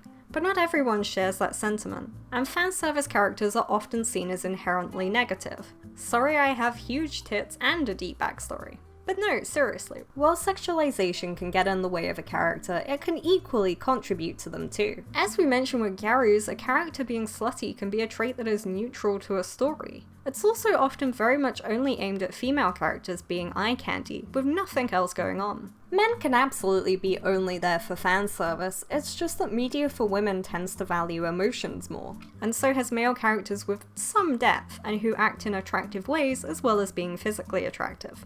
But men in shonen anime getting shirtless is absolutely supposed to be a point of attraction for those few women watching. It's not just a power fantasy for the men. Shonen and shoujo are both doing the same thing with their characters. A good example of this is Hachiman from Origairu and Sawako from Kimi ni Todake. Both characters with no friends and a cynical outlook on life, but in the case of the shonen, the women are the bishis, and in the shoujo, the men are the bishis. These girls notwithstanding. The difference is in the intent of the creator. So, what do we do with all of this information? Well, much in the same way that we've had research since the 1960s to explain that the colorism of countries like Japan are a distinct sociological reaction, separate to racism in other countries, we know a character being tan or pale in an anime can mean that a character is poor or grew up in a rural area, or are particularly well off and have never worked a day in their life. Without this knowledge, you might assume characters like Sinbad from Magi the Labyrinth of Magic are supposed to embody an idealized Western beauty standard of being white, when in actuality it's the Japanese beauty standard of pale but not too pale. It would be nice to see more body diversity in anime, but this video should go some way to explaining why Japanese characters, if intended to be attractive, look the way that they do, and why that may not be how your culture views beauty or how any individual person views beauty. An anime or manga that doesn't use these conventions may be up to personal preference from the creator. Especially online, there's often a disconnect between Japanese intent and Western interpretation. A fantastic recent example of this at the time of writing would be how Ryoko Kui intended Senshi, the dwarf character, to be received. In the West, we love this sexy dwarf, we find him attractive, he knows how to cook, he's mature, and has a glorious beard. But that wasn't how she intended it. She intended him to be kinda weird and off-putting, but self-assured. Beards are a pretty big no if you're making an attractive character in Japanese media. A small scruffy beard is often used to denote a character is too lazy to care for themselves. The main exception is in fantasy, where a beard is supposed to indicate a character is a Western royal. Even then, it's never the protagonist who has the beard. If you're keyed into the ideas of Bishoujo and Bishonen, you'll also probably start picking up on the archetypes. Let's look at a recent JRPG, Persona 5. What do you mean Persona 5 released 8 years ago? Anyway, let's look at the hair colors in Persona 5, because even those are intended to communicate a lot. Joker has black hair because he's the protagonist and he's supposed to be the everyman. Ryuji has bright dyed blonde hair, so we know he's a bad boy punk who defies social norms. Anne has natural blonde hair, which conveys she's American or at least mixed. Yusuke has dark blue hair, so he's refined. Makoto has natural dark brown hair, so she's possibly studious and closed off. Futaba has orange hair, so she's likely an outcast who doesn't live up to or conform to societal expectations. Even with just the hair colors, you can understand so much of what the creators are trying to communicate, especially if the characters are intended to be dated, in the case of dating sims, or just the object of your affection. It's all character design, it's all intent. And ultimately, just understanding that Bishonen and Bishoujo characters are intended to represent an idealized form of beauty, which is neutral as a concept but can be pushed and pulled in all directions. By being inherently unrealistic, if you attempt to compare yourself to these characters, you're likely to feel inferior, and looking for these characters in a potential partner is going to skew your expectations. But the emotions you may get from anime and manga have value. Entertainment, enjoyment, arousal, all of it is valuable to being a person. But Bishoujo and Bishonen are fundamentally fictional entities. Only take what you need from them. Momentary comfort, long-term self-realization, information, and entertainment all have their place in our lives. But being consumed by anything is unhealthy in the long term. Humans are creatures, and require a calm, introspective hand to guide them. It's just that so often, that hand is our own, and to watch your own hands is an exhausting experience indeed. What? Yeah. Congratulations, you've hopefully managed to learn something while watching this video. We certainly learnt a lot while making it. Samurai were definitely perverts, and Japan is a whole-ass country with its own customs and culture that influences the art that comes out of it. Cultural context is important for understanding why, but how you feel is always up to you. Anyway, let us know what you thought of the video down in the comments below. Don't forget to like and subscribe. I know it's awkward to ask, but it helps us a lot. Feel free to recommend our videos to your friends if they would be interested, and check out our Patreon for updates and other fun stuff.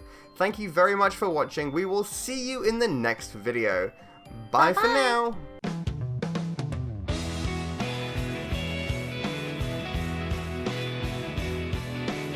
Welcome to the Anime Glossary. To celebrate this time of the year that's oh so great for curling up with a hot drink and watching the same 4 shows, why not share the greatest gift of all, anime terminology. Some of this we've done much larger and longer and deeper videos on, but this will be the super quick, super accessible version. Think of it as a Christmas treat from us. Today we're starting with the absolute basics, so if you've ever wanted to introduce your friends to anime but didn't know how, then this is the video to send them. Anime is, in its simplest form, animation made in Japan. Anime can be original productions or adaptations from other mediums. They are as diverse as the people who make them, because anime is a medium, not a genre, and so can be about anything. You will often hear about anime being full of action and bombastic fight scenes, but if you're not into that, there's also drama and romance and thrillers and horror and many, many more. If you want to get into anime but don't know where to start, think about what kinds of things you already like,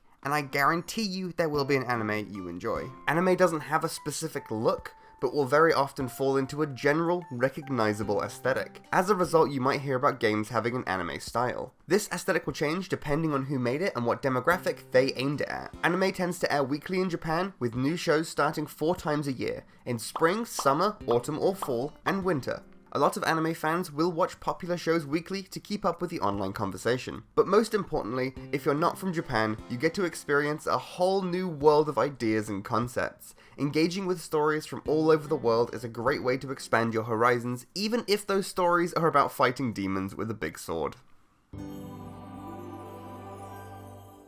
Manga are just comics made in Japan. As with anime, there is a specific style associated with the medium, but it still has a lot of variety. Manga are often published a chapter at a time in specialized magazines that conform to a certain genre or demographic, and print multiple series on a weekly or monthly basis. To save on time and printing costs, this is often in black and white, with color spreads reserved for special chapters and first appearances. If they do well, a series will be released as a collection of chapters known as a tankobon, with better quality printing, additional art, and author's comments. In more modern times, manga may be uploaded to online platforms like Jump Plus, Pixiv, and Gangan Online. Manga are made by mangaka, with ka meaning specialist in something and manga meaning, well, manga. It's fairly common for a manga to have 2 mangaka, with one working on the art and the other on story. Mangaka will also have assistants to help them with the art, and many popular mangaka get their starts as assistants before submitting their own manuscripts for publication. Popular manga tend to be adapted into anime, light novels, stage plays, audio dramas, live action shows, as well as being adapted by other countries. For instance, the Tom Cruise movie Edge of Tomorrow is an adaptation of the manga All You Need Is Kill.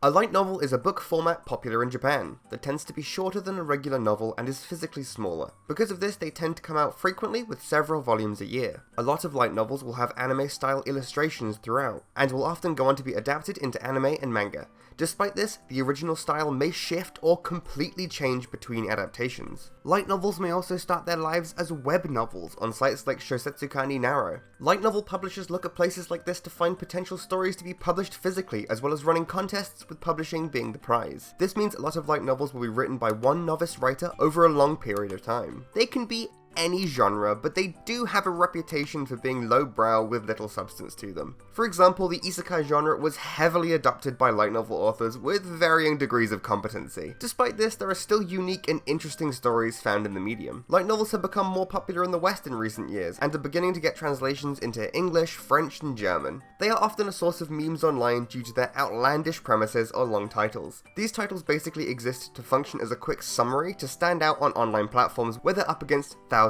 of other series. Sub and dub are the 2 key ways non-Japanese fans experience anime. Subs are subtitled translations with the original audio, and dubs have the audio dubbed over by different voice actors in a different language. It's been an ongoing debate in the anime community over which is better, but the answer is, it comes down to personal taste. A lot of the debate was due to the fact that most older dubs were done by inexperienced and small teams. It's become a more professional industry nowadays, so your average dub is likely to be of good enough quality. Dubs are a great way to immerse yourself in an anime, as you'll be able to receive far more information from voice acting in a language you understand. It's also great if you want to watch something while doing something else like housework or writing YouTube scripts. Because dubs are more costly to produce, smaller shows won't get them, so getting used to reading subtitles will allow you to experience way more shows. They can also be a good way to practice Japanese listening skills, immersing yourself in Japanese culture, or to force yourself to focus solely on what you're watching. And experiencing both can be a good way to re-experience an anime without it seeming too repetitive.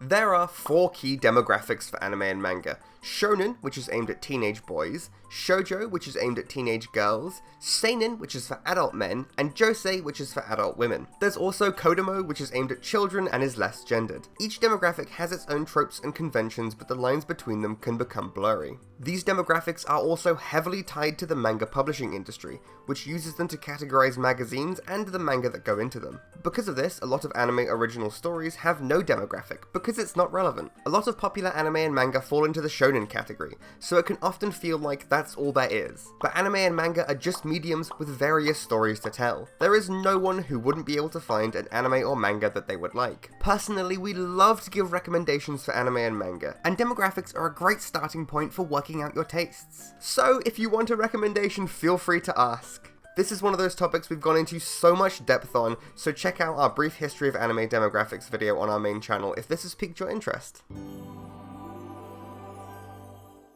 An otaku is a person with a strong interest in something. This can be anime and manga, but trains, history, and idols are all popular interests with their own subcultures. Otaku can be any age or gender. In Japanese culture, being an otaku can be seen as a negative thing, as they may place their interests above socially acceptable things, like having children. Otaku are often stereotyped as having poor social skills and being strange, quite a lot like the Western concept of a geek or nerd. However, in more recent years, this negative view has been shifting and self-identification as an otaku is much more likely. It's also a popular term amongst Western fans of anime and manga who use it as a loan word to denote someone who is a nerd specifically about Japanese media. Be this anime, manga, video games, or even just general culture and history. Otaku have even been studied by academics in Japan for their extreme interests and how they fit into Japanese society. They have been categorized into various subtypes and examined for their contribution to the Japanese economy.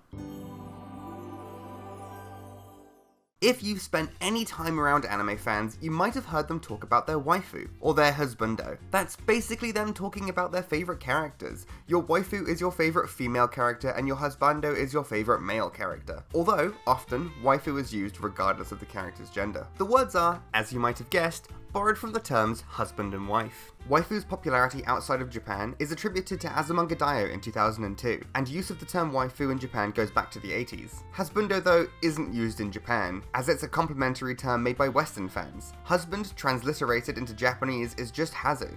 There are people who take these terms very seriously, a lot like stan culture. For instance, you can only have one waifu or one husbando, and it has to be your absolute favourite because that is your actual wife now. But it also can be used casually. To me personally, it's casual, and I haven't actually said it out loud since I was like 19. Although, I have today. It's a little bit cringe, but so is being human, so if you have a waifu or a husbando, that's awesome, and if you don't yet have a character you obsess over, you will. Commonly, buying merch like anime figurines or dakimakura are a core part of expressing your love of your waifu. More recently, Eater bags have become a popular way for Western fans to signal who their waifu or husbando is to other potential fans.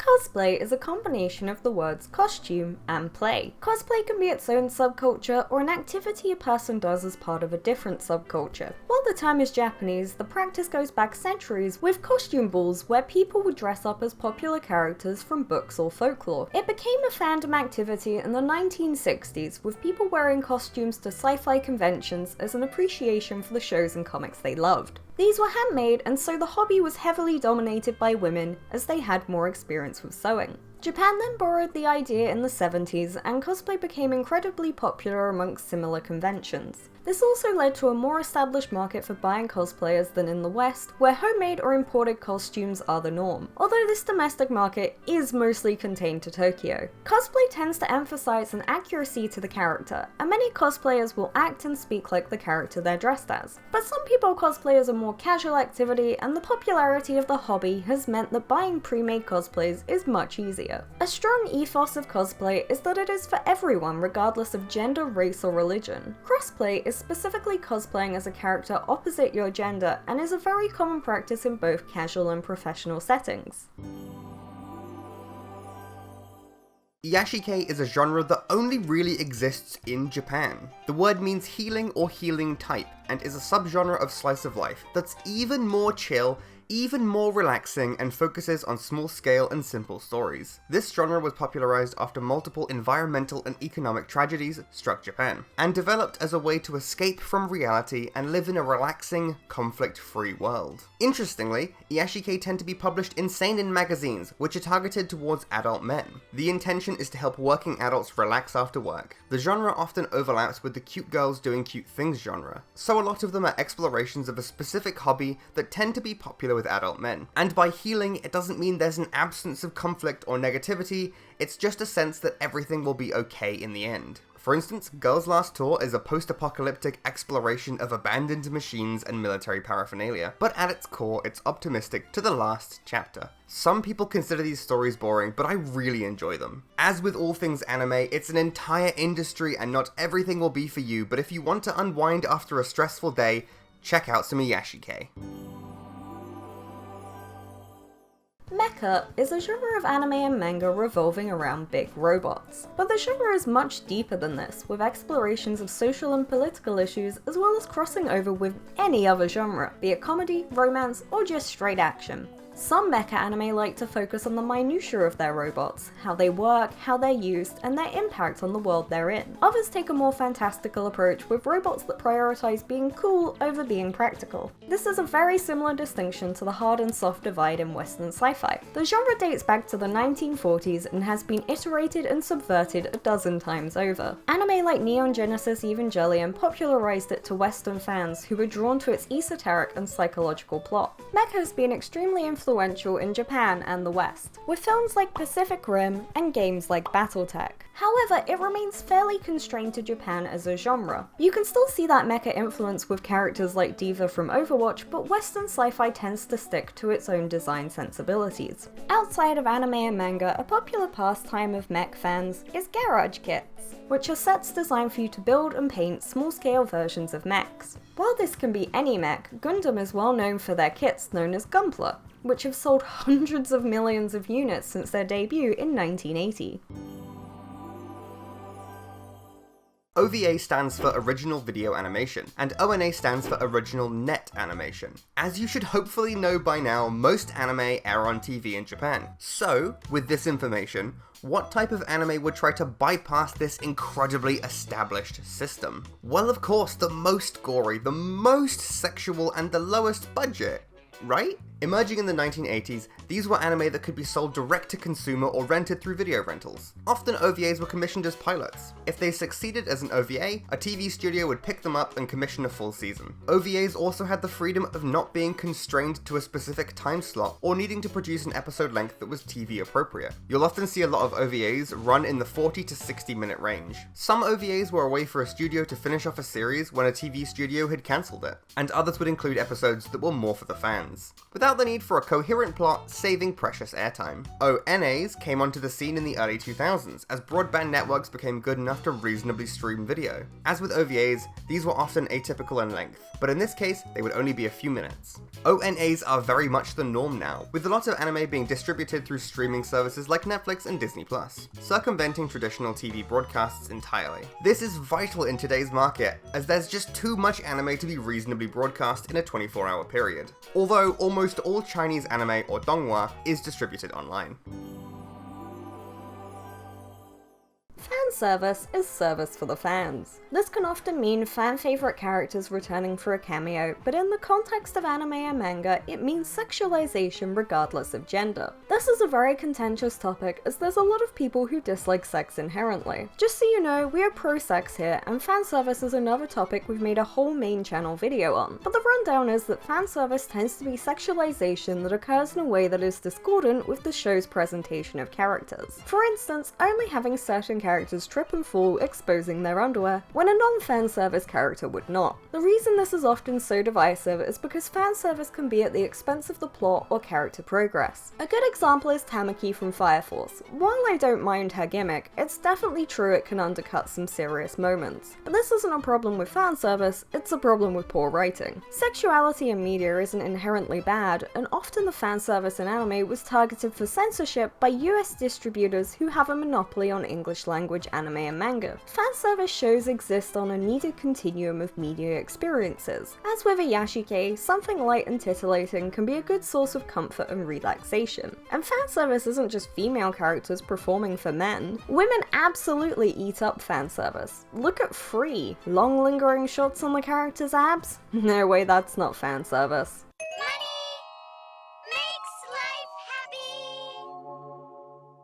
It's time to shout out our Patreon supporters. Thank you so much for supporting this channel. The support we feel from you guys is so helpful for pushing through when we have no energy and just want to rot in bed. God knows we've needed it working on this project.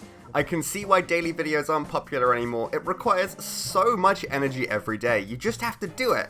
Every single day, with no breaks. If you want to support this channel, then feel free to subscribe to our Patreon and enjoy early access and behind the scenes videos, updates, and blog posts. Now, back to the video. AMV means anime music video. Often AMVs will be used to express admiration for a specific character or ship, and will be thematic to the song chosen. The first AMV was made in 1982 by Jim Kapostas and required 2 VHS recorders to produce. Digital editing made this process much more accessible, but almost always more elaborate, with some AMVs utilizing redrawing and very elaborate VFX. Blend W, for instance, is an act of AMV godliness for its use of techniques. This is very much a form of appreciation made by Western fans, and it's not normally done by Japanese fans. These videos would be posted to online sites like YouTube and animemusicvideos.org, which helped them function as advertising for certain shows as well as develop fandom spaces. Unfortunately, the combination of copyrighted music and copyrighted anime footage led to a lot of AMVs being targeted for DMCA takedowns. The immense transformative nature of AMVs has been a tricky debate for companies like YouTube for what is classified as transformative enough to be fair use. There are still people making AMVs on YouTube, but nowadays AMVs have been more replaced by TikTok edits which utilize a pre-existing template made by another user. If you want to watch some good AMVs, then you have to check out the best AMVs of all time, the YouTube channel, and Gigix AMVs are actually some of my personal favourites. They're really good even if he has taken them down now.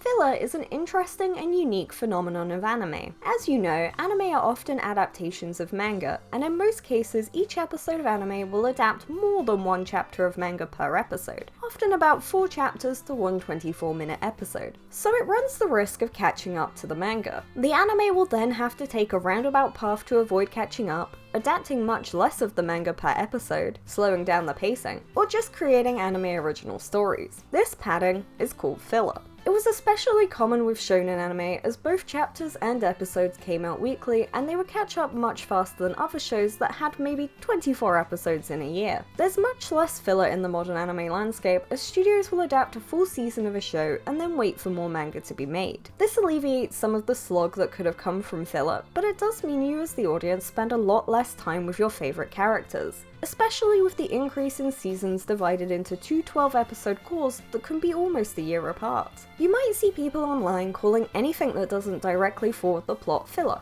They are wrong. You basically don't see filler outside of the last few long-running weekly anime. A lot of the time these episodes are just slower or less focused on action. We have lots of ideas around filler and its importance, so you might see a main channel video on this topic at some point.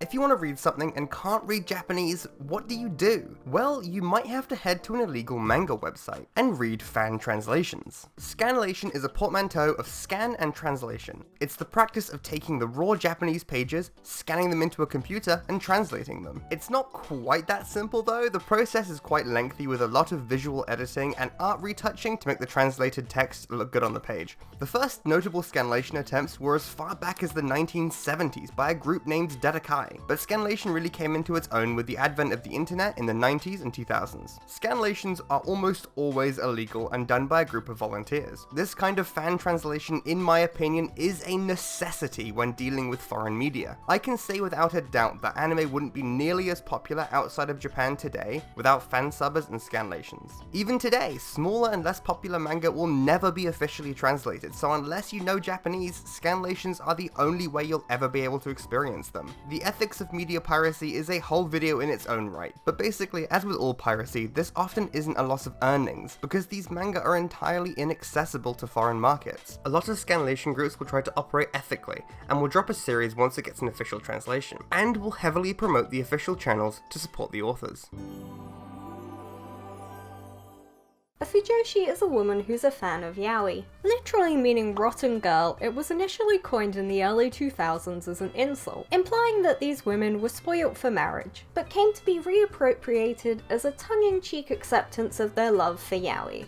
Fudanshi is just the gender-swapped version, rotten boys, boys who like yaoi. There are also terms for yuri fans too, himijoshi and himidanshi. These literally mean princess girl and princess boy, and is a much more recent term supposedly taken from the yuri magazine, Yuri Hime, in the 2010s. All four of these terms have roughly the same connotation, people who are more into fictional characters than real-life relationships. This isn't inherently a negative, you don't actually have to get married, and if staying inside reading about fictional characters makes you happy, why should you be forced to conform? They're broad terms, and there's a lot of variation between any one group of them. Some people may be okay with fujoshis, but see fudanshis as perverts and closeted gay men. It's an incredibly nuanced and complicated situation. We have a video coming out, hopefully this year, that dives much deeper into the topic of yuri and yaoi. If this has interested you, then look forward to that one whenever it comes out. Harem as a term is derived from the Arabic harim, which means secluded or forbidden, and would refer to the area of a household where no men could enter. In English, it came to mean a collective noun for the many wives of one man. Commonly a Muslim man, but was also popular in China and many other countries. It is from this meaning that we get the Japanese genre harem, which is a subgenre of romance with one main character and multiple love interests. Popularized by dating sims in the 1980s, this was usually one man and many women who would represent various paths for the player to choose between. In this respect, it was less a harem and more a state of temporal instability where the player could influence the timeline the game progressed down. In the 90s, otome games would do the same but with a female protagonist and various male love interests. This would often be referred to as a reverse harem. There are harems that are homosexual in nature, especially in dating sims that use yaoi or yuri as a selling point, such as dramatical murder or mizuchi, but these are less common. A lot of these visual novels are adapted into anime, and often have to deal with multiple routes. This normally goes one of two ways, picking an ending for the anime to follow, or having the main character go with all the love interests at once. Other anime are adapted from linear manga, like light novels or manga, and so the harem element becomes more a source of drama, as the main character has to get to know and eventually choose a love interest. It's a very common subgenre in romance and isekais, presenting various archetypes to appeal to different parts of the fanbase.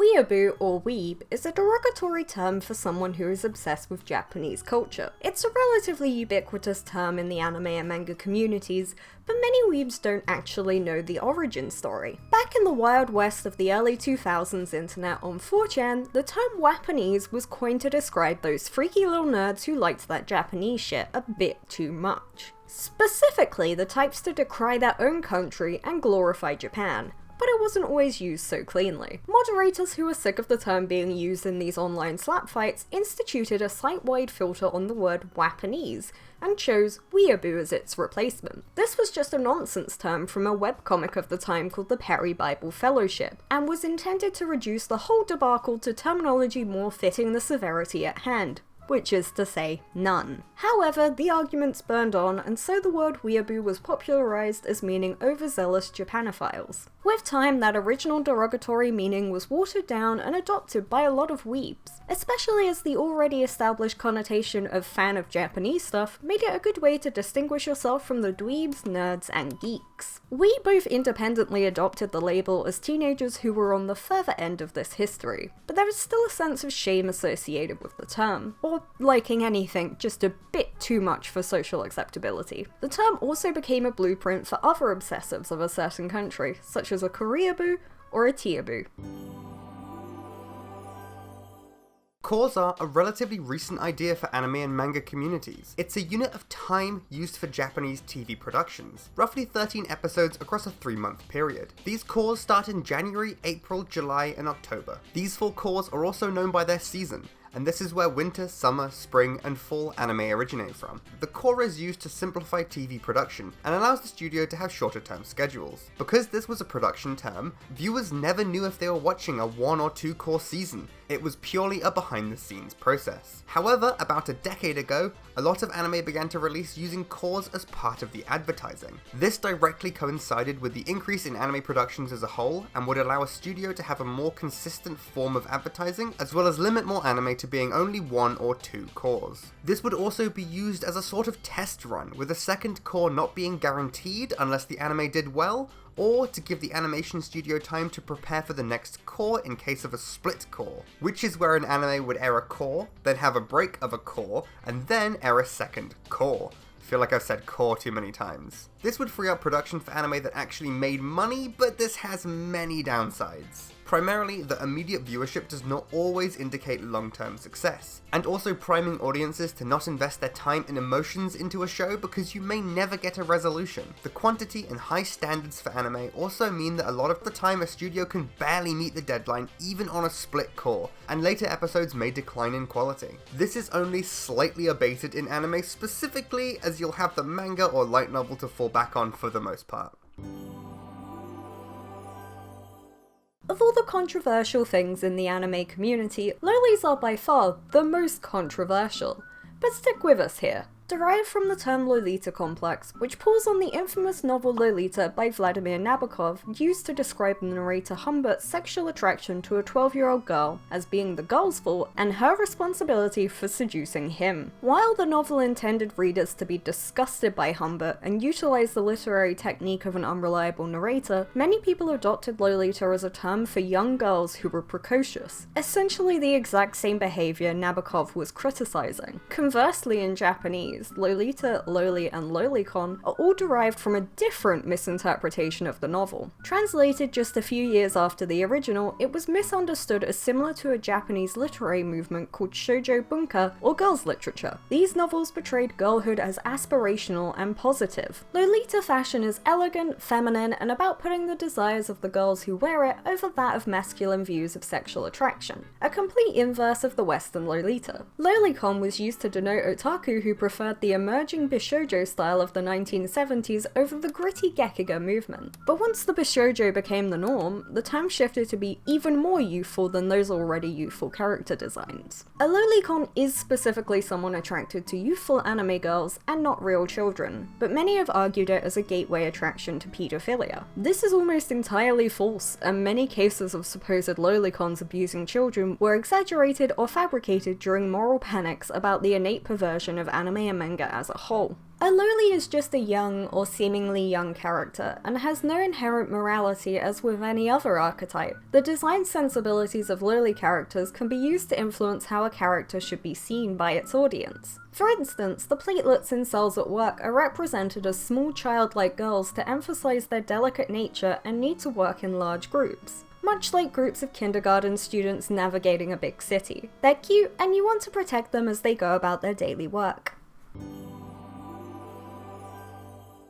Moe is the feeling of cuteness towards an anime or manga character. Originating in the late 1980s, Moe really reached its peak of popularity in the early to mid 2000s. While it was originally describing a person's emotion towards a character, the industry's shift to appealing to otaku led it to becoming more of a term for a certain archetype. Moe characters would often be cute girls with unique designs to allow them to be better commercialized. While not overtly sexual, these characters were still supposed to create deep resonance in the audience, and portray these girls as your ideal friend. The cute girls doing cute things genre massively drew on this. Moe girls would often be young and clumsy or scatterbrained, so that you, the audience, would want to help and protect these girls in a sort of fraternal way. However, these characters can become overly designed and tropey, leading to the term moe blob. It was used to describe a character that exists only to pull on this sort of affection, but inadvertently being completely substanceless and not appealing at all. But this is a subjective term and would often be used to decry anime seen as too nothingy or not having enough action. One man's moe blob may be another man's waifu. Omake means extra in Japanese. Lucky Channel! And is often used by anime fans to describe bonus features in a DVD release of an anime, but the word actually has much larger connotations to Japanese people. Omake can be DVD bonuses, but they can also be the small figurines or merch that comes free with a purchase. The practice has been around since the 70s, but is in wide use for pop-up cafes where coasters and other merch come free with the purchase of specific menu items. Omake can also be in anime in its raw aired form, and often take the form of a small skit at the end of an episode after after the ending song has played. Many of these would treat the characters more like actors who would discuss the episode in a meta way or make jokes about the events that just happened. These omake are often very cheaply animated and may last only a few seconds. They will utilize limited animation and chibi character designs to help be cost effective and distinguish this as separate from the main anime. The Lucky Channel segments in Lucky Star are a good example of an omake with its own internal plot as well as fourth wall breaking in a diegetic way. Omake are also common in manga and are similarly small and cheap, often using sketchy chibi characters. It's also common for manga okame to be in a 4-koma format, which is a vertical paneling style consisting of 4 panels with a highly abridged story, normally with just a setup and joke. In Japanese, sakuga means to draw or to animate, but in Western fan bases, it specifically means to do that really, really well. Sakuga tends to be the opposite of limited animation. This is where the budget goes, and so we'll have higher frame rates, more detailed character models, or even an entire style shift to convey a certain emotion. It's also popular in Western fan bases to only focus on sakuga, because that also tends to be where the fight scenes are on the scale of static panning image to dear god, I don't know lines could move like that. As it's relatively higher quality animation, the term can be used a little nebulously, because it's based on a personal frame of reference to a certain extent. The sudden shifts in quality are a trope in anime, but the concept exists in most animation, because it's just good production management to cut some corners here or there. Because if you don't, you end up with redline.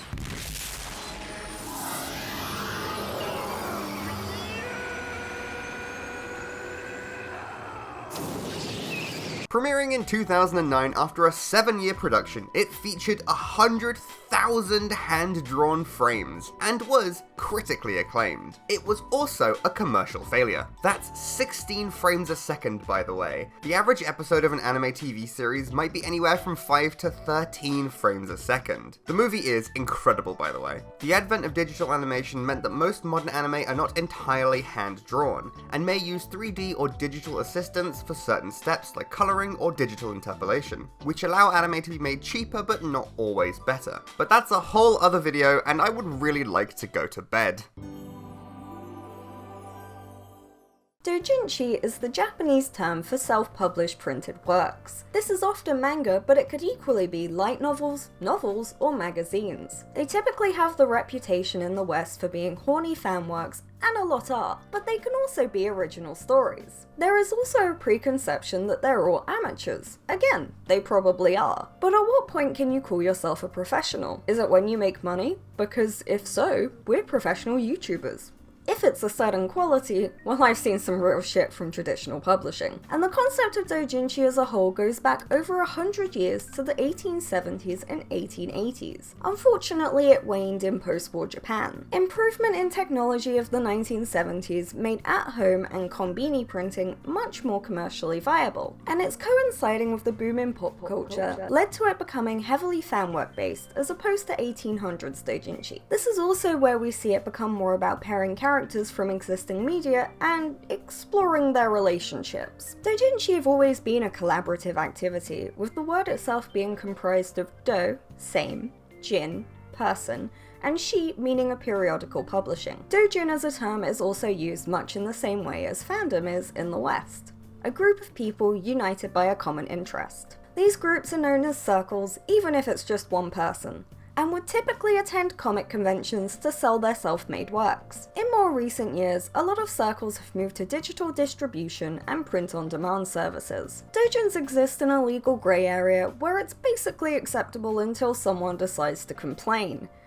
and then sue you. But generally, it's a relatively respected activity, and many mangaka got their start in doujin circles before moving to traditional publications. For instance, Yana Tobaso was originally making prints of tennis yaoi doujins before deciding to cut out the middleman and just make yaoi. I mean Black Butler. We've done it! 24 anime terms. How many of them did you already know? Did you learn anything even if you knew all of them? We here at Mary Kiwi think it's really important to learn the terminology, because with it you learn the history of the medium, and that only serves to elevate your enjoyment. It also means we can hear all the new terms that new anime fans have made slightly less. I know it's probably because we're old, but please God, don't call fan service shows Guna shows. It's so painful, I hate it. If you didn't see, we made these videos as an Advent series over on our second channel, Merriest Kiwi. It was really fun, if a little stressful to work on, and there's a lot of terms we didn't get time to cover. What terms do you think we should define for next year if we do this again? Thank you so much for watching, feel free to hit like and subscribe, or if you know anyone new to anime, then feel free to share this video with them. To teach them some new terms, of course. We will see you all in the next video. Bye! Woohoo! Wakey wakey! Are you still watching? That was a year of our life you just watched, and all had on in the background. Good God, did our audio get better over the year. I basically stopped trying to be fancy, so now, like I'm doing right now, I just record straight into Premiere Pro with a blue Snowball microphone. It's more consistent and audio settings make me want to cry. So hopefully next year our audio gets better, our videos get better, and next year's compilation will be even better. Thank you so much for watching. Please feel free to check out our Patreon if you've enjoyed this kind of stuff. We've got more over there, of course we do. And hopefully our new video comes out, this month. But, can never say never because it was supposed to come out 2 months ago. Anyway, bye!